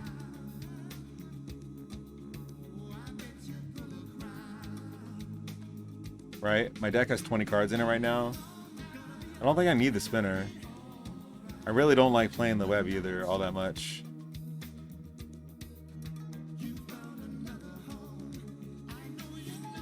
Man, can we get friggin' whatchamacallit? Summer Bloom, please? Deep Analysis now versus Ground Assault.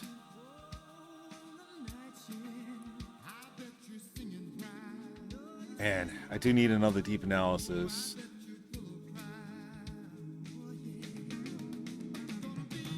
It's 4 cards. Take the Ground Assault.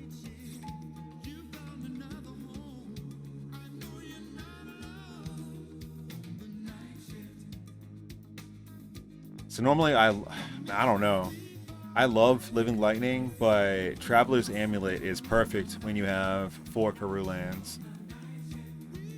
No, I think Shatter Gang is really bad. I wouldn't play it even in this deck. Even in the ideal deck, I don't think I would ever play that card. It would take me being up against a specific opponent, and then I would consider probably siding it in.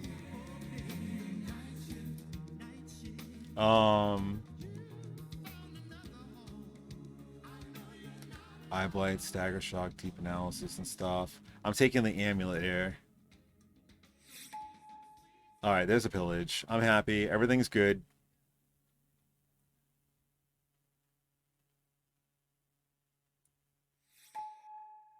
Another pillage, great.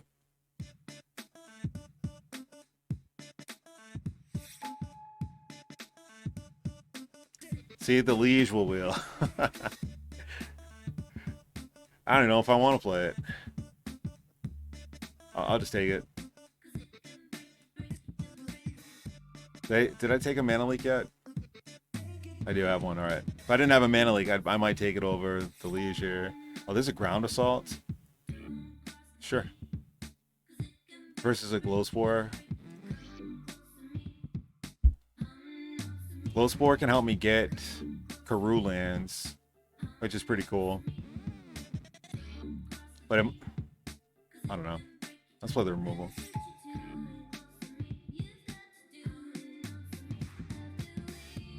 None of this stuff matters. Spark Mage's Gambit does matter. You should take that card for your sideboard. It's really good. There's the Shadow Gang Brothers. I'll take it.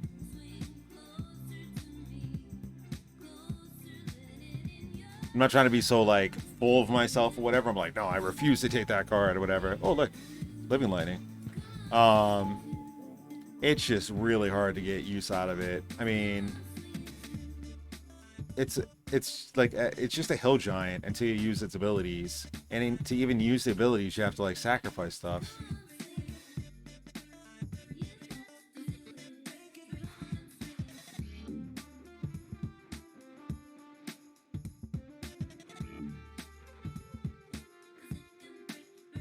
So I think, how many lands do I want to play in this deck? With 4, I think playing 15 is good. 4 Karoos.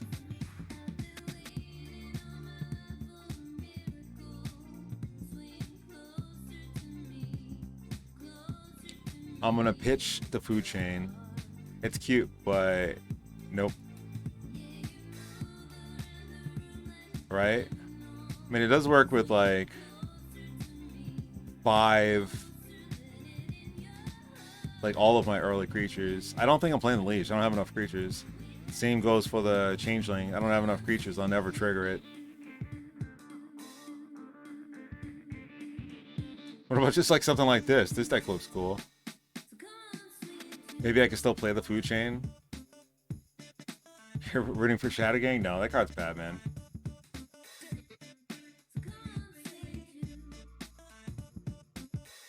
Ah, thanks, Linvala. I didn't read that last little caveat. I wouldn't want to food chain my Thrynax because it exiles it, so I wouldn't get my little creature dudes. And, yeah, just something I wasn't paying attention to. I've never played the card before. It was just something I was like thinking of would be cool. Now, this card would be, I think, totally playable in a ramp deck where you're playing a bunch of Quelling Oracles and Rejuvenators, but in this deck, clearly it's not good, so take that out. Let's look at all the cards. It's not going to be the Shatter Gang. Yeah, and then the ability, right? So if the ability was like 1 mana, it would, I can see it being used. The fact that you have to sacrifice something means that cost should be very, very small. The fact that you have to spend 3 mana to do it, so you know, you can do it once, maybe twice, maybe you can sacrifice, like, you know, a Thrynax and a token. The opponent have to sacrifice 2 things, but they sacrifice their worst thing and then their medium thing. I don't know. Yeah, yeah, I just don't think it's worth it. I think the Gargadon doing that stuff. Dude, that card is bad. I don't know how else to say it. It's really bad. Even in this deck, it's bad. Again, it could just be that I sided in against an opponent, which is totally feasible. If my opponent's playing very large creatures, for instance, and I need to get them to sacrifice it. But if I play Shattergang and my opponent has a Quelling Oracle on the board, it's just instantly terrible.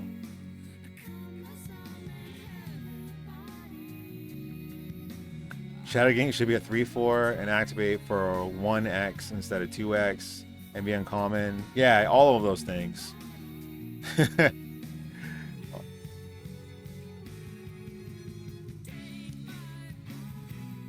Living Lightning should be rare.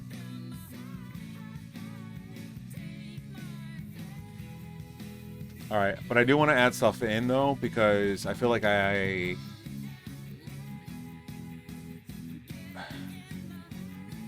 definitely playing the Amulet. But I'm gonna consider the Amulet like a land. So I just want to add one card, I guess.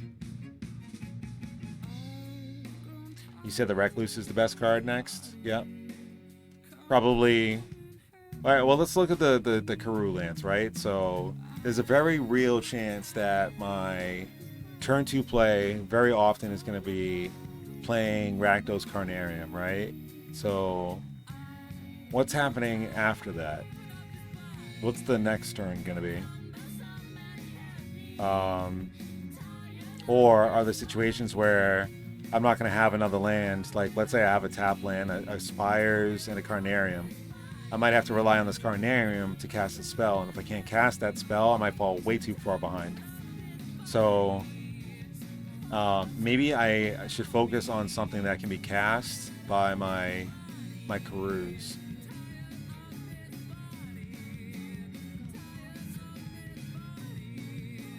It's fine on turn 6 if you want to get turn 11. Yeah, I'm just thinking of all the options is all. It'd be nice to have something that is castable by these Karoos. So I'm just looking at what the other options are. And I guess the other options really are just, you know, maybe Arachnus Web or the Gambit. The Gambit is a good sideboard card. It's not something I really want to play main deck. And a Banneret or whatever. So yeah, I'll put in the Recluse. Let's see, the lands.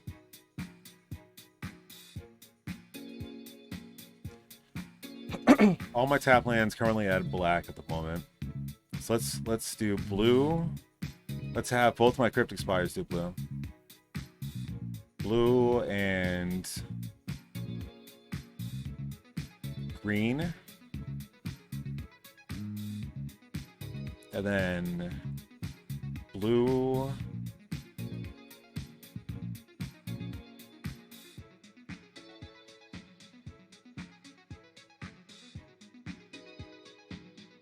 I want to do something else here.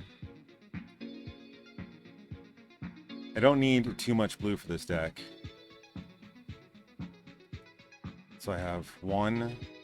What if I played one island? Maybe this last Cryptic Spire shouldn't be blue at all. Yeah, I only have 3 spells. No, yeah, so I'm not going to do blue.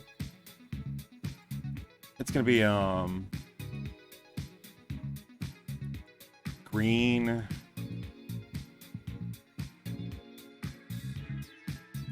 Green red, I guess.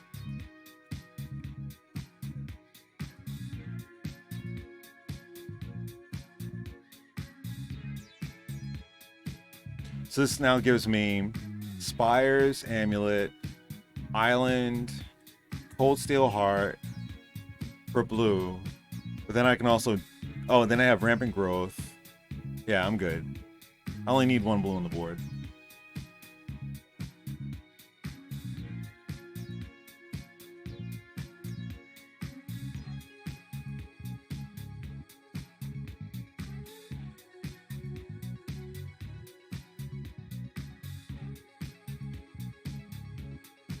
You would have wheeled the bloom that you took 4th Karoo over. Wait, there was a Summer Bloom in a pack with a 4th Karoo? Really? Did I somehow miss that? I feel like If there's a Summer Bloom in the third pack, I probably would have saw it. Maybe I missed it. Really? I wonder if that was better or not.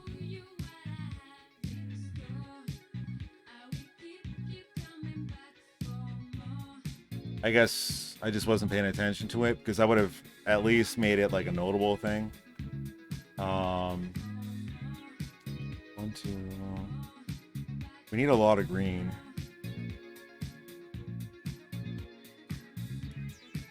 Up, down, 6, 6, 4, 5, 6, 6 green. Is that enough though? All my early plays are green. I need 7 green.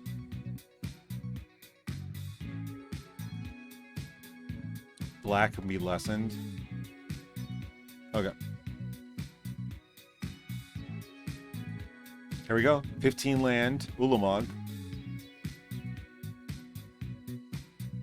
4 is the threshold? Yeah, I think 4 is definitely like the most you want to go towards. But I'm actually, the Summer Bloom is more fun and definitely allow you can go off, especially in this deck. Sometimes it's not great, it's just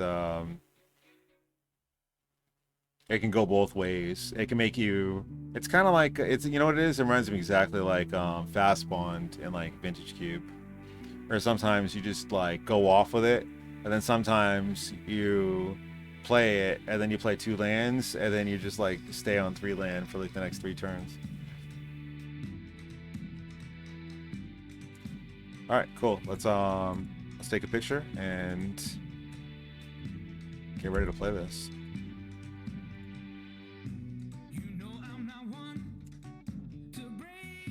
This deck has some powerful spells in it. 1, 2, 3, 4. A good amount of removal. It's not a huge amount, but it is powerful enough. The Eye Blights being able to kill everything, and the Ground Assault's not amazing in this deck because I have so many Karus, honestly. They're always going to be like 1 or 2 turns behind where they normally would be if you weren't playing Karus. But that's just the nature of the beast, I guess. It's still just a removal spell, so if I have to spend 2 mana to deal, 2 mana to deal 3 damage on turn 4 or something like that, it's still going to be fun. So give me a second, get some more water, I'll be right back. And I hope you guys are having a good time. It's good to see some, a lot of participation in chatting. I love talking with people. I'm always friendly. Don't ever feel like I'm shooting down something that you guys say. I just give my opinion about it, and I try to be straightforward about it. That's how I am in life as well. And just a straight shooter, and just give you, no run around. So, but I'll be right back.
I'm back. Thanks for waiting.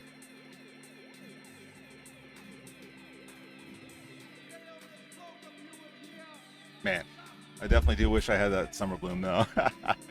We'll see. The lands are probably going to be good too. It's kind of hard to tell though because I took like, if I took in a different one, then every time we draw it, we can see if Summer Bloom would have been better. But we have like pairing Carnarium, so.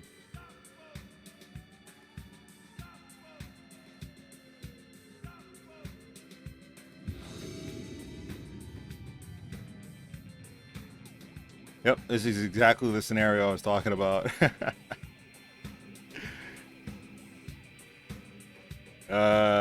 Keep, I guess.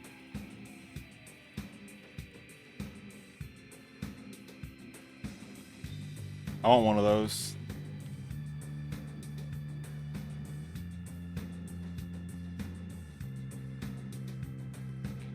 Alright, Raw Farm's a little bit better because at least I can play stuff.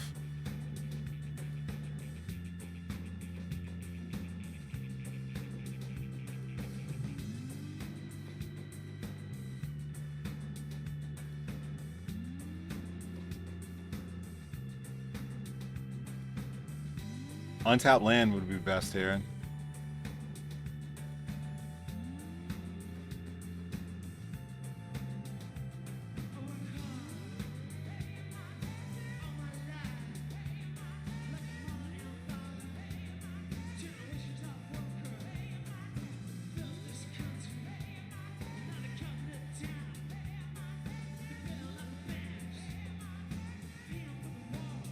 I think maybe I'll pitch the deep analysis.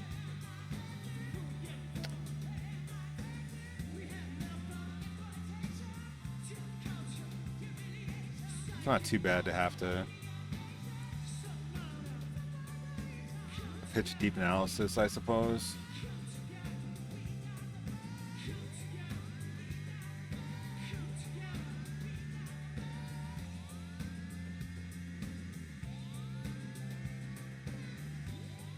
OP's doing the rampy stuff too, 4 colors. Oh, Rejuvenator, I want to play that right now. But I can't because I got all these tap lands.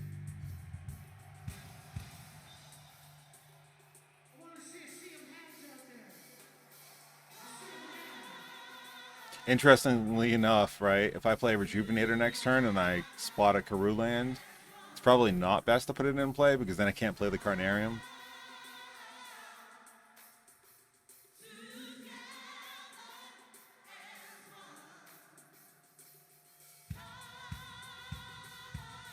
The Hoopu. Again, I know a lot of people really like that card, but honestly, it like, let's say my opponent next turn just Hoopus here, you know, like, you know, I don't care. You spend your whole turn drawing a card and gaining life. Like, I'm trying to play Kozilek, man. I guess just play the Rejuvenator over the Amulet.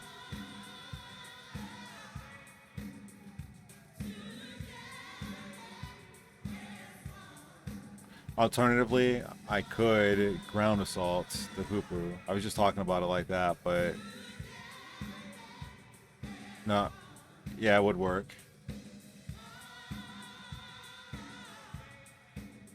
I don't want to do it.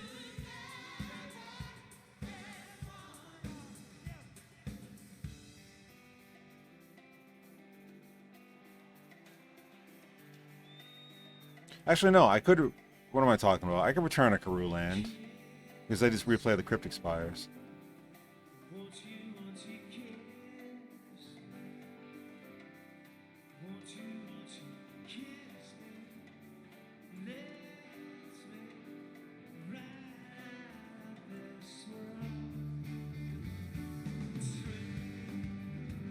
Five mana, 3 lands.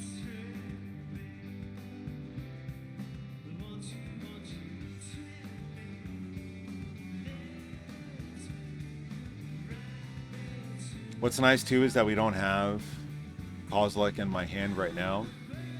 It's always the worst when you play in these kind of decks and you just have like your 11 drop in your opener. Grand Arbiter. Well, just kill that thing instead.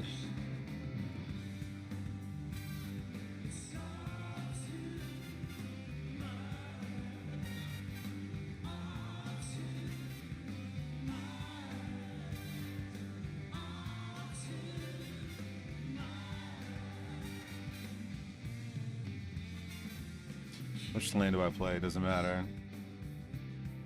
Red, red, red.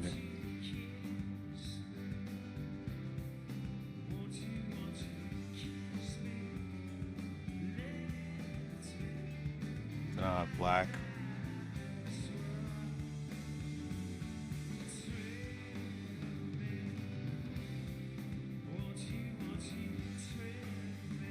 So if that's what I'm doing, then I guess I have to play a forest here.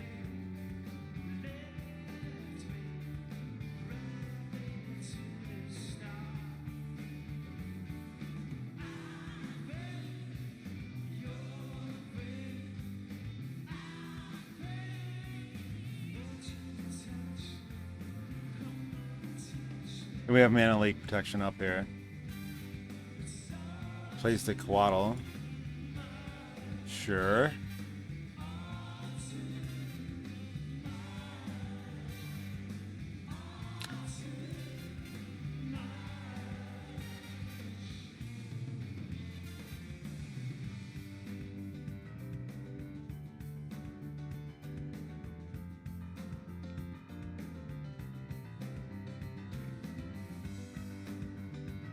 Here comes the Hoopu draws. Nope. Rorik Thar. Well, he has to attack with that guy. I mean, I might just play Thrynax and just... Or just block with a Deadly Recluse. What am I talking about? It's a forced attack. I'm just going to block with a Recluse.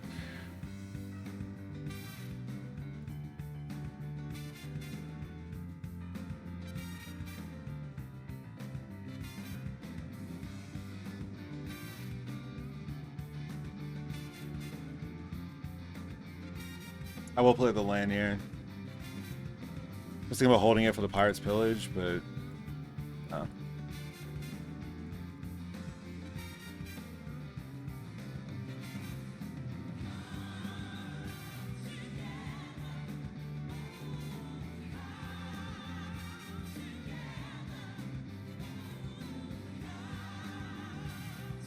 Fiery Fall on the Recluse. Take 6 damage on your face. Like that. Now you have to attack and just explode my little baby lizards. It's a lizard, but it makes saprolings.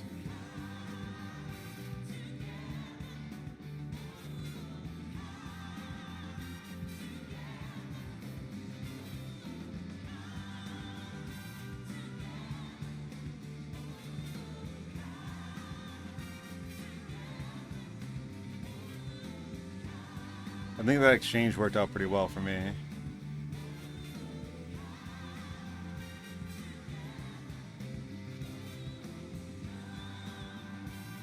Let's grapple.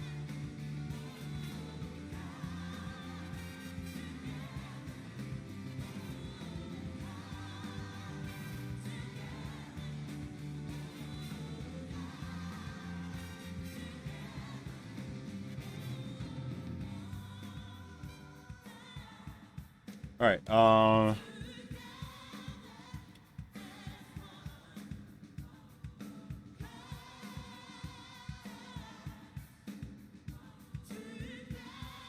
They want to do that. I'm not sure we have enough mana to play the... Maybe just don't play the Thrynax. I want to get this amulet out of my hand and draw cards with the deep analysis this turn as well, perhaps.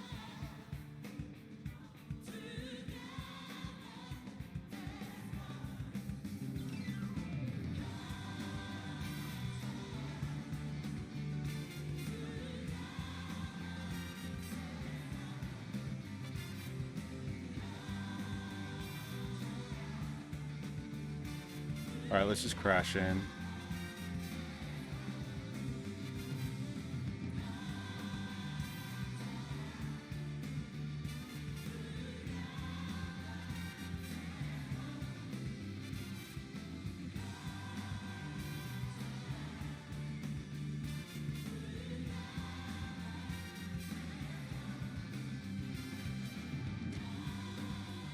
I could play the Living Lightning instead, but it's alright. I'm gonna save my treasure tokens.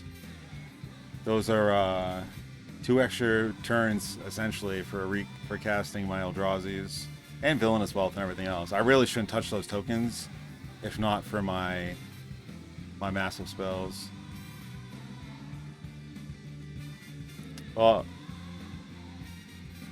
hard to tell how good Summer Bloom would have been had I taken it, but the Carnarium is looking pretty good right now.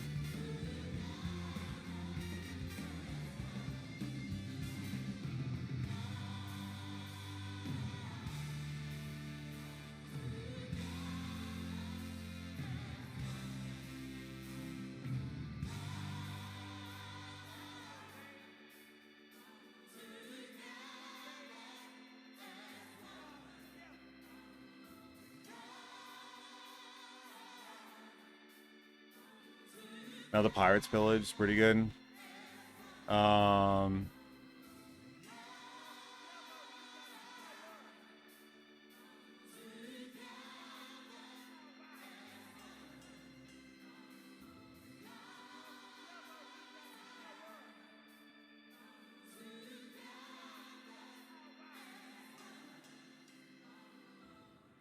There's the Villainous Wealth.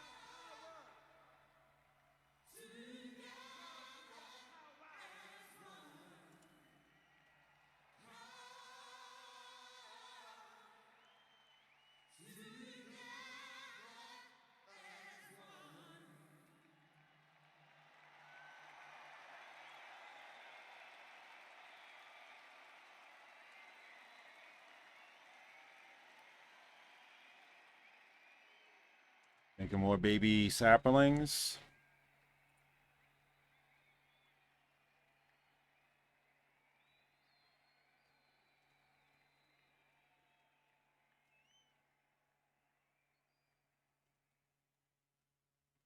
Combat tricks. Is it charm on what? Is it charm an elf? Okay.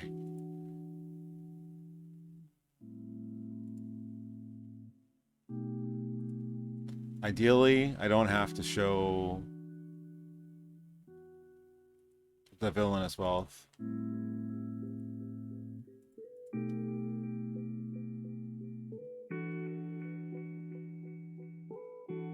We have 14 mana next turn.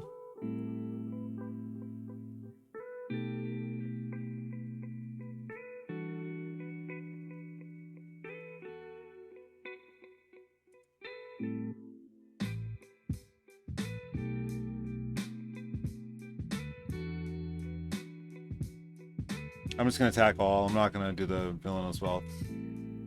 As sweet as it would be, no need to give up information like that, right?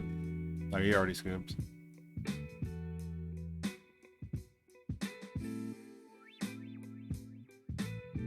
Alright, what do I want to slide in against this guy? 4 colors, everything but black.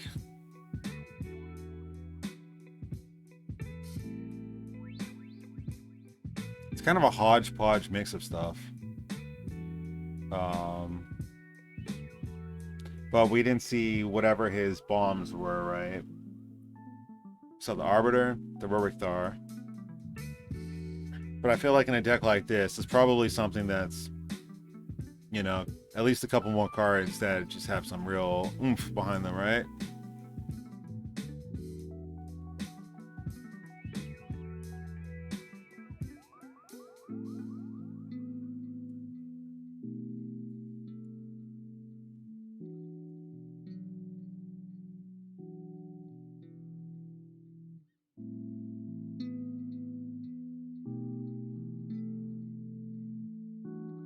You know, honestly, I think Arachnus Web is not terrible.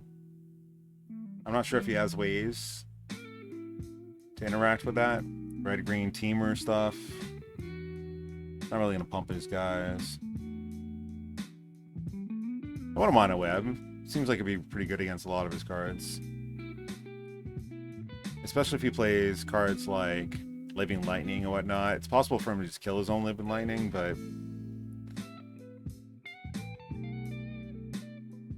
might be hard to do.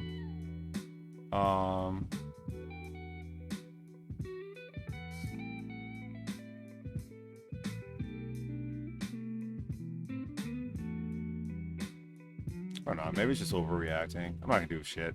Submit.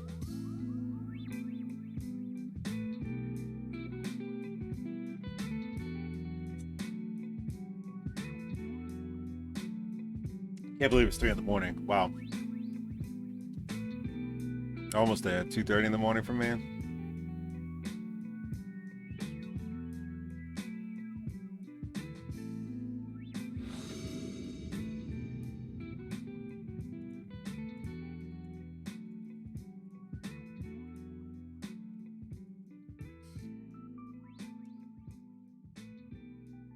Best card, Amulet to draw.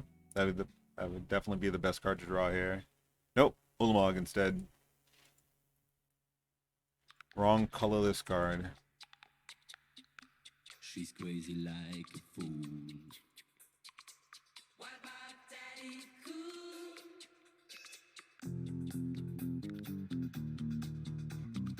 What am I discarding?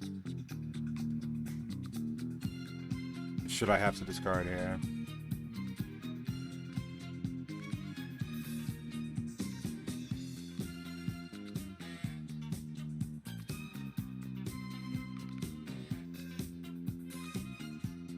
Yep, well, we're discarding.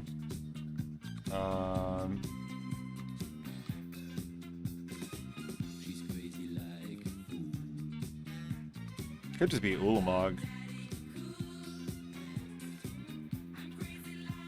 I just like, it just kind of feels like I'm not that far off from casting it. Because I go from 4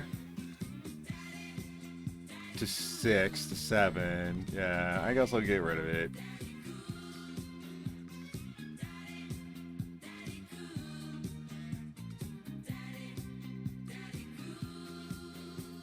I have 1 land on the board and I'm like, I can almost cast it. I'm getting there.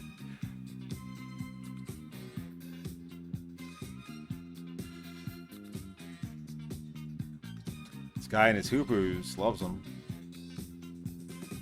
She's crazy like a fool. Just gonna play the Thrynax there. Ooh, an amulet. Yeah,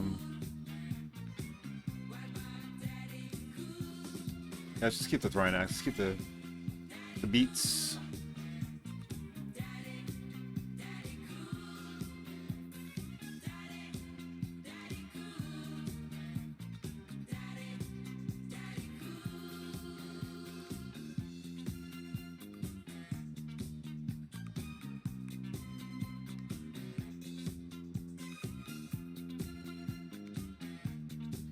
Azuri.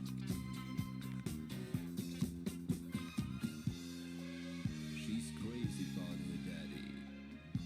Let's just attack. Maybe he'll block. She loves her daddy.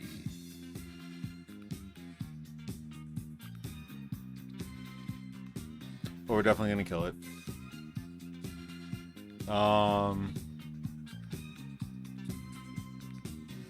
I guess it has to be Lava Coil for me to play the amulet right now. Because I'm gonna Rot Farm and I'm only gonna have 2 land on the board, so I can't kill it Zori otherwise. So Lava Coil.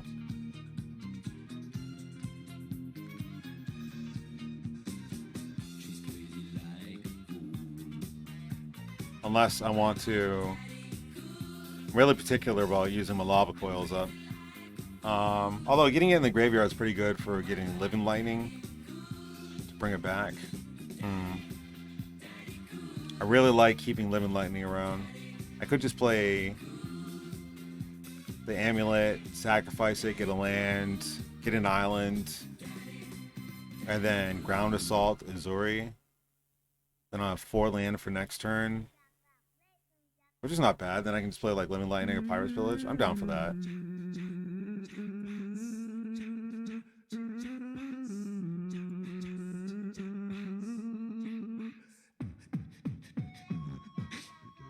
Oh no, I can't get the island. Alright, well I'm gonna use the Lava Coil here.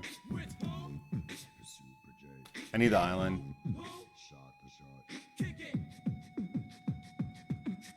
I guess I don't need the island. Maybe I should just got the... whatever. Maybe it doesn't matter. I'm thinking about it too much. Maybe this ground assault would be better because I can hit for 5+ later on.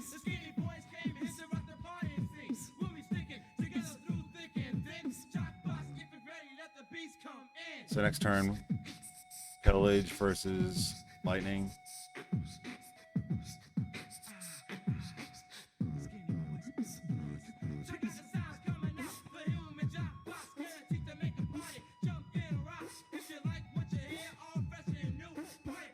It's scary.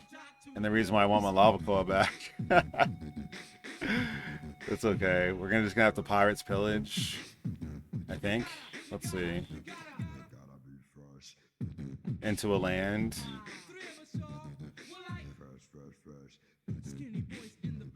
Well, I don't have to kill that thing now. I take 3 from the hoopoe. Maybe it's overreacting to try to kill it right now. Because I kind of want to Thrax and Windor. Let's discard.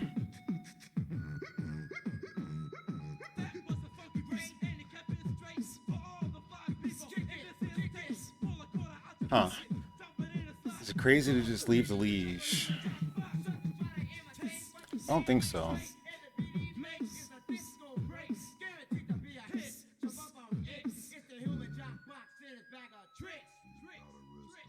Alright, let's play the rot farm.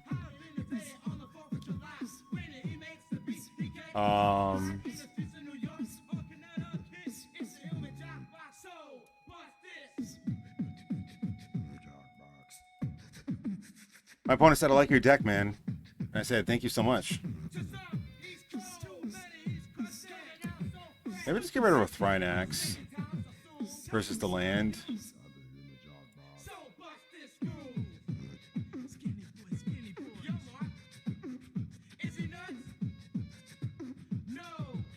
Hey, drew another one.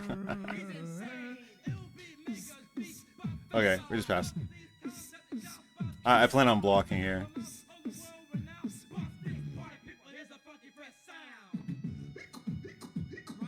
Next turn we can play 1, 2, 3, 4, 5, 6, 7, 8. So we could play the Thrax, but I'm probably most likely just gonna end up playing Ground Assault and Living Lightning.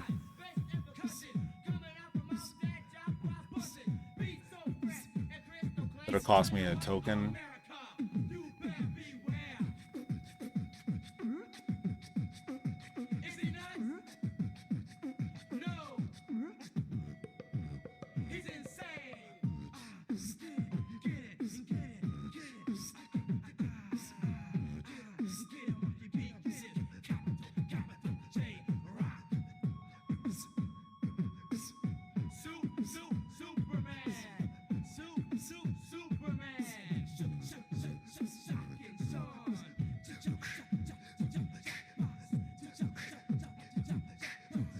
Deep analysis. Well, he's not playing an extra threat right now, but obviously my opponent drawing 4 cards is never good, right?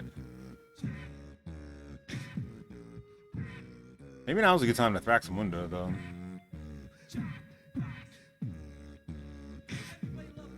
Yeah. Just do that.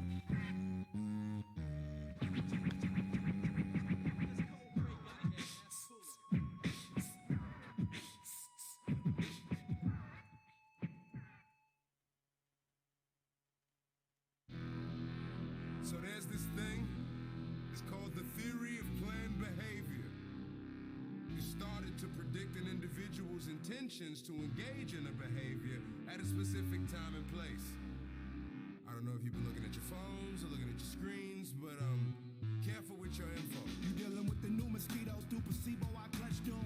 Holly Selassie and needle rolling on mushrooms. It's quick with flu, I trend like Nipsey. Thrax a baby. In a hurricane to get me through, examine the fact. I took Thor's hammer from Cap, no silicone. In the cone, this is natural rap, technology killer. I can see the sins of the center stage. Since automation started when they freed the first slaves. My determination was birth from the birth of the first bench.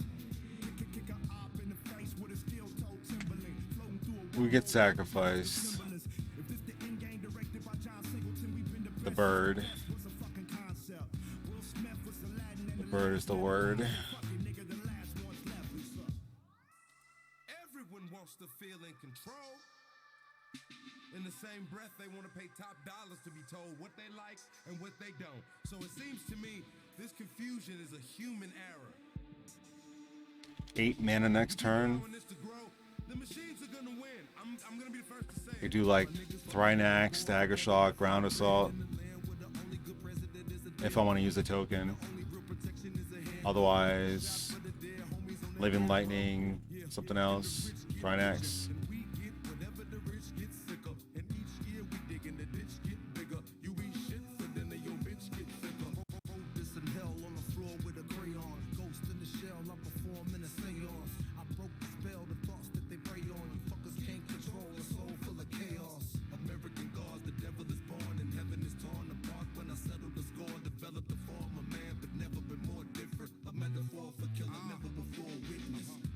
Could be a good turn to Ground Assault right now. I actually think it's totally fine here to just Stagger Shock the token, then attack.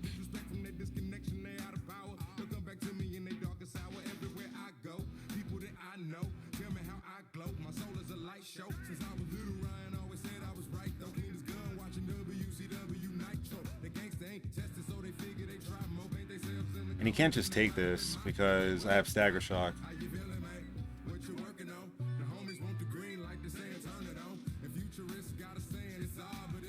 So he lets me attack.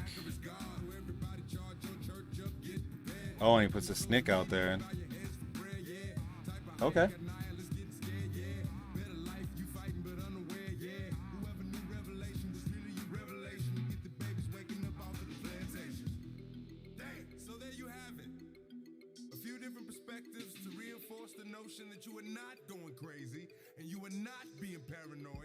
Yep, we got a game.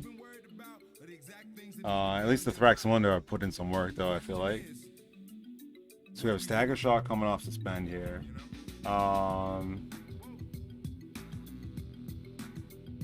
actually going to play the Lightning here.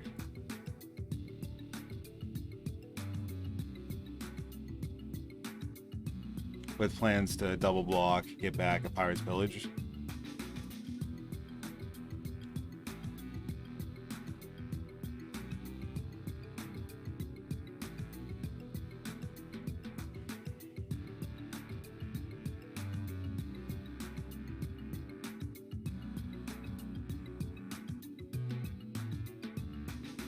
Really? Attack into my Living Lightning.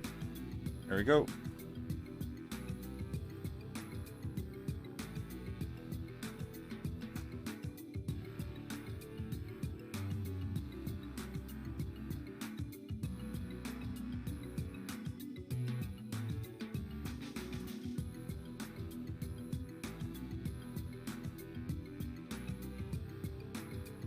Yep, I have a choice between Living Coil, Lava Coil, and Pirate's Pillage, and this is gonna be a Pirate's Pillage easily.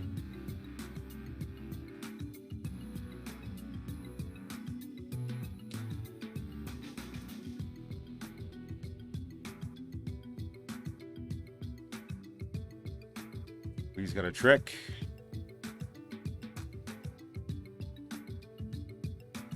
Fiery Fall on the Living Lightning. It's good for me.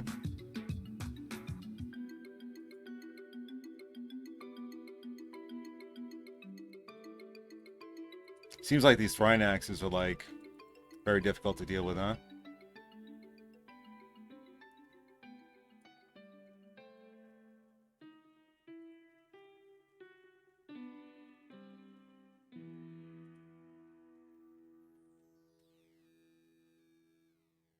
Oh, Chris, yeah, hit it. Yeah, 1845. Oh, sweet.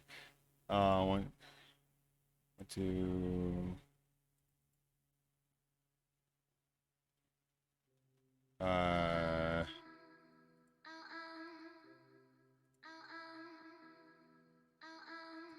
that's great. Let's just tap all my manas. Pirate's Pillage. Tapping. Island.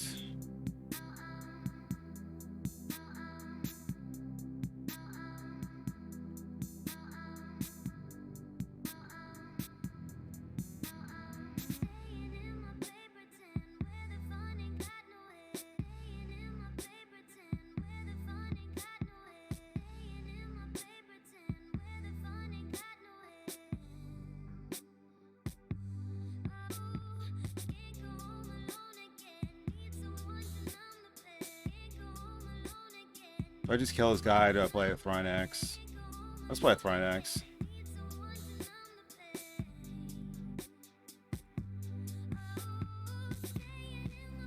And I'll double block.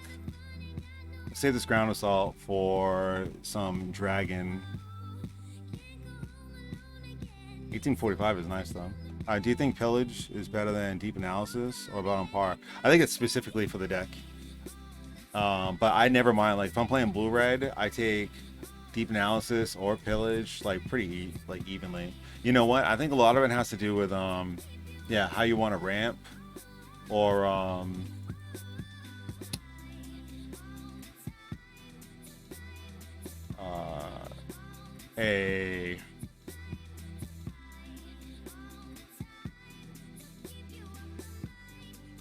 yeah, I guess like if you want a mana fix, a ramp, or uh-oh.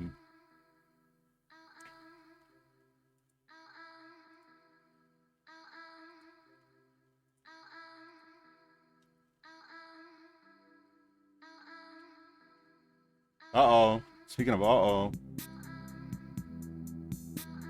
Man, I really don't want to kill this leash. Not when he can play a Dragon Lord Dramoga. You can just play a Brindle Shoat. Let him upgrade it for one turn before I make up my mind.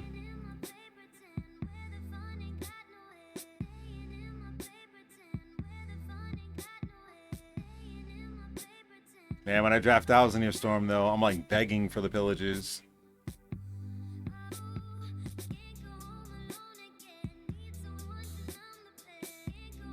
Although deep analysis is still fine in that deck too. You just want to make sure that the deep analysis gets in your graveyard so that you can flash it back for 2 instead of having to spend the full 4.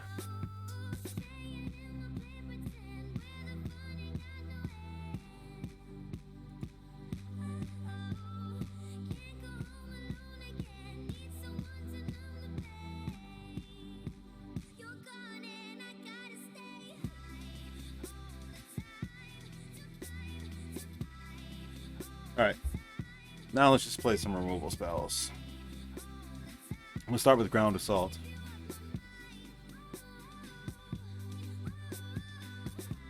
And I'll play another land before I do it.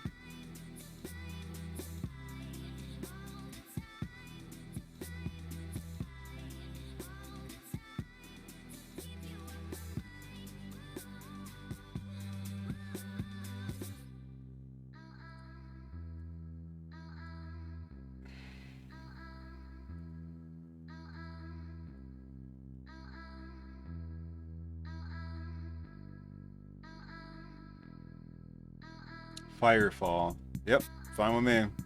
I never mind when my opponents cast that spell, honestly. It's a whole turn, usually. I could pop my Thrynax, but I think it's a little greedy.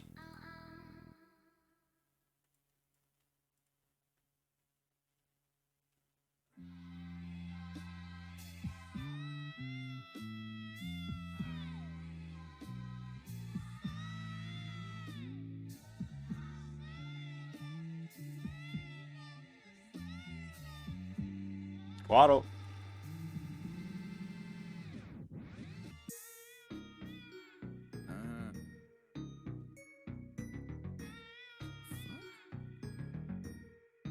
I don't fuck with you. You little stupid ass bitch, I ain't fucking with you. You little dumb ass bitch, I ain't fucking with you. I got a million trillion things I'd rather fucking do than to be fucking with you. Let's see me reveal Villainous Wealth. Alright, I didn't reveal any of my juice. That's awesome. Grapple. But we just got rid of some bad stuff that we didn't want, so... I wonder if he has to hold back the snake for the rejuvenator. Probably not. He'll probably give it a turn or two.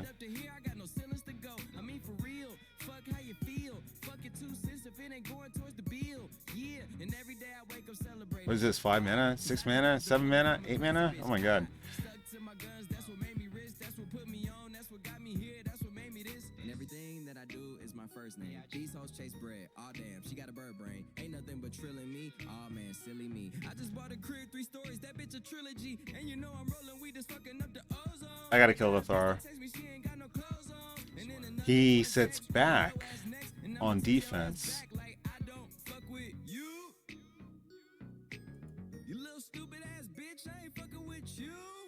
Let's kill it. You little dumbass bitch, I ain't fucking with you. I got a million trillion things I'd rather fucking do than to be fucking with you. Little stupid ass, I don't There we go. I don't give a fuck. I don't give a fuck, bitch. I don't give a fuck about you or anything that you do. Don't give a fuck about you or anything that you do. Got a million things on my mind, executive deals online, limited amount of time, chasing these dollar signs, and you ain't on your grind. You liable to find me up in the MGM casino in the deep.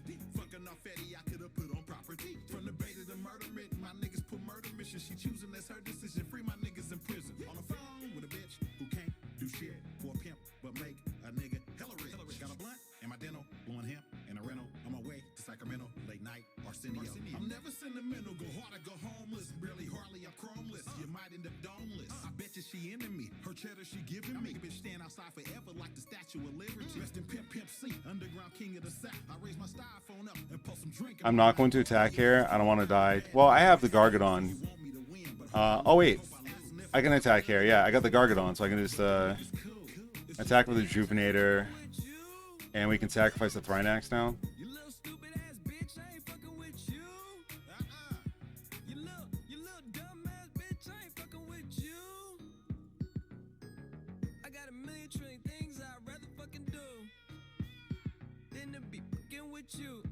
little stupid ass, I don't give a fuck. I don't give a fuck. I don't give a fuck, bitch. I don't give a fuck about you or anything that you do. Don't give a fuck about you or anything that you do.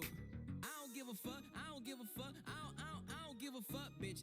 Now the question is, if you're in this position, do you villainous well for all the manas, or all the manas -2, or all the manas -3?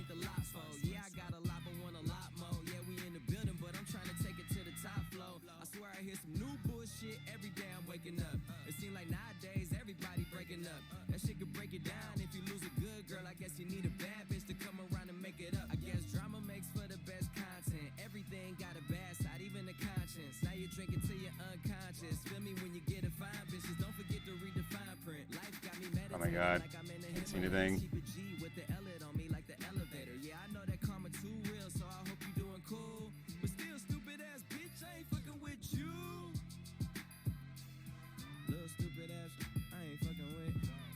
Vaxamundar.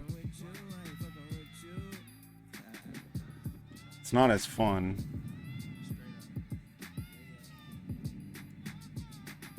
I can just grapple Thraxamundar.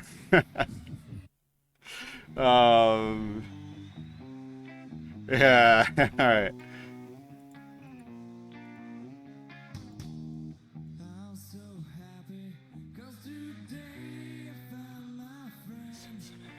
I think it's good to do it for 9 here. Play around all the counter spells in this format besides Leak. I mean, whatever, it doesn't matter. Villainous well with you.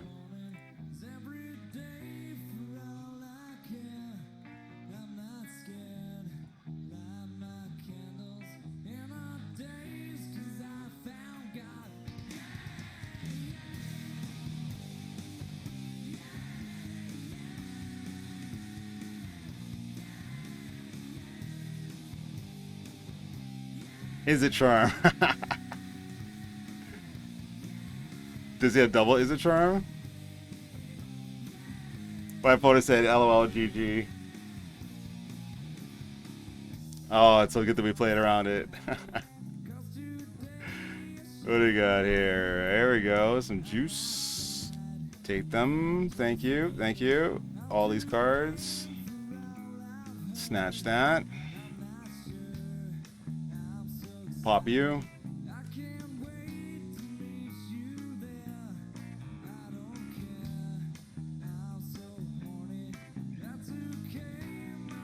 Oh, he Rochambeaued himself to death. Or no, is he at that much life? Yeah. On my terms, I take this as a win, he says. Alright. On my terms, he says. It's funny.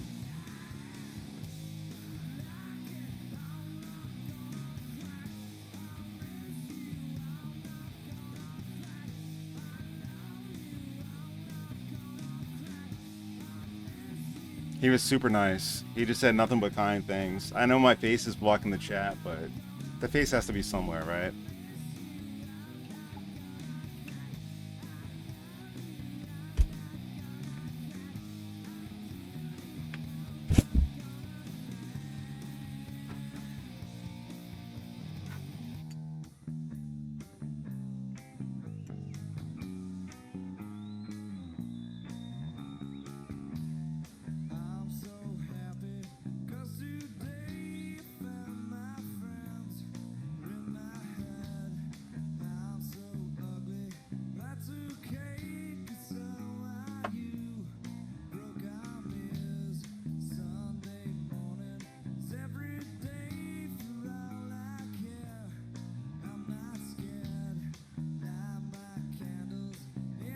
Yeah, I'm still up playing. What are you doing not sleeping?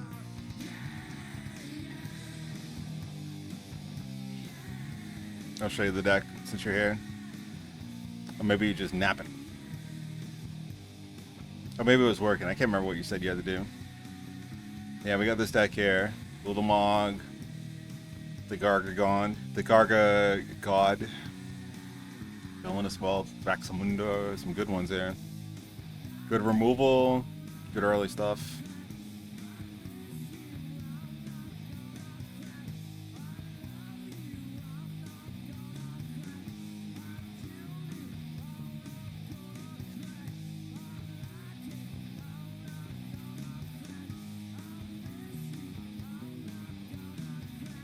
And it woke you up, really? Oh wait, we got a trophy, right? We got to update the trophy counter. Did I do that yet? Nope.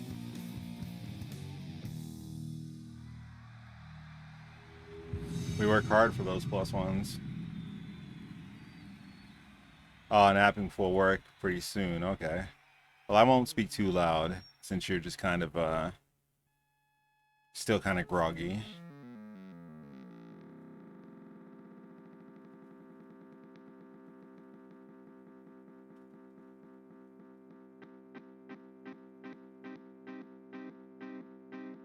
I'm getting pretty tired myself though, I gotta say. And I know when I'm really tired because I stutter more.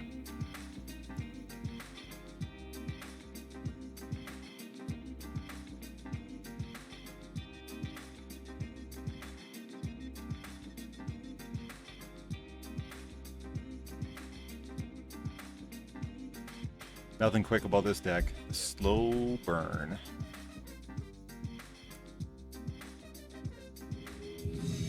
Maybe I can get some Thrynax beats. I don't know.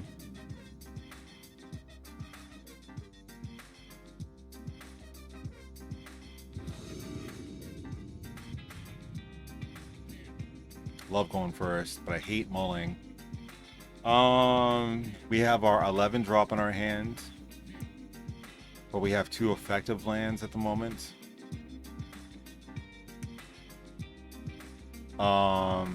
We will be able to play Gargadon on 2. We can also pitch a Pillage. We can pitch the Ulamog. So I basically have a 2-land hand right now. And would I keep this if it were 2-land is the question. Really need a Karoo. I'm gonna mull. We have too many Karoos in the deck to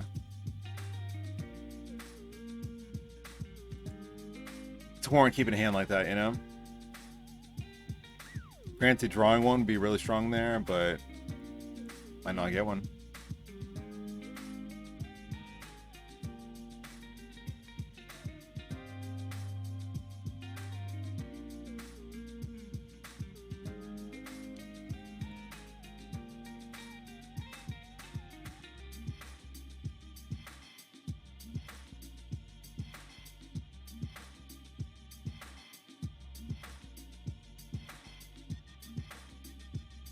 Fighter.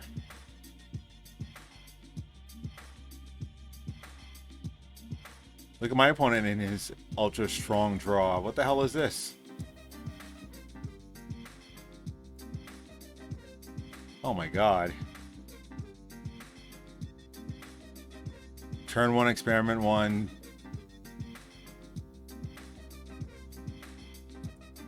Turn 2, mentor.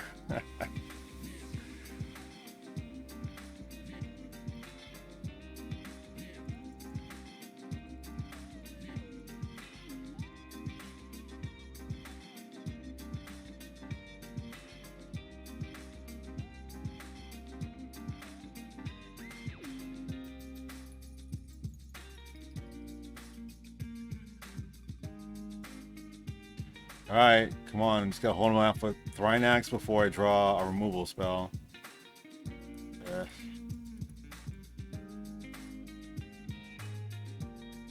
I gotta get a removal before he gets counter shenanigans.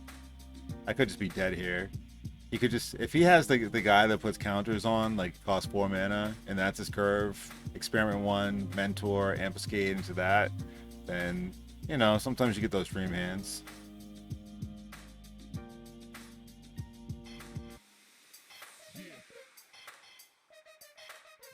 Same thing happens with, oh my god. So you can regenerate here. It has first strike too? Come on.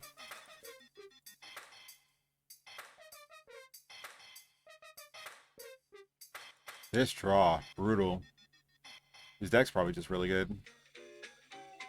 Yeah, man. I'm fine. I just didn't draw any removal.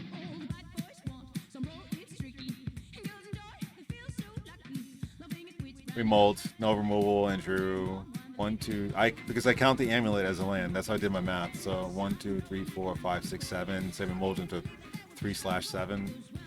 Yeah. So I'm not gonna feel too bad about that. I think we'll be just fine. Do I want to gambit? I don't think so.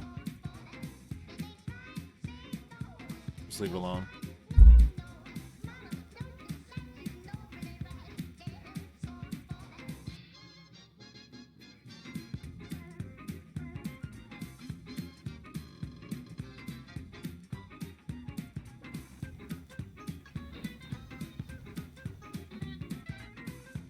See if you can draw hot again like that.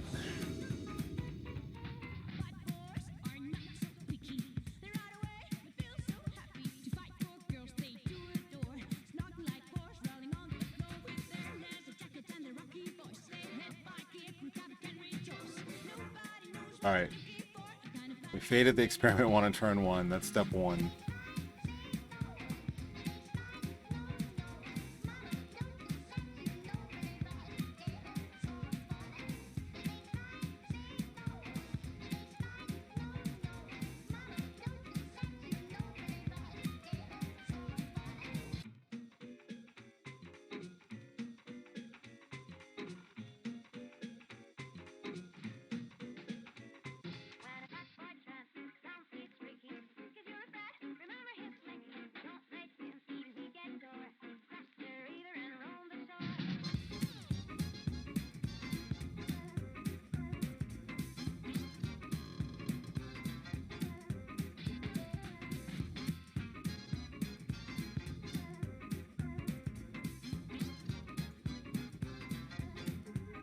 I think we just kill this.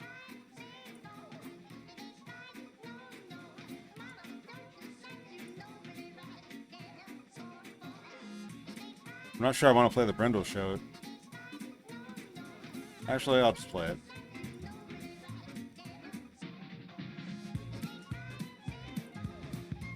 A good player will probably not try to play the Rancor into me having 3 open mana like that, so it's kind of pointless me trying to...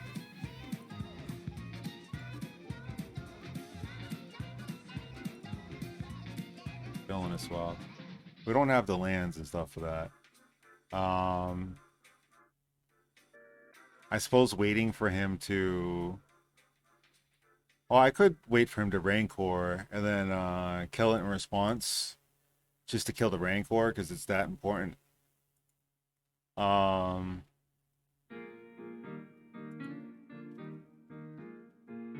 But this might get me if he has a God's willing. But I'm just gonna take this chance, I guess. Just who do you think I am? You raise my taxes, freeze my wages, and send my son to Vietnam. You give me second-class houses and second-class schools. Alright, it's fine. Do you think that all colored folks are just second-class fools, Mr. Backline? I'm gonna leave you with a backlash blue.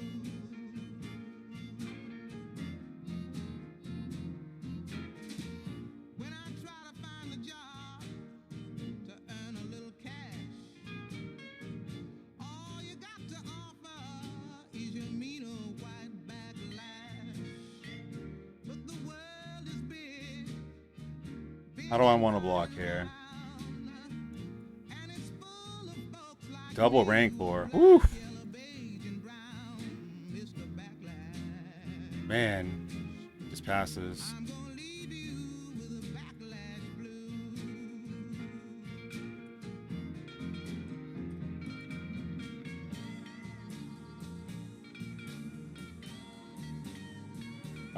It's double green, black.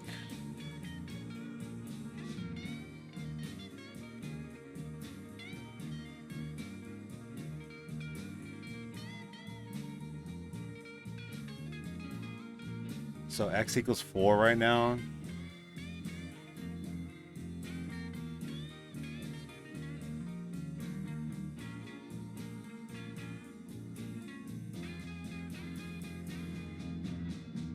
Mr. Backlash, just what do you think I got to lose? I'm gonna leave you with Let's start by doing lightning brindle show. you, the one will have the blues, not me. Just wait and see. Ambuscade, yeah. Figured he'd have some sort of pump here.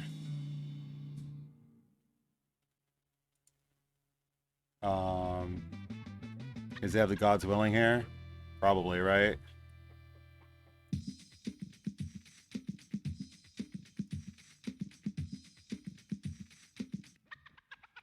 Yep. Real cool, cause Brooklyn's cool. Friday, June, the last day of school. Girls step into the mall to swing, setting up dollars for their summer fling. Cars on the avenue create gridlock. And there's girls like mad at the bus stop, not waiting on the bus, but waiting on the cash flow. Fellas are laughing, gas in the past hole. Girl steps to me and pushes issue. That knot you got, is that money or tissue? Feeling on the bulge, thinking it's her own. I tell her that it's money and she should move on. He has so many cards he can rebuild very quickly, but you know, at least we get to do 6. Maybe get another turn to get an untapped land. Maybe go X equals 5.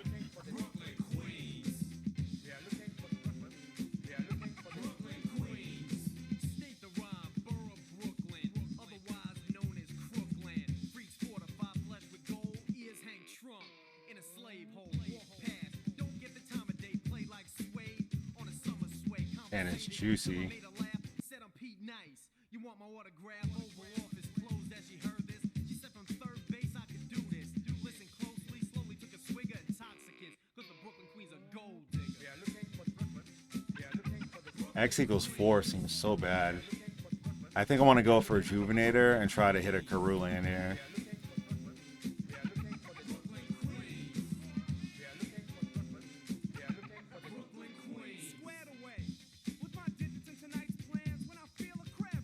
I bricked.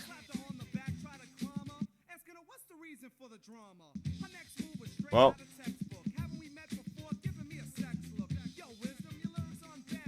man, I wish Rejuvenator bricks feel so bad because it's like you not only do you brick, right, but oh no. Oh my god. This guy just manhandled me.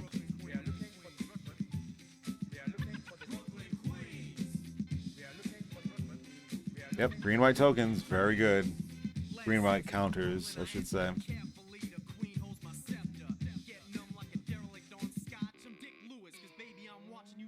He's a chip leader too. Fuck, I hate leaves against these guys. I had a feeling too. I just like, I don't know, the name kind of rung a bell. He's got 29 trophies at the moment.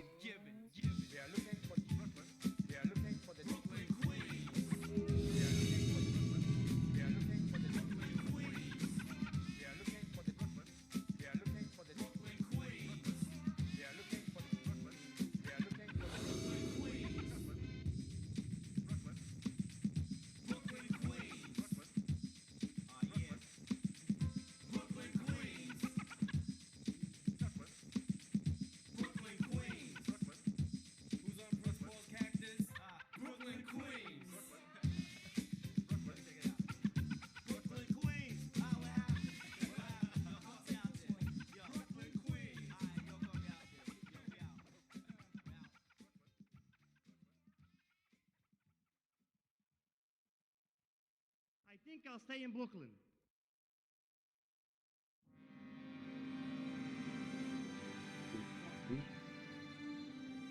Don't worry if I write rhymes, I write checks. Don't worry if I write rhymes, I write checks. Don't worry if I write rhymes, I write checks. I write checks. Opening my books of fair, dreaming on the Cadillac. I'm wondering why you push me on the Almost missed again. Villainous Wealth, Ulamog, both on the bottom.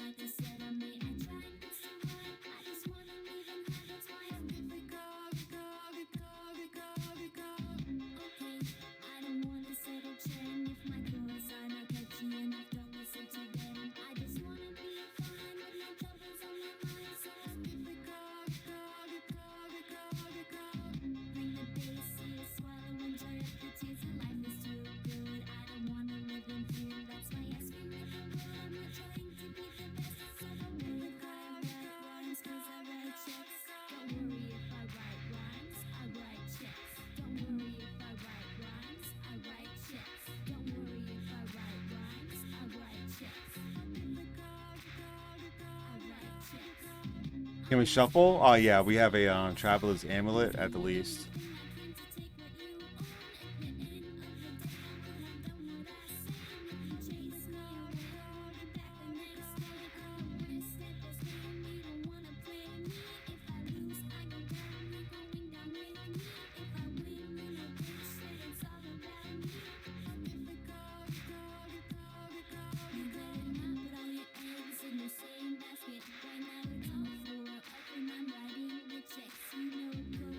Six mana.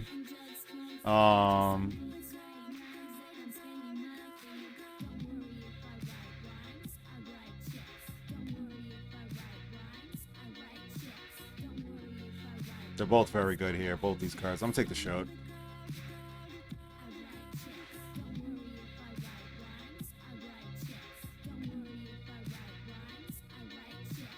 We'll just pop the Pyromancer right now.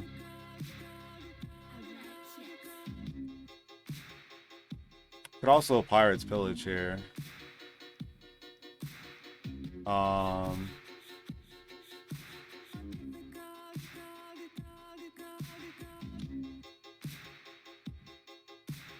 can Pirate's Pillage and then play a Show It off of.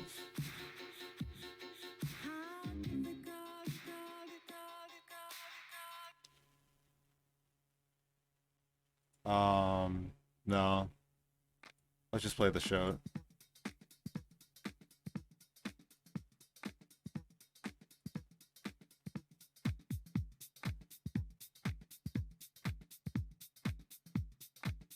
Oh, I didn't have the red, really?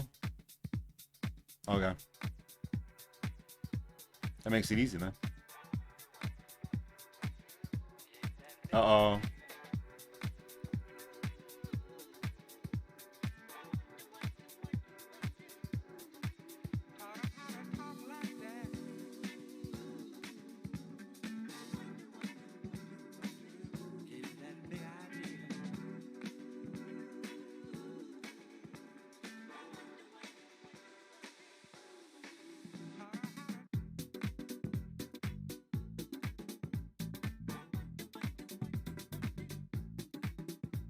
So 6, 5. Yeah, I guess Thrax Wonder's not the most amazing right now, so I'm not gonna try to force it out here.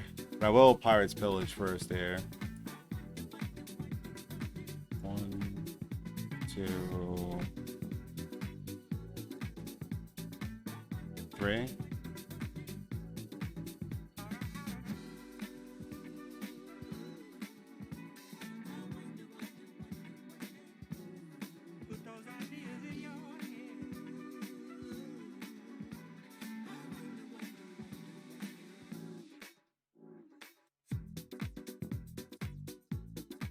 Let's Ground Assault. The Mentor, play a Recluse. Get in for 3.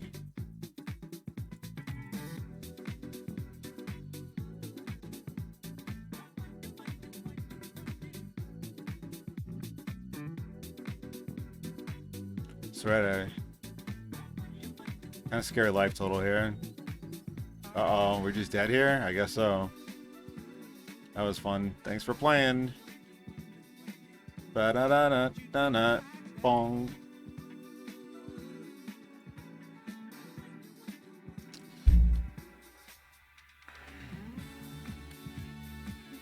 Man. So this is the problem with playing these like rampy decks sometimes, I feel like, is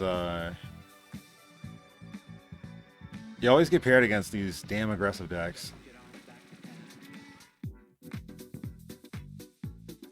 If you get last pick Planar Bridge, are you obligated to take Emrakul if you open pack 2?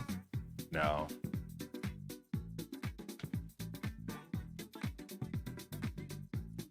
Picture you trying to do that stuff, and the picture that the draws that my opponent just had. And then try like holding like Planar Bridge in your hand. Or Emrakul, right?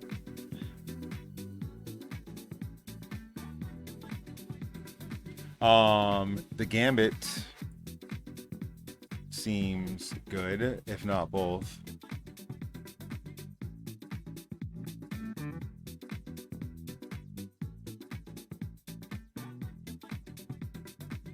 You did it and you still won? Well, let me know how it goes. Of course, any deck can win, right? Especially in the hands of a skilled player.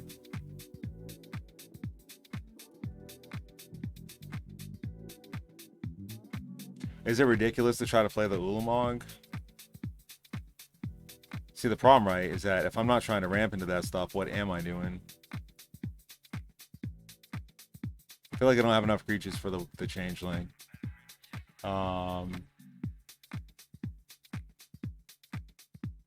Maybe instead of trying to ramp, I change my ramp spells, or at least some of them, into removal. Take out like a grapple. I think both grapples, yeah. Both grapples come out. 2 Spark Mage Gambit come in. That's great.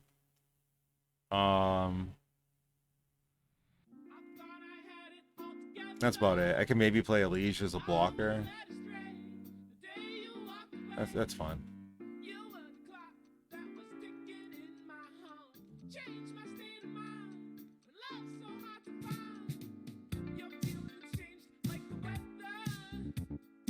So what's the deck like then, Chota? Like what are your colors? Are you doing like the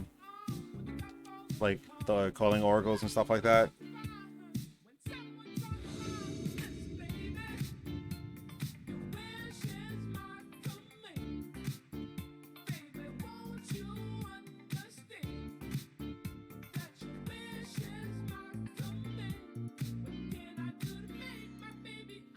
Grixis control, okay. A 3 over that puppy. That's gonna be awesome. Alright, cool, yeah. Again, I'm not like completely dogging it. It's something that I would do, but I would expect to like have a hard time against like some of these aggro decks sometimes.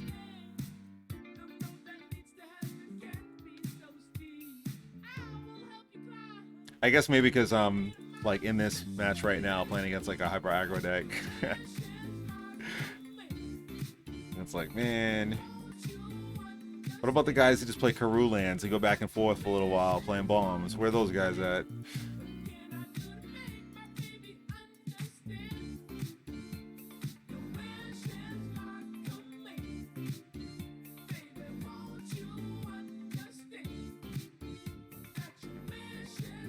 Let's just do this now.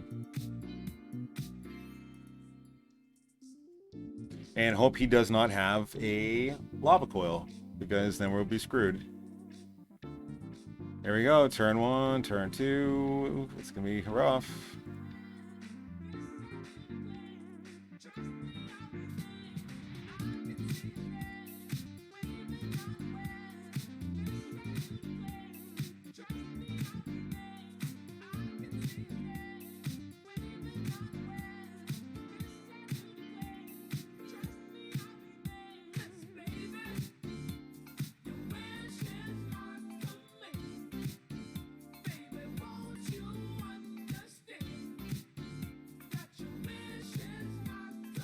All right, I'm gonna, let's see what he does here. He could have a God's Willing, and holding on to the Eye Blights is not good. But he could also just have like a Hyena Umbra, or he can have the 3/2 guy that gives all of his creatures ++. And then in that case, I would kill the Absent Falconer when he attacked, and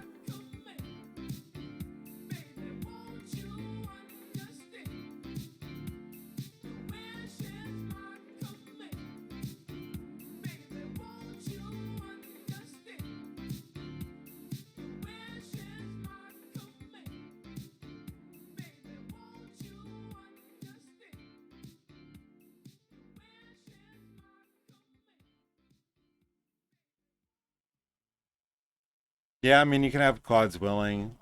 It's just that card just wrecks anyways, and at some point you're gonna have to get through it. Kind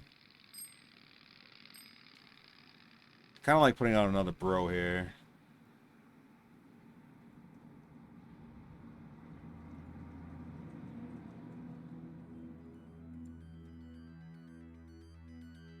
Good news is with the Greater Gargadon out, we're like lava coil proof at the moment. In terms of getting my stuff exiled.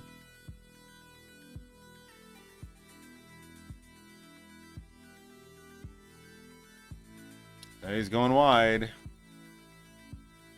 You know he's gonna play that reinforcements pretty soon. Attacks. All right. I'd rather go wider, just like him.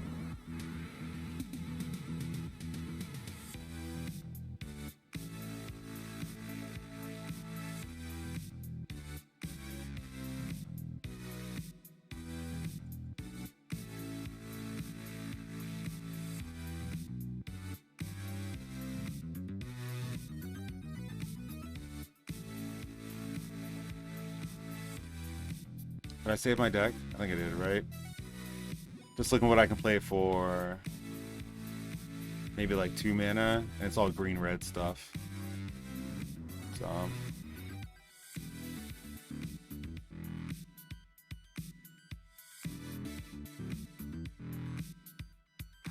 yep, let's do that. Bam bam.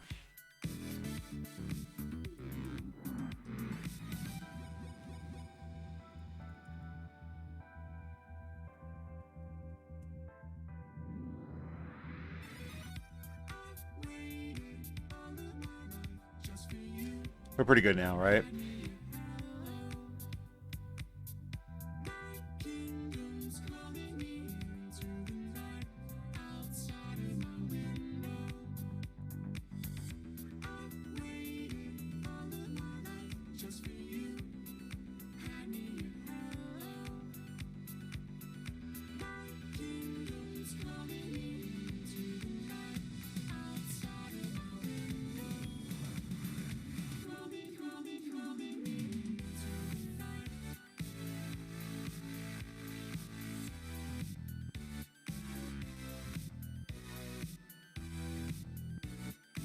All right, come on, let's do it again. We need to get the silver medal. Get my money back.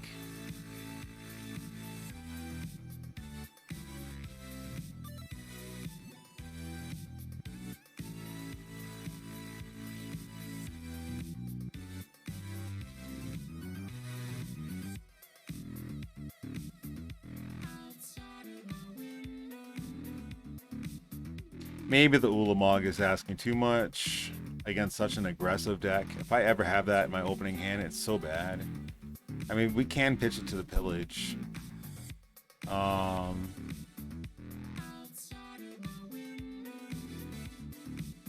not sure what else I would play instead of it, though, is the thing.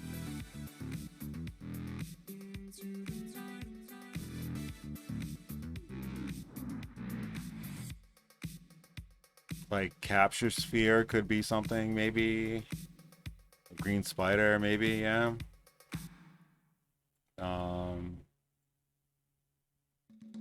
Just some 5-drop, whatever, yeah. That seems... Green Spider, Ulamog, it's all the same against that kind of deck, right?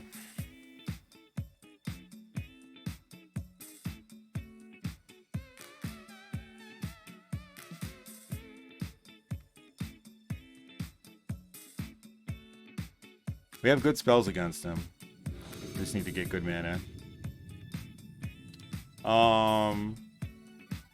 If I keep this on the power of the Spark Mage's Gambit, this hand is not great. I don't have black, no Karuz, no hard removal. This hand is good if he goes like Banneret into the 2/1 guy or whatever. I don't know, I'm just gonna keep. No, it's supposed to be the Banneret. Stop it.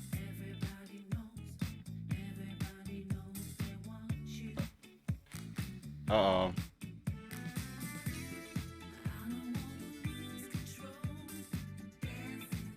Crew and Striker. Alright.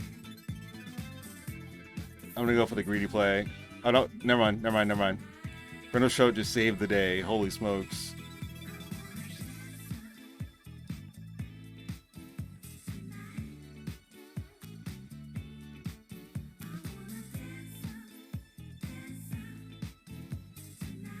It's happening.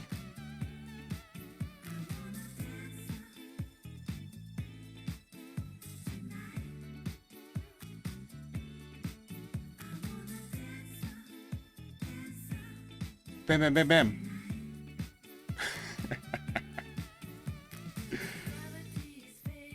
Oh, man. Brutal.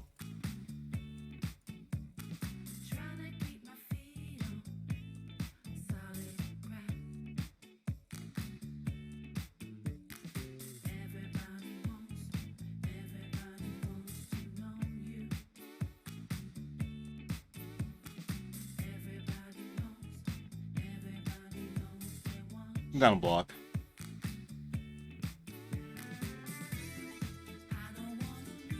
Spark Mage hard carry, yeah. Man, how sweet was that, huh?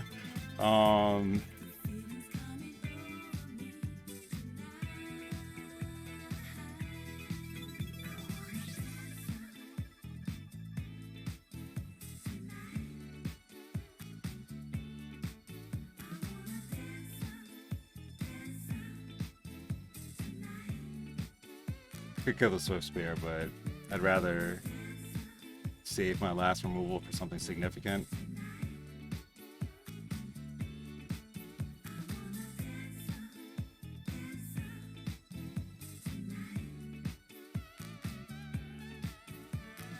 Like to see that.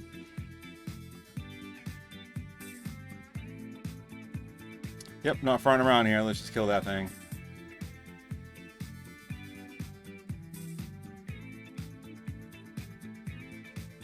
Before he starts reinforcing the Ments.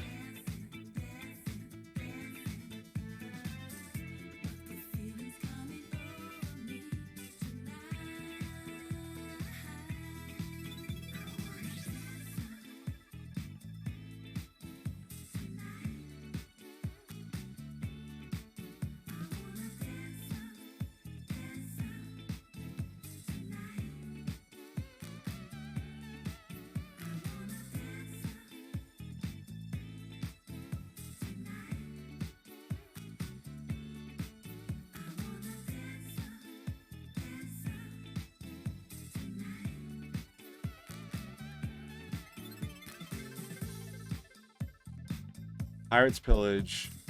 1 card in hand going up to 3.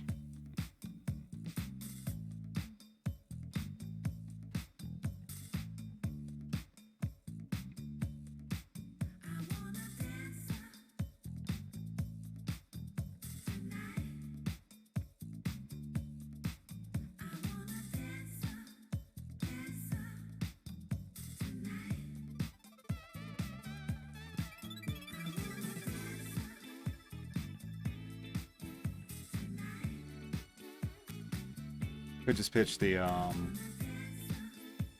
Recluse here, I guess.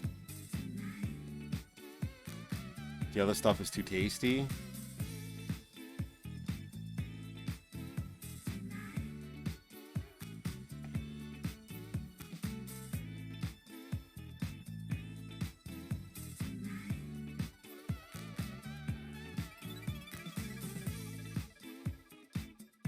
Did I play a land yet? No.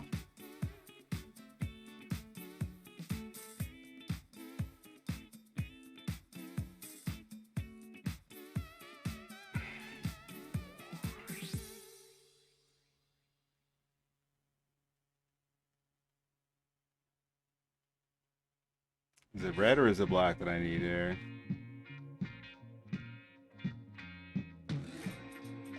I don't know. Yep, I'm playing it ultra safe here. We're holding Thraxamundar and Villainous Wealth. No need to get hasty and just start attacking for no reason.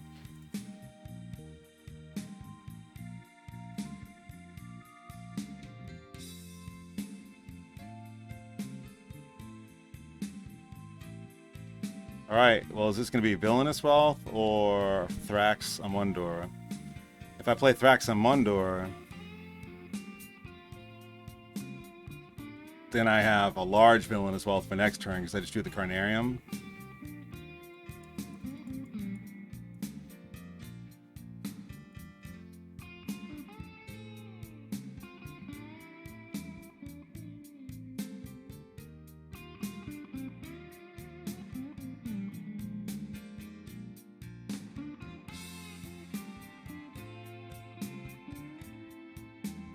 Sacrifice the Oracle.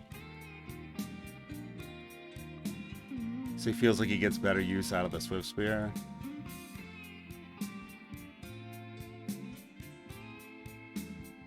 Alright, this turn is pivotal. Here we go. Hero reinforcements plus X. You know, like a creature plus reinforcements can do a ton of damage here.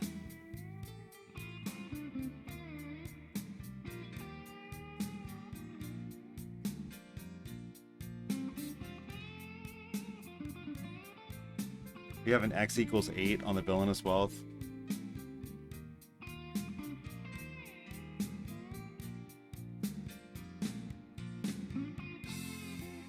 The spider here is has been very good for us, huh? Twin Flame. Uh-oh, what's going on here? We're gonna get a Twin Flame into reinforcements.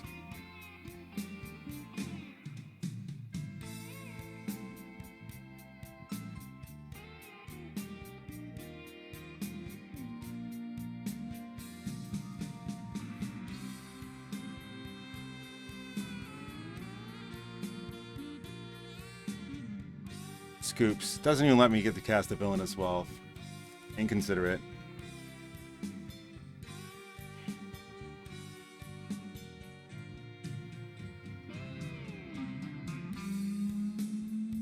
Yeah, we were going to X equals 8.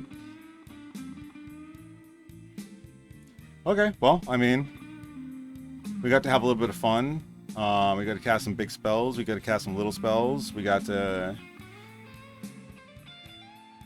get our asses handed to us by the green-white deck. Let me see what you got. By the way, you could have sent that to me while I was playing too. It wouldn't have distracted me. I would have just looked at it like, you know, when I'm not distracted. So don't, like, anybody else too, you know. So let's see, you got the Emrakul, the Bridge. Bonnie Dome.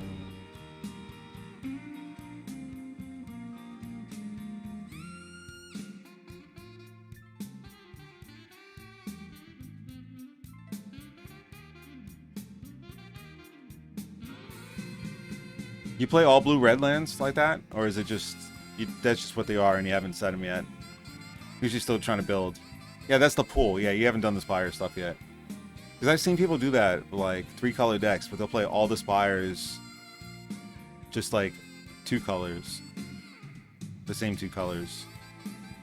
Yeah, the Sphinx is amazing. Anger's obviously, you know, it's great. Yeah, how many cuts do you have here? You got 31 cards. You're counting a Cold Steel Heart as a land? And an amulet? Is that what you're doing?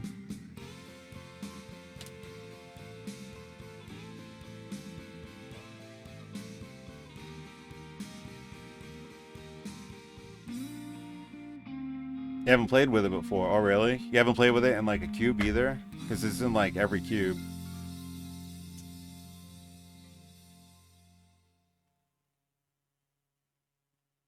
Very good. I mean, very difficult to deal with. Anything that has a toughness of 5 or more in this format is incredibly tough to deal with. It has to be basically just a, you know, a 187 type card. Just kill immediately. Like non-damage based.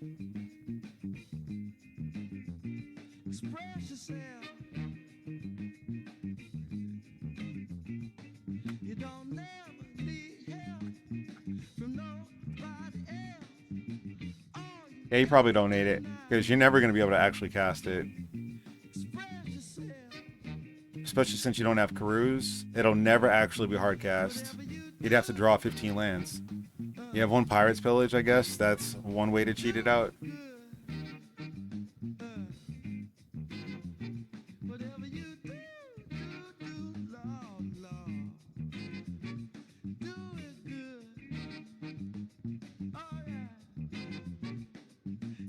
Alright, guys. It's late. I had a good time. Thanks for hanging out with me. I might be on tomorrow. So, yeah, I'm gonna get some rest. And I hope you enjoyed. Hey, listen, this is a VOD. So if you guys enjoyed this and you want to see what happened earlier in the stream, go on ahead. I started doing that now. I just turned it on today. And the first matches that I have are very interesting. I'll just leave it at that. So it's a 1,000-Year Storm deck with 1 creature in it. So yeah, all right, guys, thanks for hanging out with me. Maybe I'll see you tomorrow. Have a great night. Bye.